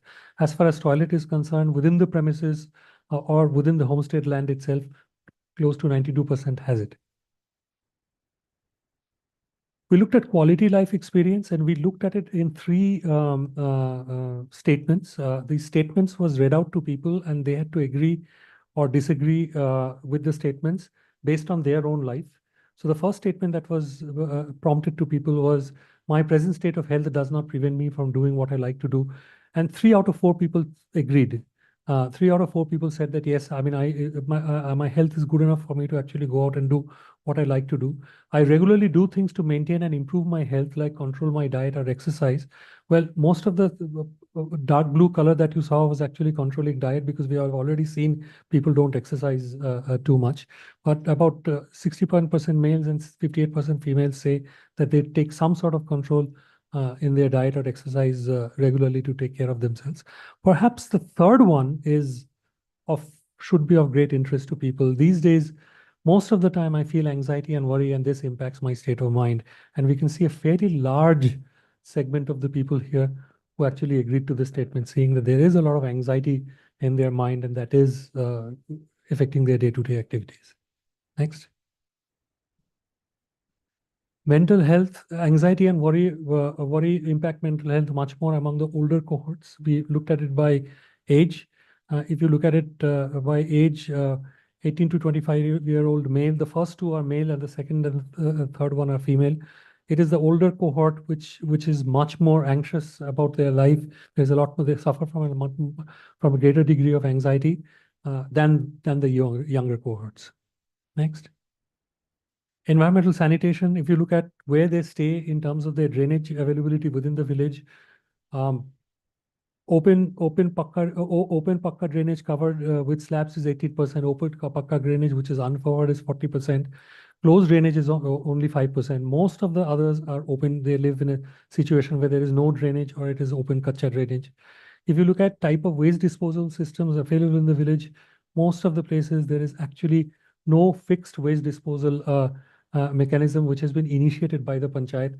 Most of them, they either dig a pit and throw it there and burn it, and that's about it. Next.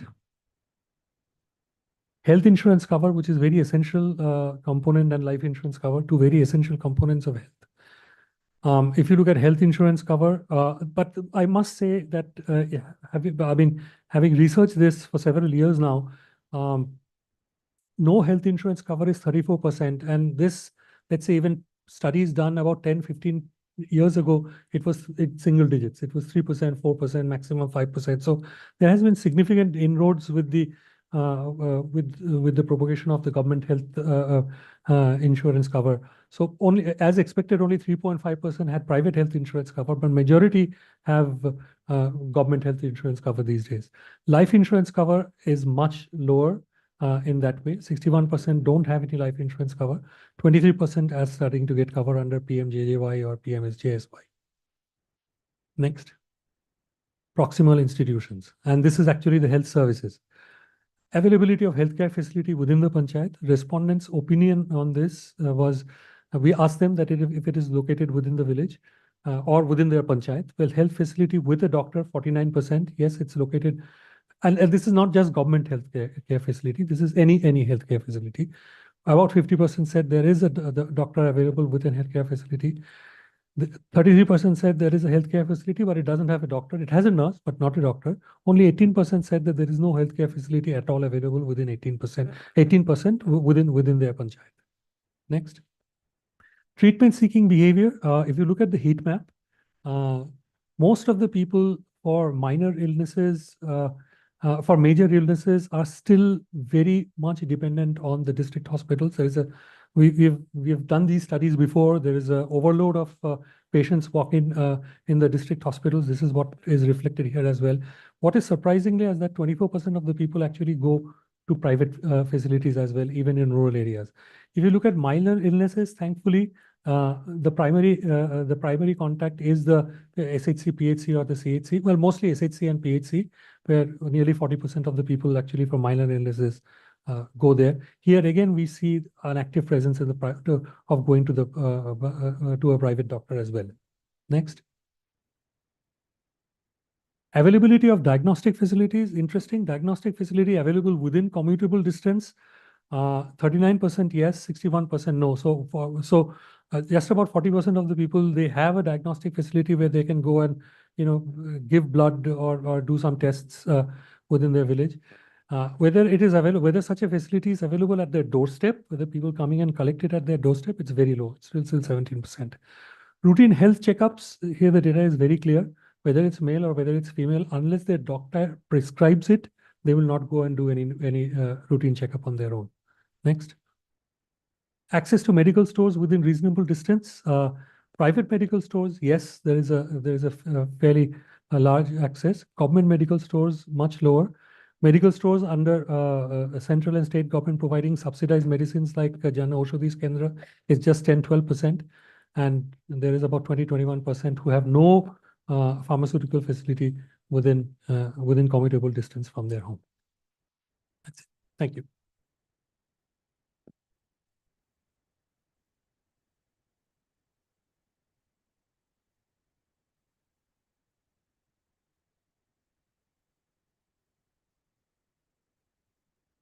Thank you for those very insightful findings. And I think every time we look at whether qualitative data or quantitative data, it brings us a different aspect of how people are perceiving healthcare and how the health system is providing healthcare. And today in this panel, we have people who indisputably understand the healthcare system of the country at the national and the state level best. I don't think there could have been a better group here. But what I would request for you to do for today, going from the background that Lindy had said for us, to look at health system in a non-traditional manner. We've been trained over the years to look at the health system from the lens of where is the policy, how are we looking at a tertiary, a secondary, a primary care, what are the illnesses that we are going to be treating, what are the modules for ensuring that we have the capacity to support our providers in that. Let's forget all of that for now. Go to what we were hearing, that how are people perceiving what health is to them, what well-being is to them, and how we can sort of define getting to health for people the way they want it. Also, the way we visualize as individuals, health is a function of how we are feeling, how our family is feeling, when do we want, how do people make decisions around care. So let's look at it from that perspective. It's challenging when you've got a whole country to think of. As somebody who's held the program at the helm at the national level, worked in a state like UP today, sir, you are managing the whole, policy support of the government of India. So when we think of this and position it from a person's point of view, I'll come to you, Professor Kotwal, first. Having worked in the defense for the longest time and now looking at the public health system, what, according to you, from an individual's point of view, could be a definition of health and well-being? And how does that individual perceive a health system? It's a philosophical and a complex question. Out of syllabus also. Okay. So, no, thank you for the invitation to begin with. There's a few points regarding the study which I noted. I think I'll come to that later on. Health, WHO has got a definition which I think we all are aware. So I think for individuals, instead of using these jargon, everyone wants to be socially and economically productive. That's, I think, one thing which people look at. That's what the health means actually. The other things come later. If you take the Maslow's pyramid also, the rest everything comes later. First is your basic needs and all as such, and that's where the social and economic part comes in. Then comes in the cultural, and then comes in the other basic higher needs and all which come in later on with the depending on the socioeconomic context also and your needs. So I think that covers this thing definition of health for a common man as such. That's what, yeah, for all of us rather that way. What was the other this thing that what are their requirements from the health system as such? Okay. So requirements as such, you're very right. In fact, I recollect 2014 when we were, having initial meetings for the National Health Policy initial draft and all. That was a committee which was formed. Dr. Srinath Reddy and me and we were there. And we discussed that, that the policy should be what all it should cover. And that's why that's the time we started discussions on this, that what do the individuals need as such. We've been talking about community needs assessment. We're talking about RI approach and all also, PRA approach and all also. But then how much have we really learned from that? And that is why the NRHF news, you realize, came into being. The village plans and all, and they were made. Even now, many of the villages, when you go, they are being made over there. So people's needs are being discussed over there. Of course, not in all, but in a lot of this thing, you see on a road, they generally draw it also sometimes, and they start writing the requirements as such. So I'll cut the long story short. I think we will, from an individual's perspective, I think it's the, as per one of the schemes of one of the states also, which they say, dawa or this thing, dekbal. That's when talk of the health system. Now with the newer, information available, they are also looking at water and hygiene and indoor air also as part of the health. which is there in many of the areas. It is more, this kind of information is the understanding is more in urban areas as rural, but there are a lot of rural areas, especially in the southern states, where they say that health is not only this, beyond this also. That's what we have seen on ground also. And availability of, again, doctors. So that's why under Ayushman Arogya Mandir, I'm surprised in June, July, when the study was done, I was looking for CHO word also somewhere, probably that, someone would have asked to the Ayushman Arogya Mandir sub-center, how far it was. Because when you said non-doctor, and we have placed a mid-level health provider, and because doctors can't be everywhere as such in this thing, and they are doing an excellent job over there.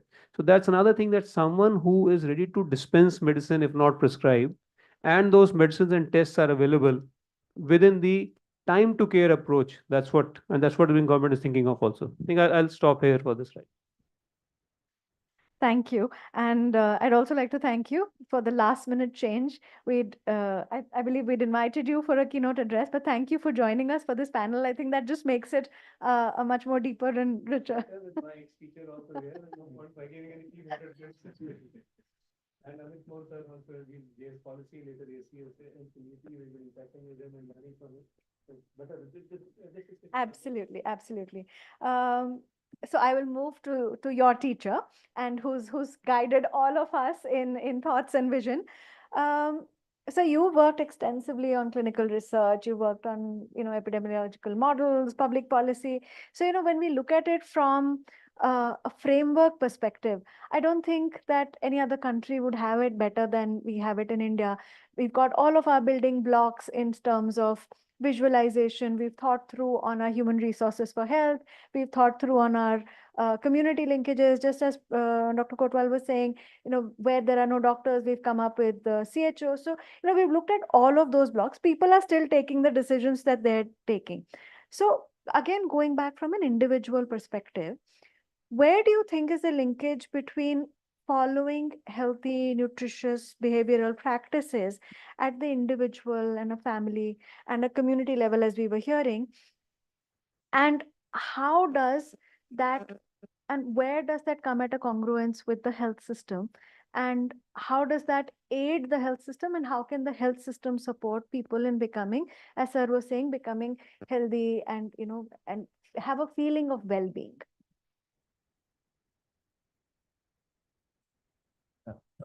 Thank you very much for inviting me. And in fact, the first session I attended on neighborhoods of care, I felt that this is the way to go forward. Out of 13 items which were presented, 8 of these are linked to individual and the community. That means 60%. That is 60%. And that means bulk of the care we are talking about. But I think along with care, we should use the word wellness. And so when we are at our home, we use the word we are at home, wherever we are going. That means that sense of feeling at comfort and wellness also comes at home. And therefore, the question you're asking about whether it is nutrition related issues or health related issues, my immediate ecosystem is extremely important. In fact, we were in physiology, we were taught that in amygdala, there are 3 areas which get imprinted in the first 8 to 10 years. And that is what sanskar is. One is food, the other is health, and third is our social, cultural, and religious practices. These are 3. Therefore, these 2 issues, when we are talking about food and health, these get stuck. So many of us who are doctors here, but in our childhood, if somebody has said ki dahi khana zukam mein nahi acha hai, to wo nahi khayega.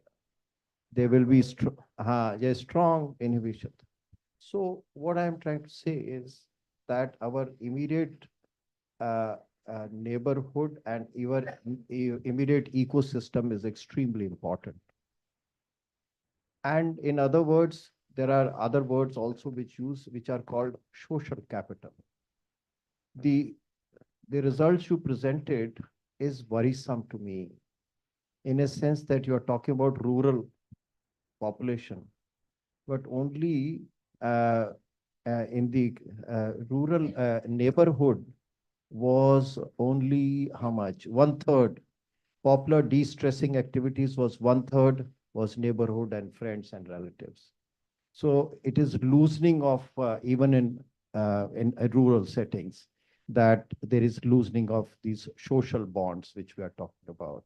And the other findings were that only there were 50% people who had no connect with the society around. But the social capital is very important. Now coming to this whole issue, that when I want behavior change, I'm sure all of us have the experience that the catalytic transformation towards behavior usually comes from our microenvironment.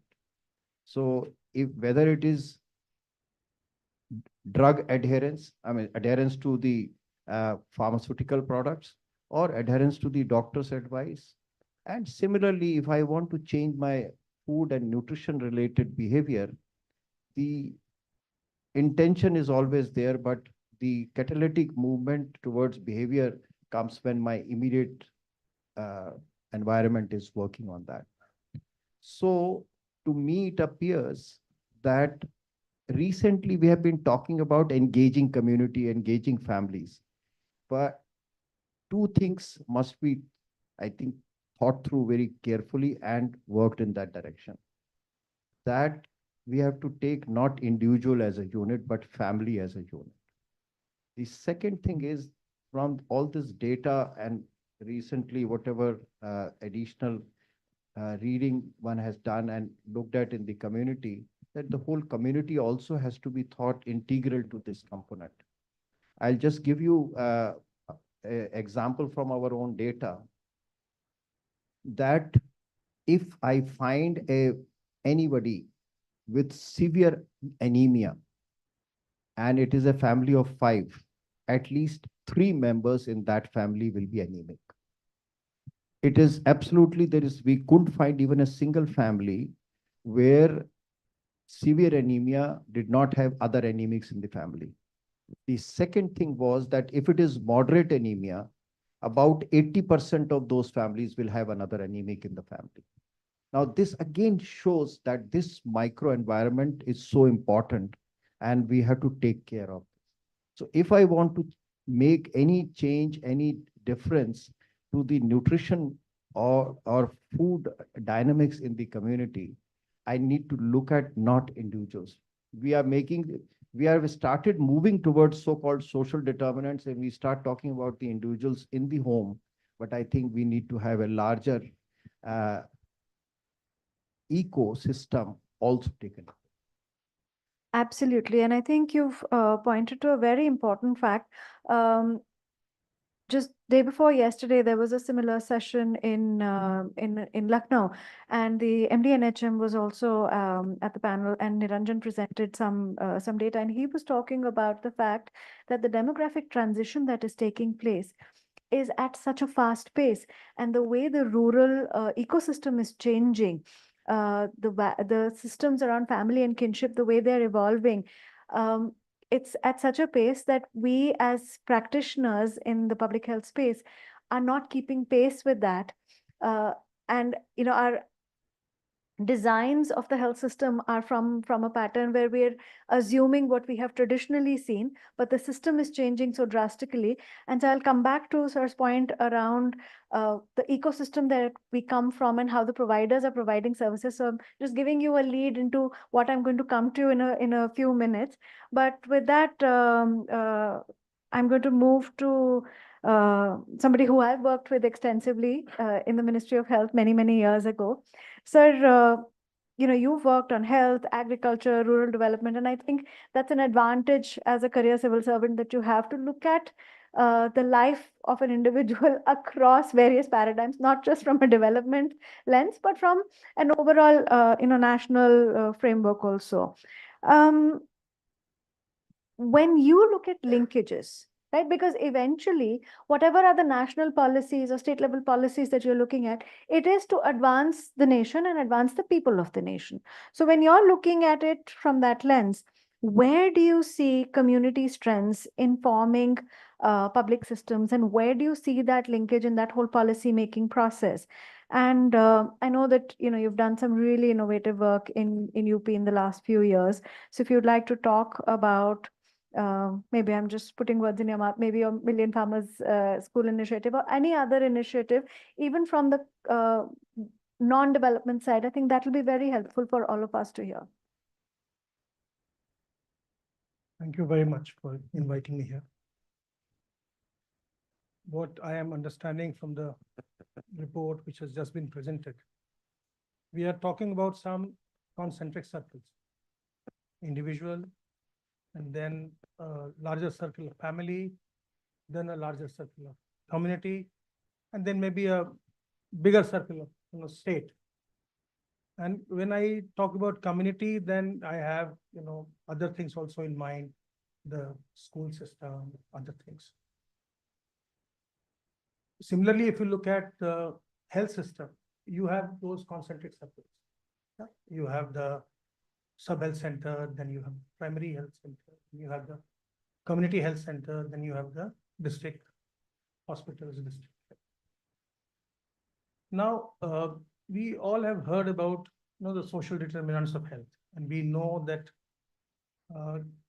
when we talk about health in terms of medical care, then the role of a doctor or a nurse or a paramedical staff comes only after you have kind of fallen ill, and then you go to the doctor or hospital, and then you look for treatment or medicine.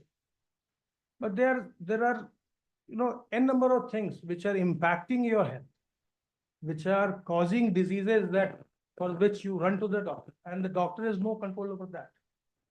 Your drinking water or the pollution that is there in the environment. Doctor has no control over this. The health system has no control over this. So therefore, there are many factors where, which are which are non-medical. And you have to look after that also. If you want a human being to be healthy, if you want him to be productive, him or her to be socially, economically, and culturally productive, then you have to look at many factors. Now, it is not health. I have always held this view that health is not something which can be done by the government alone. It always the government, non-government, and the society at large, in which you include the family member also and your neighborhood also, neighborhood of care. Shamal was telling me about that.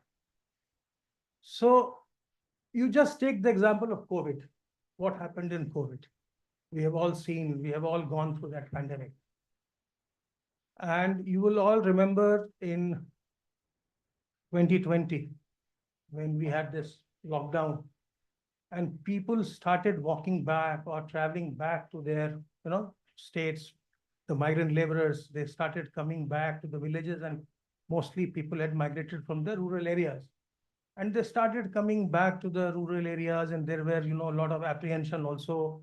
At that time, you all have gone through that. You know what kind of atmosphere was there, what kind of suspicion. Nobody was talking to each other. Nobody was ready to shake hands or meet or whatever. And so much so that we had to face a habeas corpus petition, writ petition in the Allahabad High Court. Why? Because I'll come back to the migrant issue. So during the second wave, when it was very bad, you all know that it was very bad, and in the hospital, someone died, and at that time nobody was looking after the dead person also. The son did not attend to the father, did not come. The body was cremated. Maybe hospital staff did that, or whosoever did that. And then after the wave was over, then he filed a writ petition that where is my father's body. So that was kind of a thing. So we said that, were you concerned about your father when he was admitted in the hospital? You were just not concerned. And now you were hiding in your home, and now something has happened, and now you are fighting at it. So that was the kind of atmosphere at that time. So in 2020, when people were returning from Gujarat, from Maharashtra, from other states, and a lot of people migrate from Uttar Pradesh and Bihar. So we had more than 40 lakh, migrants coming back to the state, and they went back to the villages. So do you think that the government alone could have looked after that huge number? No, it was the community. We were only providing, some assistance in terms of, ration for 15 days or some facilities, medicine, etc. But the psychological support, the social support was coming from the community, and everyone did a fantastic job. The village heads, they arranged the school building where they could be quarantined, because even the family members were not able to take them in straight away. So everybody said, no, he's coming back from Mumbai and there is a lot of infection, so he will not come home. So then he had to be put in a facility for 15 days quarantine, and then the family members taking him. So who was arranging all this? So the community came forward. So government was assisting, government was providing the medication, medical care, government was providing ration, government was providing other things. But the community was also working. So the public system and the community, both, when they joined hands, that gave us the desired results. Otherwise it was such a bad pandemic, that bad phase, that it was absolutely impossible for just one section of society or one segment to look after that entire thing. So that is something which I wanted to tell you about the community. Now I'll give you another example, an interesting example from agriculture. So way back in 2016, okay, so we came up with this idea that we should start a new scheme for farm pond. So farmers were given some, they were being given some subsidy, and they were constructing, they were asked to construct a pond in their fields, because in Bundelkhand area, it is not largely irrigated. So the rainwater would collect there, and then the irrigation will take place. If you are familiar about, most of you are from urban areas, those of you who are from rural areas, you know that, if you're cropping, if you're farming paddy or wheat, you require a lot of water. Many times you have to irrigate.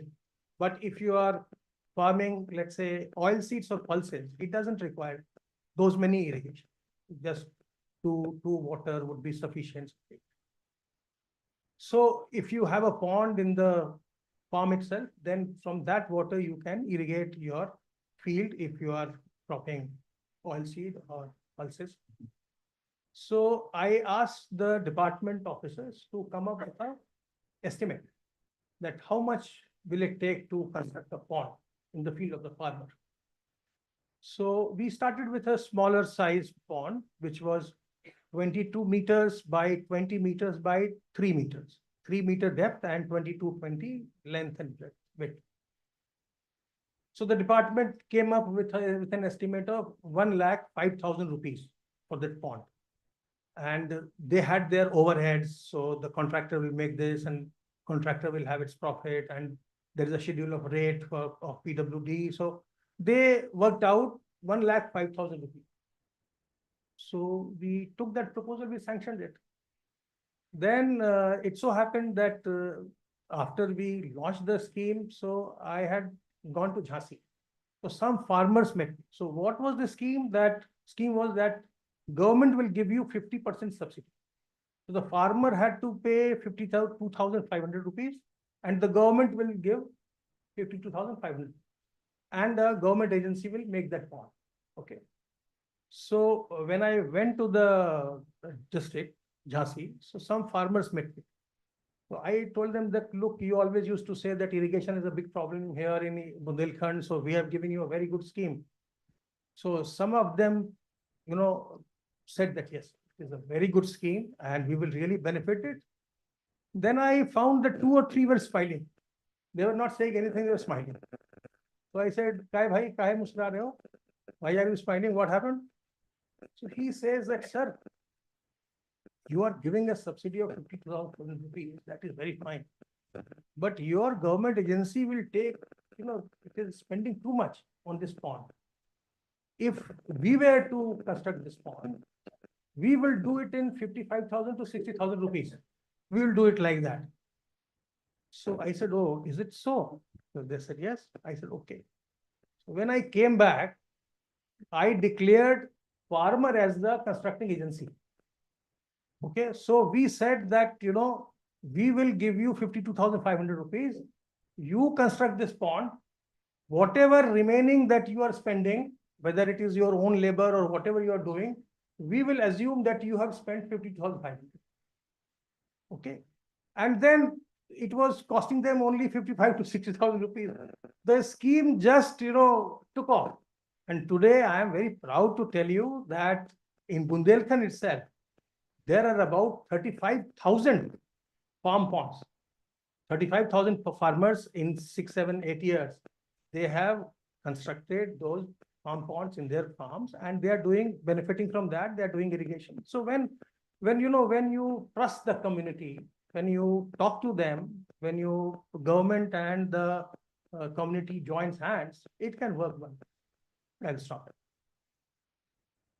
So you said the question was out of syllabus for you, but when you have an August panel like this, the responses are such that the questions that you came with become irrelevant. But yeah, that is such an insightful example that you shared, that when the policy is made, so to say, informed by district and block level officials, but it is still made in the office. And when you actually go out in the field, and when there are people who actually engage with the beneficiaries, the actual implementation of the policy becomes different. But I'll go to one of the points that Sir had highlighted, Andre, which was around the whole piece around the concentric circles and how there is this whole world that an individual has around them, and then there is the health system and how they also have their own processes and systems, but the interaction happens when there is an illness. And you've had the opportunity to look at models in various countries, and thanks to you, we also looked at some of the models in different countries.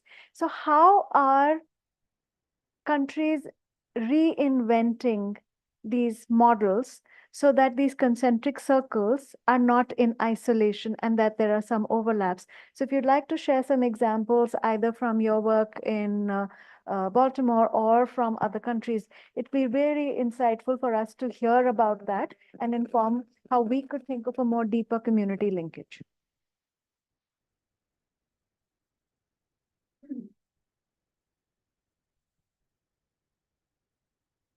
Good afternoon, everyone.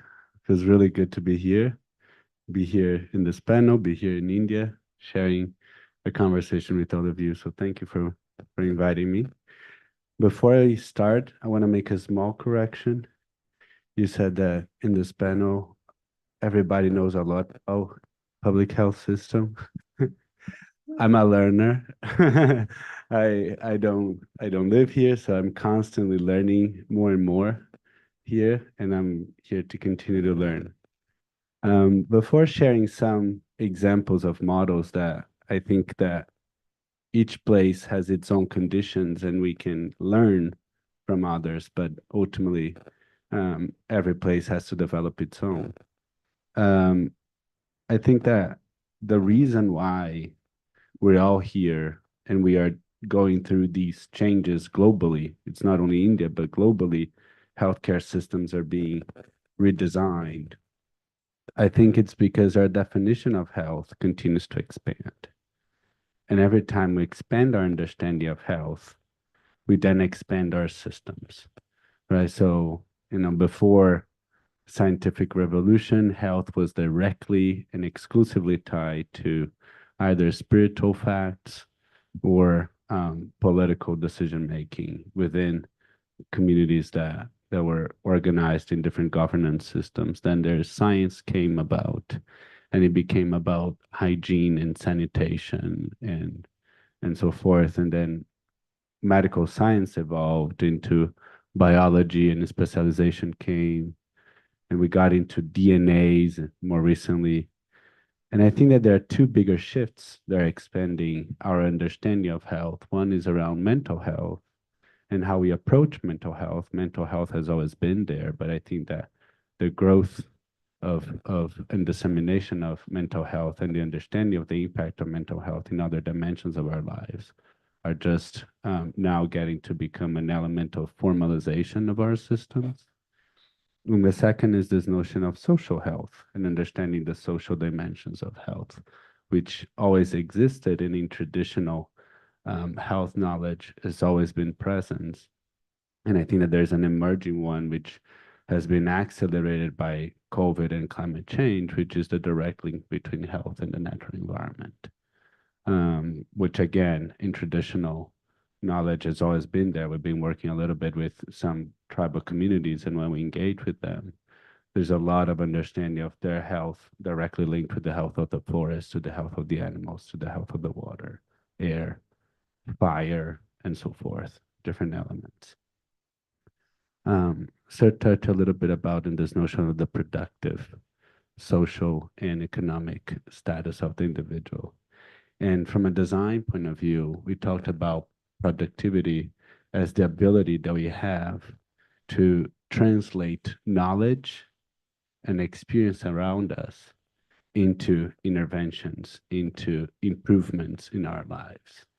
And I think that that becomes interesting when you think about that from a social cultural dimension.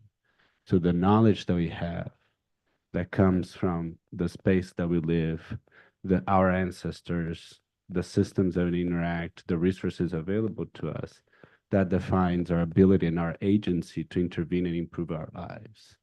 And I think that that's one of the key elements that are starting to get recognized, is that one size fits all type of public health systems and healthcare services will not suffice the diversity that we have in this country and in different places.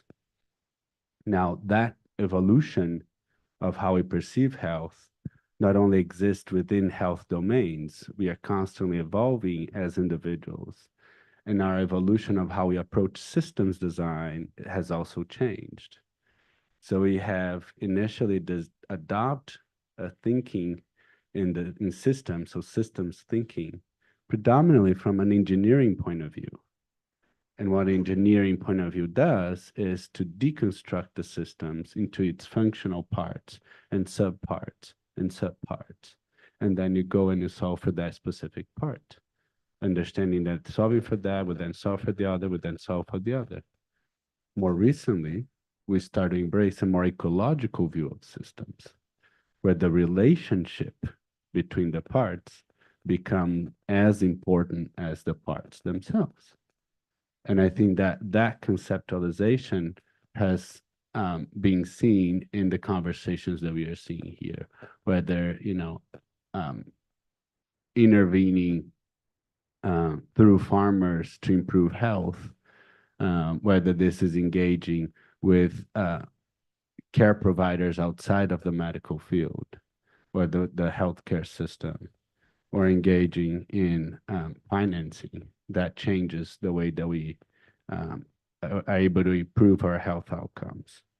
So I'm going to talk a little bit about 3 different interventions that I have seen. There are many others. These are not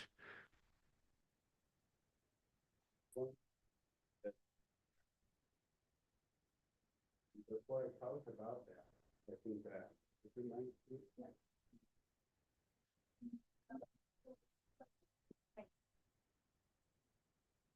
I think there are a couple of principles that inform these interventions, maybe not explicitly, but implicitly they are there.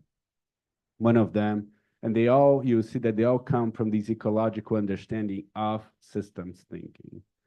So one is diversity. There's no ecological system that is not diverse, that is sustainable, that is not diverse. So diversity in disciplines of care provision, so healthcare workers, ASHA, nurses, doctors, technicians. That's all required. But also into the types of services being provided, right? So mental health, social health, clinical health, and etc. You've seen an understanding and a shift to regionalization. So geographically grounded and service arrangements. They are not necessarily politically structured or administrative, do not follow necessarily the administration of the political system, but they are geographically determined by one, number of people, so population, and two, stratification of health risks. So those are two factors that you see within these different organizations of systems. Second is this notion, the third is this notion of responsiveness rather than prediction. They're not substitute, but they complement. We got to have responsive in our systems because our life changes, our health situation changes, and we need to understand how to accommodate these changes over time. Fourth element is decentralization. And that, I think that there's a lot in this country that you don't need to expend much the need for this. And the other is a combination of vertical integration and horizontal coordination. And I think that that's what it's interesting. So within that, I'm going to quickly talk about SUS, so SUS, that's the Sistema Único de Saúde, that's the unified health system in Brazil. And from a governance point of view, they have this political structure where you have ministries at the national level, you have state secretaries, and you have municipal secretaries. But then they have councils that organized and help design the programs and the interventions. So you have three levels of councils. You have the political council, that brings bipartisan negotiation. So sometimes the party that wins the state is different that wins the federal level and different the municipality. So you have bipartisan council political decision making for continuity. You have another council that relates to this political structure, so national, state, and municipal. Then you have a council that it's all state councils. So just state representatives. Then you have another council, there are city councils. But that city council happens at a national level and then at the state level. So you have within the state, you have city councils, and then those decisions that get to the city council of the national. So you have a decentralization, but also a horizontal integration at multiple levels, as well as a vertical integration. So I think that that's an interesting governance model. And that allows for them to create a couple of interventions that are responsive. And I'm going to give a couple of examples of them. One is what they call health in time. So one of the things that the city council brought into the game was that a lot of the people were not able to attend to the community health centers that we have there because they closed by the time that people leave work. So what they did was they extended the hours before and after in routine to accommodate some of those needs. The other was better at home. That's another intervention where people that were either homebound or needed equipment or continued care through the unified system of health could request. And what it's important is that this unified is a public system and is organized under the framework of human rights. So it's a right of the citizen to have an integrated and unified system of health. And that means from primary care up to surgery, specialization, at-home care, all of it. Then another interesting point of responsiveness was that initially they created a standardized system of, well, here will be the community health centers. There they call the units of basic health, where these are places, small clinics in the communities, various neighborhoods across the city, the country. But what they realized was that these units were being filled by different requests, and that they needed to organize these systems. So then what they created is the unit of ready, it's, I don't know how to translate that, it's pronto atendimento, but that means that it's basically emergency rooms in the communities. So only emergency, where they stabilize people there in the community before they go. And that's separate from the basic and the community health centers. Then there are interventions for communities that live across the rivers where there is no roads to achieve. So health is delivered through boats, and there is schedules, there is arrangements, and there's all of that. So this is one example. I think a second example that we've seen is in Costa Rica. And there are a couple of interesting points. One is Costa Rica in 1995 shift. And what they created was a zoning for health, which is separate from the political zoning. And they created 106 zonings based on population and health risks. And they create a panel of nurse and community health worker and doctors. And then they created these, what they call health areas inside the zones, which then have different ratio according to the health risk with the number of home visits. So the community health workers, for people that are level 3 risk, 3 visits at home per year. Level 2, 2 visits, level 1, level 1, 3, 2, 2, 3, 1. So it reverses. And that is visit at home unsolicited. You go to check. And if you see their data system, they have notes of,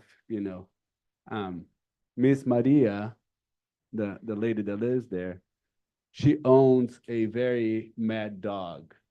So for you to get it to her home, go around, knock 3 times in the back, watch for the dog and come back. There are notes literally at that level.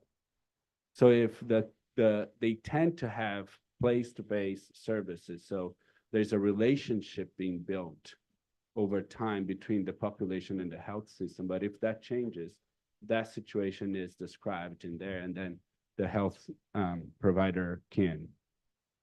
And that process of implementing and redesigning the health system started in 1995, and in 2019, a study was done, and they realized there were 13% decrease in mortality rate. 13 over 13 years. And what that did, and then they have all the different like rate, age separation, disease reasons. They realized that most of them are related to cardiovascular disease, cancer, respiratory, and diabetes, so non-communicable diseases, which is the primary function of primary care within that system. And they realized that within that 13%, when they separated per age, they realized that 1.7 times higher was the improvement in mortality rate among 65 years old and older compared to other ages.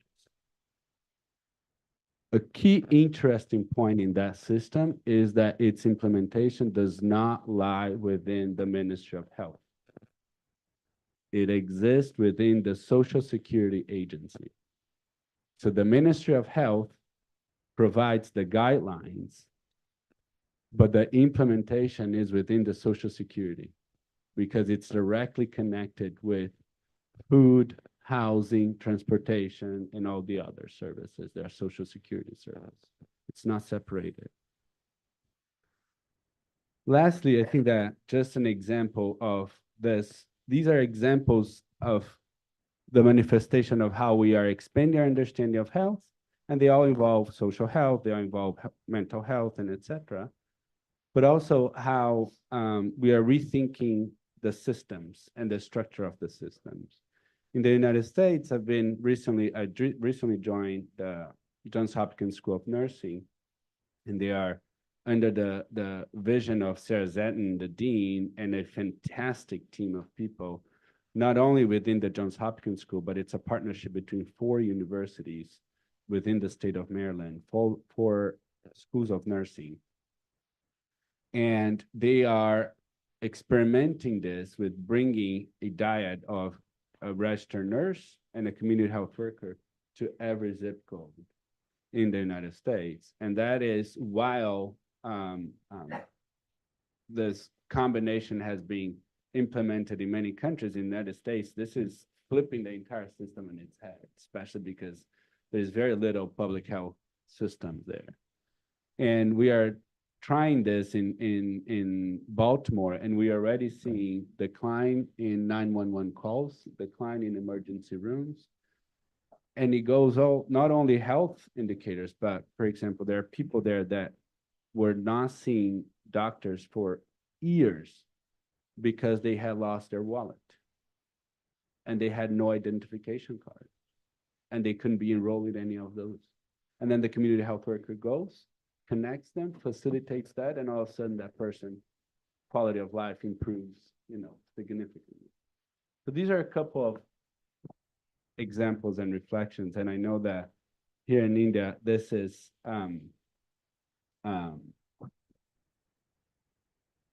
has its own implications and its own challenges. And I think that nevertheless, I don't think that it should prevent us from pushing further. There's always an opportunity to learn from innovations that have been tried in different places. And I can see all of the policymakers here thinking very, very intently in terms of what we already have and what can be done. And Anuradha, with that, I'll come to you. You've been working on health system from a system side, from a design side thinking. So do you want to, having heard Andre's examples from different countries, talk about some of the innovations that have been tried? And after that, Amit, I'm going to come to you to just build a linkage around, we have these national schemes, National Health Mission, NRLM, and where could be some of those points that there are existing linkages that could be leveraged further. So Anuradha, over to you, and then. So, Minda, thanks for inviting, but I'll start with a disclaimer. I'm sitting with a row of mentor and teachers. So I am on the hottest seat possible at this point of time. Starting with an example, I think Andre did a great job. Social security and responsiveness. I think I'll start with that. So one of the examples that we see, and a lot of examples around COVID had been given. COVID saw that there was a reverse migration, and in the urban areas also, people were leaving because social security was not there for them. And why these people didn't have social security is because these were migrants who did not have the local address of that place. And that's the point we realized that we started counting the number of schemes government has. Government of India and state governments together have nearly 135 social security schemes in the country.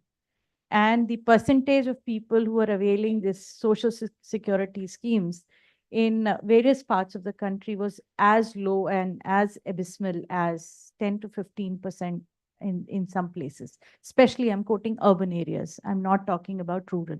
Rural must be still a little better. So the reasons when we started looking at gaps, why people don't avail these social security schemes, and mostly the ones related to health, food, nutrition, education, which are vital things in life, is because a lot of them didn't have paperwork with them. And paperwork was not there because these centers, these local centers, these are called CSE centers in a lot of states, were not either functional or dominated by touts. So that was the whole problem that we saw. And that's how we thought of this innovation through a partner called Hak Darshak that came into being. They have a very small, simple app. Anybody can access the app, fill in their profile in it, and see what are the schemes they are eligible for. Based on that, if you have the paperwork, fair enough, they will take you and help you get the scheme. If you don't have the paperwork, they'll help you get first the paperwork done and then access to the schemes.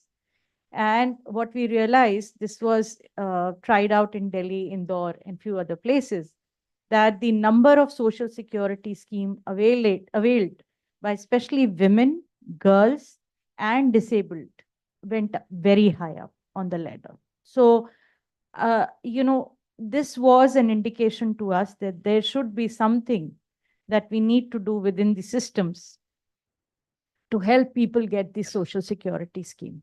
Initially, people had a lot of doubt on these people who were coming. They thought they are another set of touts who are coming to them. And the municipal corporation head of Indore and the district magistrate of Indore came to our rescue. They gave space to these people within the campus of the municipal corporation office and allowed them to sit outside health and wellness centers in Indore city, where they were operating along. And they started with actually helping them avail the PMJ scheme for higher benefits. And that's how people started building this trust. And now they are even, when our program is an exit phase, these people are now charging a nominal fee, but people are happy to give them these 25-30 rupees in comparison to the touts who were charging them in thousands and still not getting their work done. So the learning from this process is people do require social security schemes. People are ready to avail them. They need channels to avail them. And if our system actually starts supporting not this particular organization, but the system per se is built around it, it would be of great help. That's one example that I wanted to quote from what Andrea just. The other one is responsiveness, systems responsiveness. And now here, I'll give you an example of two innovations that we have done. One innovation comes from Arunachal Pradesh, and we have this TCM district in Arunachal Pradesh, which is highly tribal. The deliveries in the health system, in the sub-centers and the PHCs were not happening. And the result of which was that a lot of people who were posted there had started moving off of these, and skills were lost over a period of time. So the government of Arunachal reached out and we actually started working in that area. And we did some evidence generation again in the field. What we found out was very stunning and very surprising, that people do not go to the health and wellness center or the delivery point because they wanted to deliver in a position which was very different from what the hospitals offer them or the facility offer them. So they wanted to deliver in a sitting or a standing position. The hospital was offering them a lying down position. And the hospital was differing that we will not provide a sitting and a standing position because that's not allowable.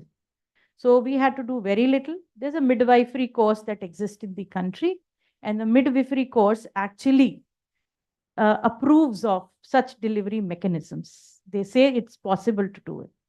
We got the staff back, tried and start the training with the help of health systems in the state. Now these facilities are again functional, and a lot of people are coming, and the staff is actually facilitating these deliveries in these TCM districts. The state has taken over the model, and we are moving out of the model now, and state is now funding it. There were two things involved in this process. One was agreeing to what the community wanted, the responsiveness of the system. And the second was a bit of differential and decentralized financing that was required over there to let the system operate in its way. So that's again what Andrea had said. And the third example comes from a family care model that we implemented and now is a national model in the country for TB. We started with TB. And that was a model that Noora Health was implementing for MCH. But we thought this model can help us with implementation in TB. And we took that model, and for TB, a lot of people become defaulter in the first 2 months. And the reason is that they can't tolerate the drugs that are being given to them. And also, the the fear and the stigma, especially in the women, and unavailability of nutrition along with the food makes it worse for them. And Dr. Arora very clearly talked about anemia here. And yesterday I was in a deliberation where Professor Reddy was reading out from his book saying that the anemia is going to rise several folds due to climate change that's happening. So because of XYZ reason, people were not ready to take the TB drugs, and the defaulter rate was very high in this particular district. And we brought in family members. We started training the family members to say, how would you support this particular person in the first 2 months and take him to the level where he or she would start accepting the drugs and continue them for the next 6 months. It worked really well, at least in the implementation innovation phase. And now it is scaled up. Obviously, there are issues that would happen during scale up. It would not remain as intensive as we were doing there. But yes, we realize the importance of family care and family giver in processes that are long drawn. And now we intend to take this process forward with geriatric care, with mental health, and with few other things like neurodevelopmental disorders, where patients are either bedridden at home, and the caregiver has a long drawn process of providing care. In fact, we were visiting Orissa, and one of the tertiary care providers, a very senior interventionist, came and said that we have patients whom we take out of intensive care units, have their tracheostomy done, and their tubes need to be cleaned. We do not have beds to keep them, in the hospital for a very long time. They go back home, they come back with a lot of issues and infection. How can you train the caregiver providers to help them in the house to take care of these patients? So I think the need of a family and a caregiver getting involved in these processes are in. And that's where, our DA, Atul Gawande, says, when people reach out to the system and trust the system should equally reach out to people and help them trust them more. So thank you, Medha. I think thank you very much for sharing those very insightful examples from within the country. And I think those offer an opportunity to be looked at replication in a model which is relevant for that state, for that geography, and draw insights for the national level. Before I go to the next speaker, I can't, having worked on maternal and child health for so long, you talked about the position in the birthing position, and that I think has been a point of discussion. But, there's a very deep gendered dimension into that. And the reason I bring that into the conversation today is because if we go historical and look at where these emerge from, traditionally all over the world, including evidence from Europe, shows that squatting was the normal position for birthing. But around in May, around International Day of the Midwife, I saw the social media post that the position changed from squatting to laying down because there was a French king who had a fetish to watch the childbirth process, and therefore the process changed. So then I went in deeper and I did a lot of reading that, it cannot be that flippant a process. So I read, and then I interacted with quite a few midwives in the UK, and I asked them that where is this coming from? So they said that was a time when there was a lot of unrest, 17th century in Europe, and the need for the council in all of these countries to prove that the heir was of royal descent, that it was not just the king, but the whole council used to sit and watch the delivery. And for that purpose, the laying down position became the norm. And that is where your point around social norms sort of came in, that it became aspirational, that if the queen is birthing like this, then we should also start to birth like this. And that is where the practices started to change. But because of that, complications began to rise, and the midwifery-led care practices which were existing in Europe started to bring back the birthing position choice. So I think it's very important to understand the anthropological beginnings of issues and the connect between the medical health system and the community and the behavioral practices. I think it goes around in a cycle. But having said that, I will come back to the point that I was bringing to your attention, which was around the point that Andre highlighted around social security. Who really has the role of providing that service, and where can we bring about linkages? We have the NRLM, we have the health system, we have communities, individuals and families, we have SHG collectives, we have agricultural communities. How can we bring about a more deeper engagement which exists at the village level? But how can we make it more meaningful for, as Professor Kotwal was saying, for a feeling of wellness, a feeling of well-being? So if you'd like to take that. It's a very tough question, going on for many years, but then I'll try to give my point of view. It may not be the best point of view, but I will give my point of view. We all understand that health is multidimensional, multifactorial, multi-departmental, and cuts across all sectors. So every department runs programs, and those programs impact health or get impacted by health of people. So both ways.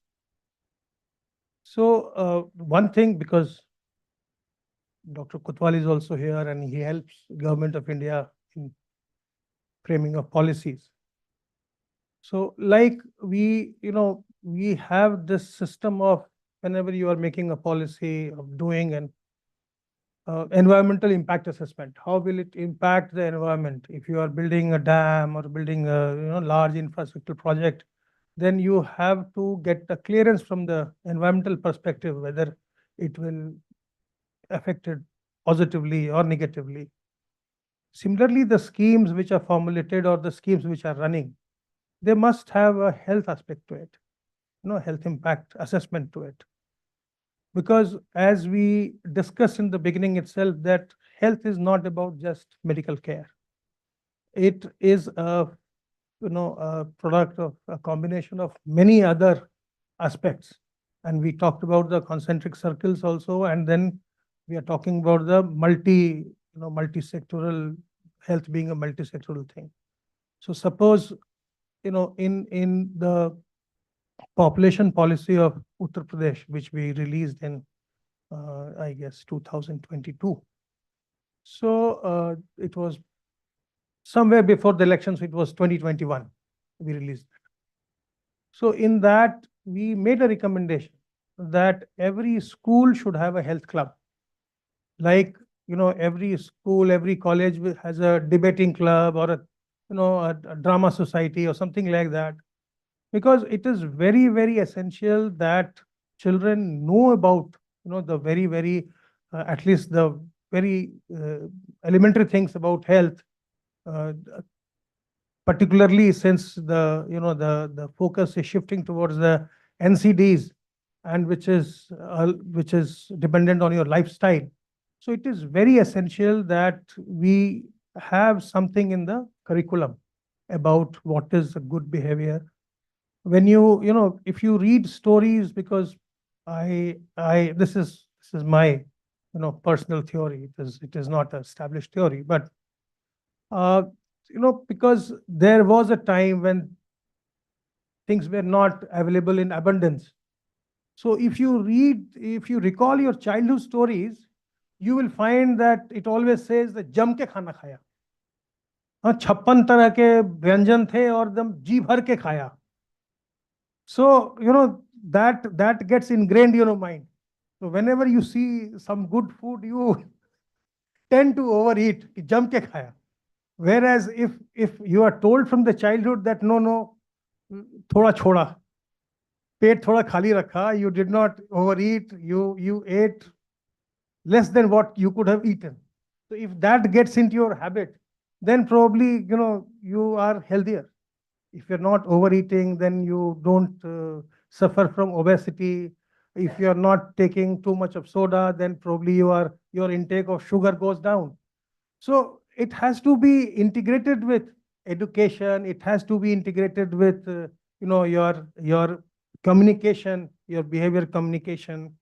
So that is what I wanted to tell you. And health impact assessment is one. The other thing in the presentation, when it was the report was being presented, I was very surprised when somebody said Mr. Sandeep was presenting. So he said that when we asked, then 49% of the Gram Panchayat said that we have a doctor. I was absolutely stunned. No. I understand that. No. So what my feeling is that the community is counting quacks also as doctors. It is absolutely not possible that even public plus private combined, 49% of the Gram Panchayat in this country can have a doctor. Absolutely not possible. Your point is confirmed because in that table, there were only 2% which talked about quacks. So you are right, this misclassification. This misclassification. And then Andre was also talking about the geographical classification, and I am of very firm view that we have this norm for setting up the health system going on for the last 50 years. Dr. Saab will correct me if I am wrong, but a PHC for 30,000 population, a sub-health center for 5,000 population, a CHC for 1,20,000. When were these norms set? I don't think less than 50 years ago. Okay. And we are still stuck with that. There is a case for reimagining it. There is a case for revising it. What is happening, generally speaking, for the public hospitals, for the sub-health centers and for primary health centers, you have to get land free of cost. Okay. You don't procure land. You procure land for construction of irrigation canals. You procure land for, bridges. You procure land for roads, but you don't purchase land for sub-health center. So as a result, what happens? As a result, the sub-health center is established 2 kilometers away from the village in the jungle because there is no free land now, or wherever. So why do you want to have new sub-health centers? Why do you want to have new PHCs? You change the norms. You expand that building and say that instead of 30,000 population, the PHC will serve 50,000 population. You have now better roads. In the last 50 years, you have better roads, you have better communication. Why keep that norm? But that will require the human resources for health norms to be revisited. No. It will not require that. Why? Because if you are going by the population norm, then you have to have 5 PHCs. So if every PHC has a norm of 2 doctors, then you require 10 doctors. If you have only 2 PHC instead of 5, then you will have 5 doctors into 2. 2 into 5 and 5 into 2 are the same thing. So you will not need to revise the human health resource norm also. But then you will make life simpler because people know the existing health center. People know the primary health center. You add 2-3 rooms to that and increase the human health resource, increase the number of doctors and nurses. So what happens is today you have a sub-health center, which is a single A&M manned center. So if she is not there, then you go and you come back. Then you have no trust. You don't go second time. You say, oh, gaye the, kuch dawa mili nahi, there was no one. But if you have a contingent of 3 or 4, at least 1 or 2 will be present. Yeah. So if you go there, you get some services and then come back. So you have to reimagine the entire thing. Why so much insistence on outreach service? If you look at the sub-health center, then 5 days the A&M has to go to the villages. Why? Just go out for 3 days. Let the people also come. 2 days she sits at the sub-health center. And now that it is being converted to health and wellness center, and you have the CHOs also, which is a good thing to do. CHO in a way Indirectly, the government has now kind of said that, okay, nurse practitioner is all right. They could not have said nurse practitioner, so they have called that BSc nursing person CHO. So you have to, you have to reimagine the entire thing. You cannot be stuck in time. 50 years ago, you set up something, some norm, and then you are continuing with, what is the point in that? You expand, you make that infrastructure itself better and put more manpower, then let people come. Yeah. If you provide assured services, people will come. You all are very well endowed. The thought of falling sick, must be creating anxiety in your mind. Everyone's. I have been joint secretary in Government of India. I have been the additional chief secretary. So many doctors know me. Even then, I am afraid of falling sick. कहाँ जाएंगे यार, किससे बात? तो इसलिए मैं doctor साहब से खूब नमस्ते नमस्ते करता रहता हूँ कि डॉक्टर साहब कैसे हैं, क्या है भाई, ये कहाँ जाएंगे? So everybody has this. So you at least you should have a place where you get assured services. Today you go to the PHC, you go to the sub-health center, you are not getting any service, nobody is present. What is the state of PHC? The pharmacists are running, the doctors will not go there. You can have all kind of theories on paper, but doctors will not go there, the pharmacist is running them. So if you have 4 doctors, then you will get at least 1 or 2 doctors there. So reimagine the entire system, revise it, revise the norms, don't get stuck in time and move on. Thank you very much. I think your message has resonated very actively, and we know that people are not sleeping and they're actively listening to us. But on that point, I was very keen on going into another anecdote from your point around eating 100% to 80%, but I'll probably come back to that if we have more time left. And Anirban, that comes from a suggestion you made to me for watching a Netflix documentary around the blue zones, but we'll talk about that later. What sir was articulating around revisiting norms. And I think that is something that the government of India has always been intentional in doing in terms of policy design, looking at how we can reinvent, looking at making sure that programs are current and are reaching the populations that we aim to serve. So in the original cheat sheet that I had sent to you, I talked about the role of think tanks and NGOs and how there can be more collaboration, which has again on paper existed in the way Government of India has always worked. But I'm going to add one more nuance to that. As we are talking about this whole partnership with the user, with the individual, even including aap hum, how can we be more part of that conversation? How can we bring in the voice of people who are actually needing that service with the evolving scope of services? The traditional requirement of services continues, but with the evolving need of health services, the whole concept around well-being, Anuradha was talking about neurodivergent issues, we're talking about mental health issues, we're talking about newer illnesses coming. How can we be more inclusive and really hear the voice of people and making sure that we are being respectful and geographically significant in planning?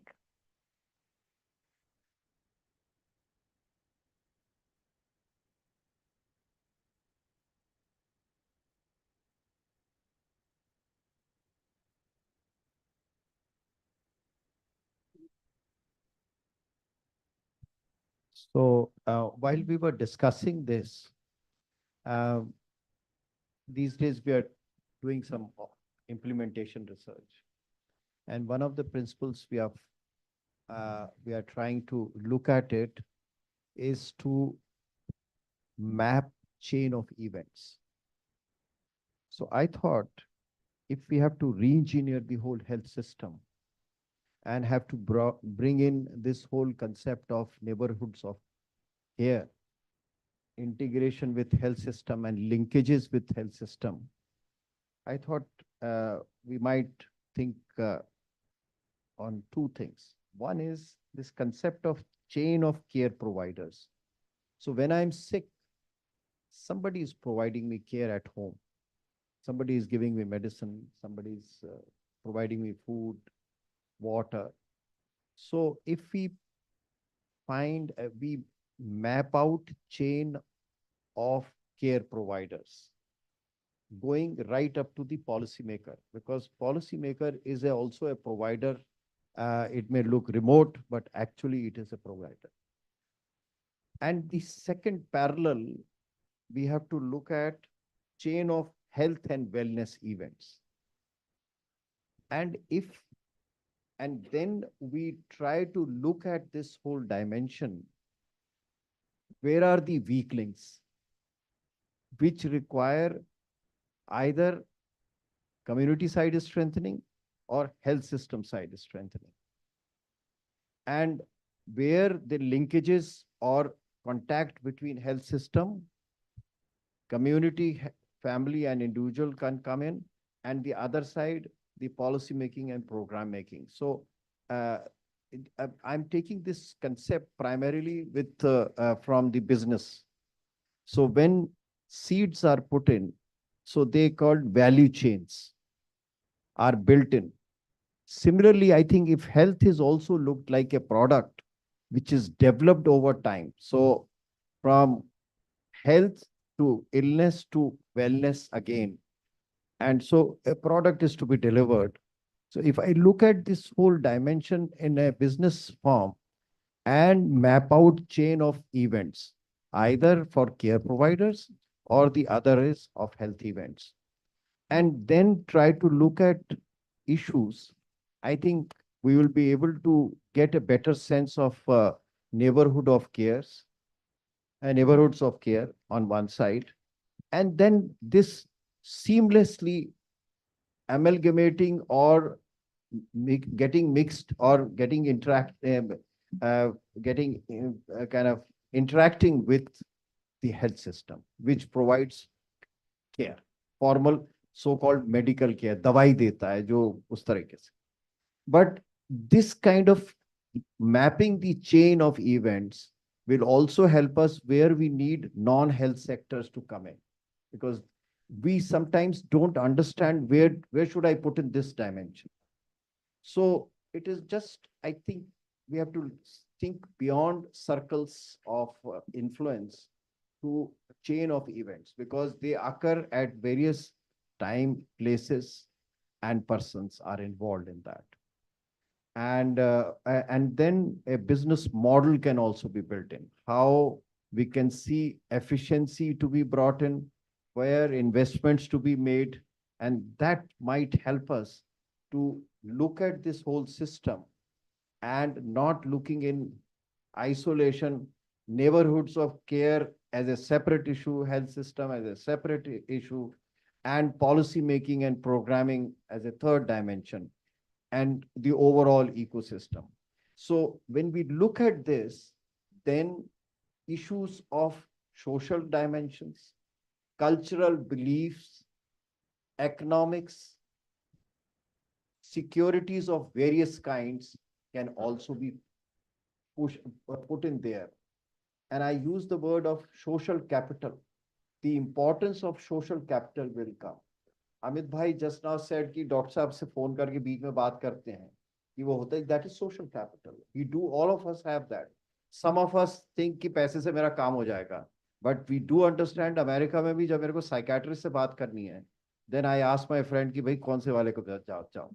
So social capital is very important. Many of us have forgotten that. That's a very important dimension, and it is a very important cog in the wheel of neighborhoods. I will stop at that, but that's what I was thinking during this time, that something of this kind probably needs to be looked at and a broader framework can come in. Thank you.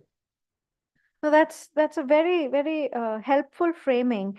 And we tend to forget the economies out when we're talking about health, but it has a huge economic implication, not just for the health system or for the public, for the government, but also for the individual, because there is a cost to falling ill, there is a cost to staying healthy, and it affects you as an individual, it affects you as a family. I know I had left a thought with you. I'm going to add another thought to that. Sure.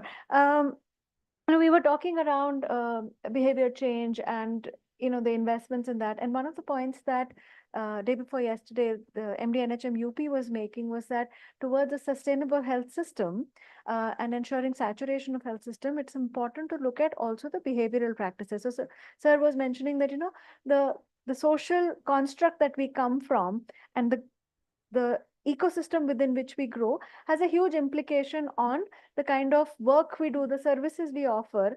So we spend a lot of time on thinking of social and behavior change at the community level, changing their practices. But the providers also come from the same community, and that also has an implication on how services are offered. And there is also this whole dimension of services for them versus services for us. So that's one piece, and I'll complicate that with another point around wellness. That and this goes back to my childhood, growing up in a defense background, we always saw the focus was on wellness. So there is this whole focus around, while it's a very psychologically intensive job, there were very clear work hours, but there was also a lot of focus on sports. There was a lot of focus on society, that social interaction. So there is time for fun, there is time for social engagement. You're away from family, but a whole ecosystem around that family is created.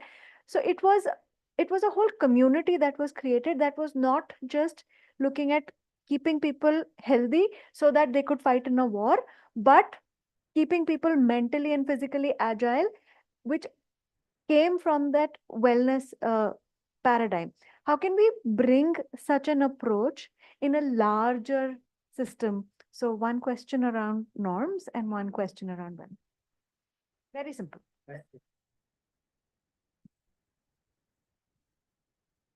Thank you, Dr. Mehta. Yeah.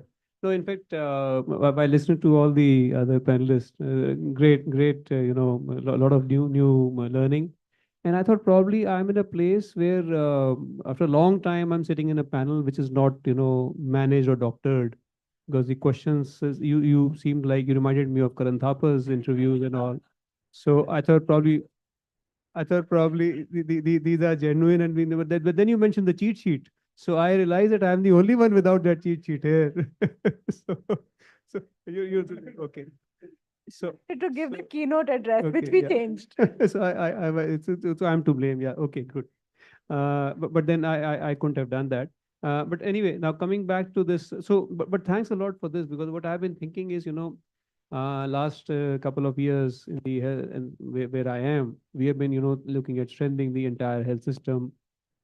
We've tried to add the seventh building block of community processes in that, and a lot of efforts are being done on that.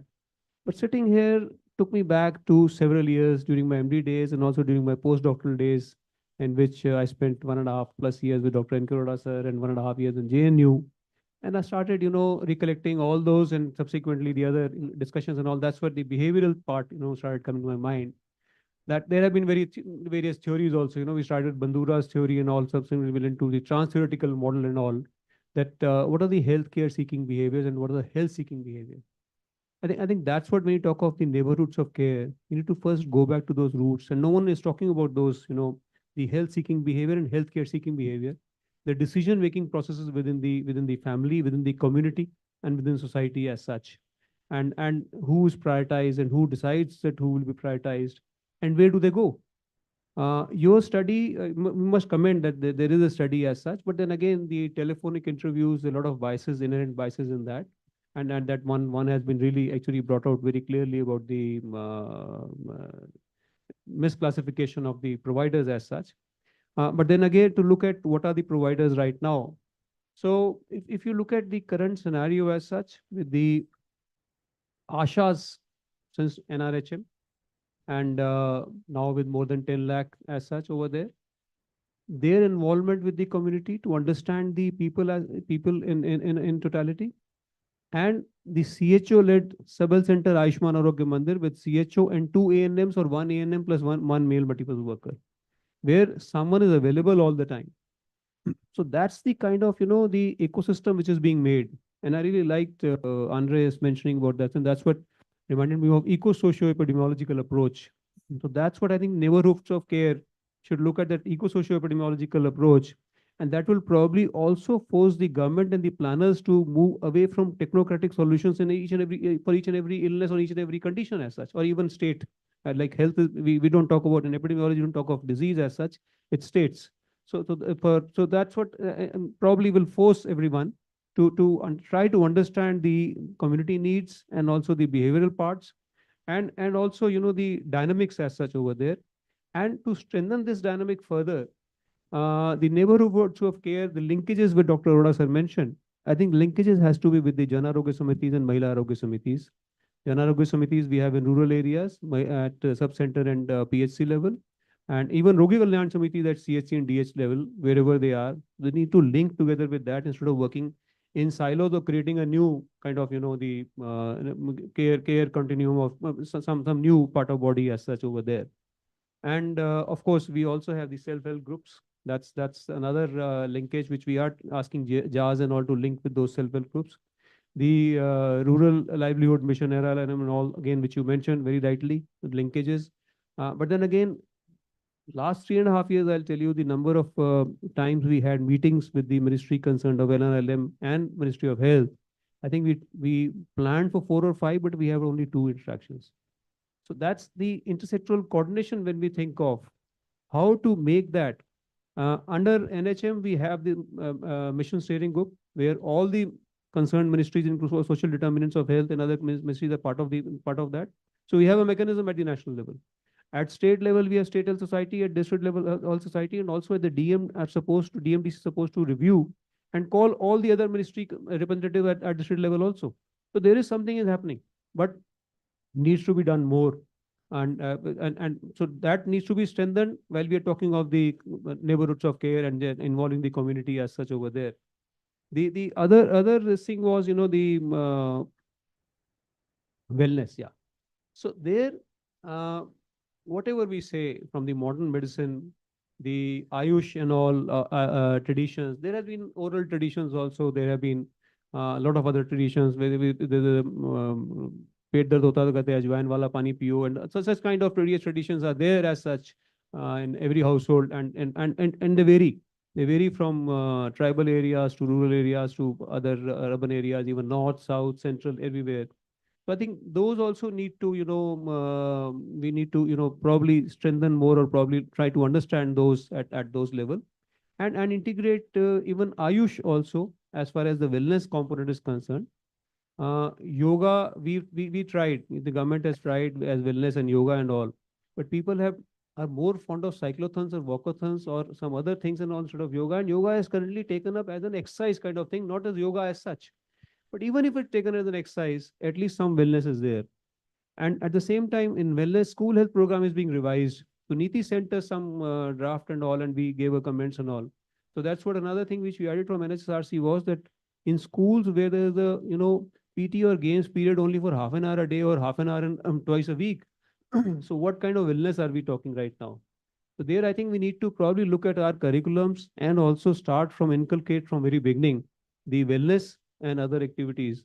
And as you rightly mentioned that when I was small, I remember that we used to be out of the house after coming from school, after some initial homework, we used to out of the house.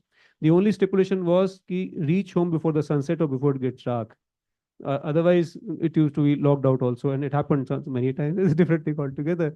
But that's a kind of networking, that's a kind of activity and all. And I was in Gold Market. I remember walking up to Nazafgarh and coming to South Delhi and all also in group of us or cycling and all. So that kind of activity was there, which is not there anymore. Especially now with the social media, we're getting more and more isolated. And your study also has shown that even in villages it has reached. So that wellness and well-being, that has to be brought in. And we have a lot of yoga practitioners and people who are, as it is, knowledgeable as such on these. We need to leverage those.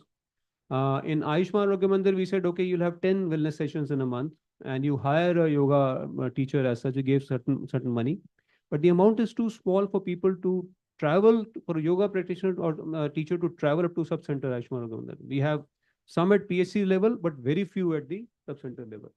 So we need to strengthen this also. I think I'll stop here.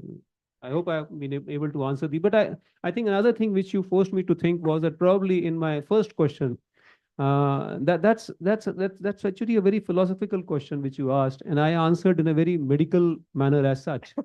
The health will differ. For a tribal, it will be a different definition. For me, it's a different definition. For someone in urban slum, a different definition. And again, for in South India or North India, a different definition is there. I think I will not go into further details of that, but we can discuss it subsequently. Thank you. You've taken me back to my university days, and we had a professor who none of us could ever understand what he said. And when we would look, so when That was you. so when we would look absolutely confused. So when at the end of this class we would all look confused, he said, if I have managed to confuse you at the end of the session, I have done my job. I have planted the seed of questioning and doubt in your mind, and from here you will be on the road to finding your solutions. I could go on and on and on with this conversation. It has been so insightful, and I know I'm going to be coming back to each one of you individually for some insights, because I think what TRIF here is coming up with in terms of neighborhoods of care is such a thought-provoking and innovative way of thinking, which goes back to our roots. And I'm glad it made you rethink of the definition of health and wellness. So, and I have been shown the watch a couple of times, and I think we have to bring this session to a close. But this has been an absolutely mind-opening and invigorating conversation. Thank you so much for each one of you, and thank you very much for being so open to join us in the panel without having a background to it. But I had so many more questions in the cheat sheet, I can assure you of that, which everybody else came prepared for. But I think, I hope you all enjoyed the conversation as much as we all enjoyed discussing it. Thank you very much.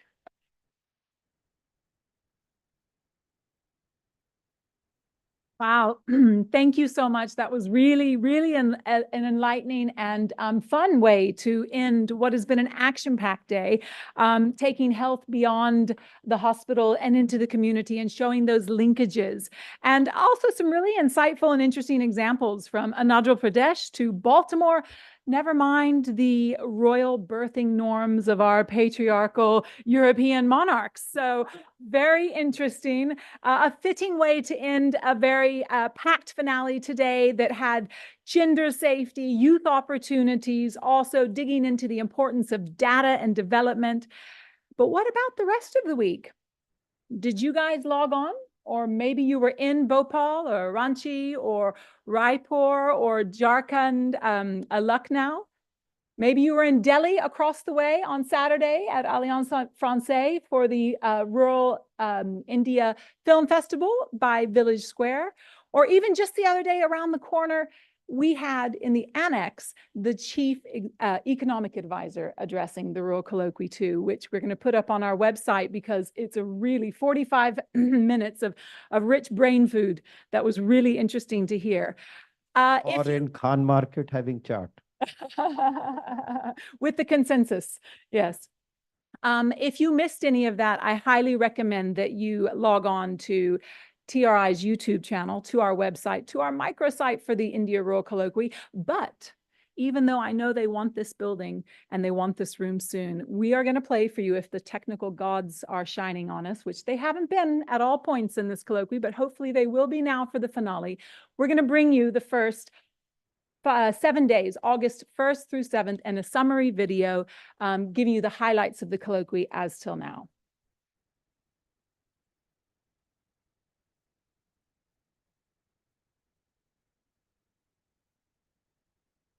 Volume.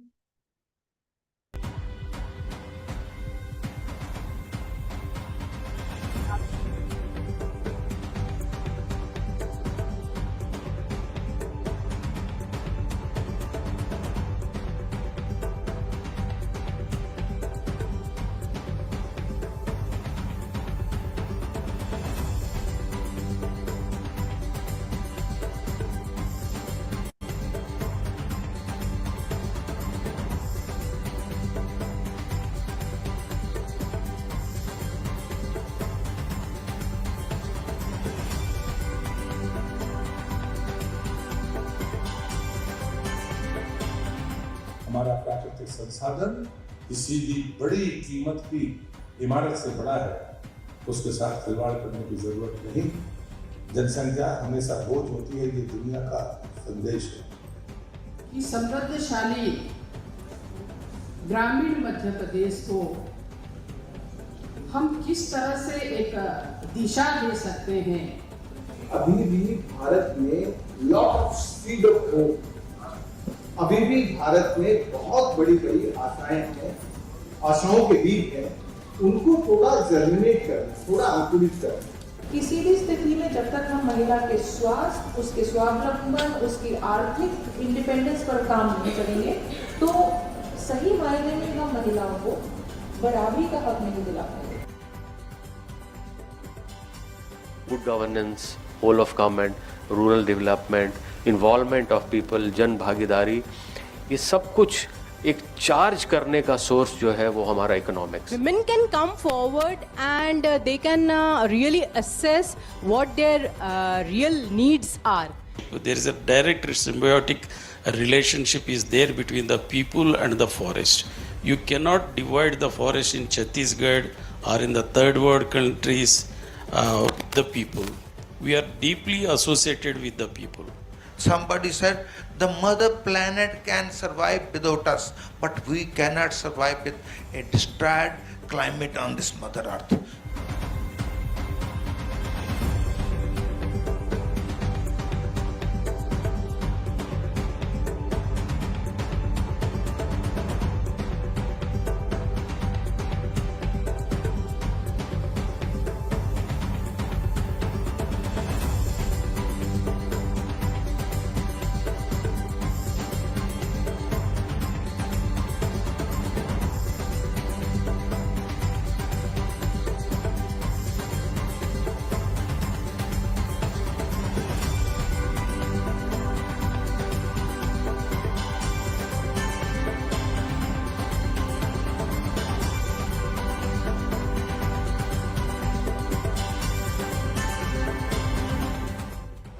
We have launched the program. This program is going to onboard more than 100,000 farmers to engage into different kind of climate resilient and climate friendly agricultural practices. मुझे लगता है कि झारखंड को definitely एक क्रांति की आवश्यकता है। सरकार को सबसे ज्यादा लोगों को सुनने की जरूरत है।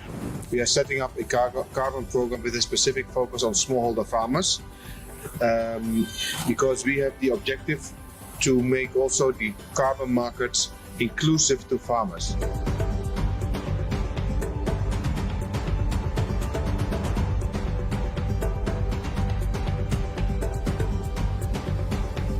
But what can governments around the country do? Deregulate, lift the heavy hand of the rules and regulations and compliance on our businesses, especially small and medium and micro. The needle has to move more towards enabling young people to have the confidence or the aspiration of moving towards what we call opportunity driven entrepreneurship. कि आप एक business नहीं लगा रहे, entrepreneur या leader नहीं मिल रहे, बन रहे because आपके पास कोई choice नहीं है. Because when a young person or an individual loses doesn't have access to choice, then we are disempowering our youth. Young people have ideas. 5,000 young people have responded in this report to say what their challenges are, aspirations are, what they think the solutions should be. So young people have the solutions. How do we listen to them and then build it out accordingly? हम और हमारी सरकार आपके विचार से सहमत है। आप पूरा हमें इस सेमिनार के जो रिजल्ट्स जो आएंगे, जो पेपर्स आएंगे, हमें देंगे, मैं उम्मीद करता हूँ। Credit connect and market connect, ये दो बहुत इंपॉर्टेंट एस्पेक्ट्स हैं एंड वो हर लेवल पे हर महिला को जो भी एंटरप्राइज सेटअप करना चाह रही है सबसे नज़दीक जो है फसल के महिलाएं होती, जो एक केयर गिविंग का जो एस्पेक्ट होता है वो महिलाएं देती हैं। तो जब भी कोई जो फसल की ज़रूरत होती है वो महिलाएं सबसे पहले समझती। मीनिंगफुल और डिग्निफाइड एम्प्लॉयमेंट बोलता हूँ, कम से कम 60-70% जो है आपका पॉपुलेशन वर्किंग एज में पॉपुलेशन वो उस लेवल पे पहुंच जाएगा। But the question is, will you do it by 2060 और will you do it by 2040 और will you do it by 2030, right?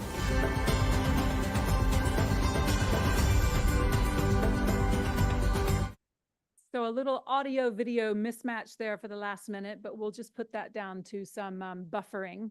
You will be able to see the full version. We'll be adding today's wonderful insights and quotes to this full version. We'll be putting that on our YouTube channel next week. Allow me just one last minute to say thank you to the many, many, many people tirelessly working for the last 2, 3, 4, 5 months to pull this off. First of all, hats off to our state leads and co-leads and their solid teams for putting on such comprehensive conversations. Wow. Also to the Village Square team, that's a platform bringing stories and insights of rural India to young urban India. And wow, they did it at the film festival on Saturday. And okay, thank you. And a special thanks to all the Colloquy back-end teams. Wow, so many, from the comms team, the logistics teams, the collaterals teams, the live stream teams. I can't read my handwriting, but I think it says many more. So many people have been helping pull this off.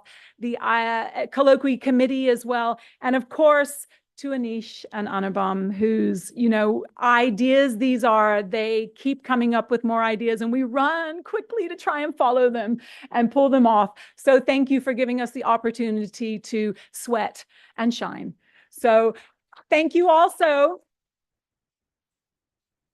most importantly, to you, those who are watching, and those who have joined the events across India, these 5 states for 8 days. Wow, we are so blessed that we have your support trying to help languishing localities turn into flourishing communities. That's why we're all here.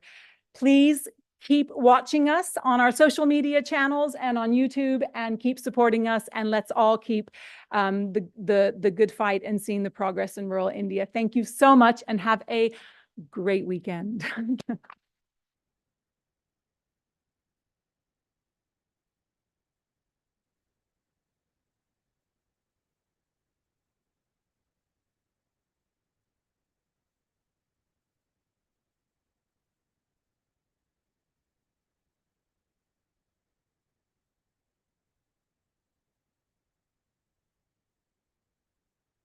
I'm ready.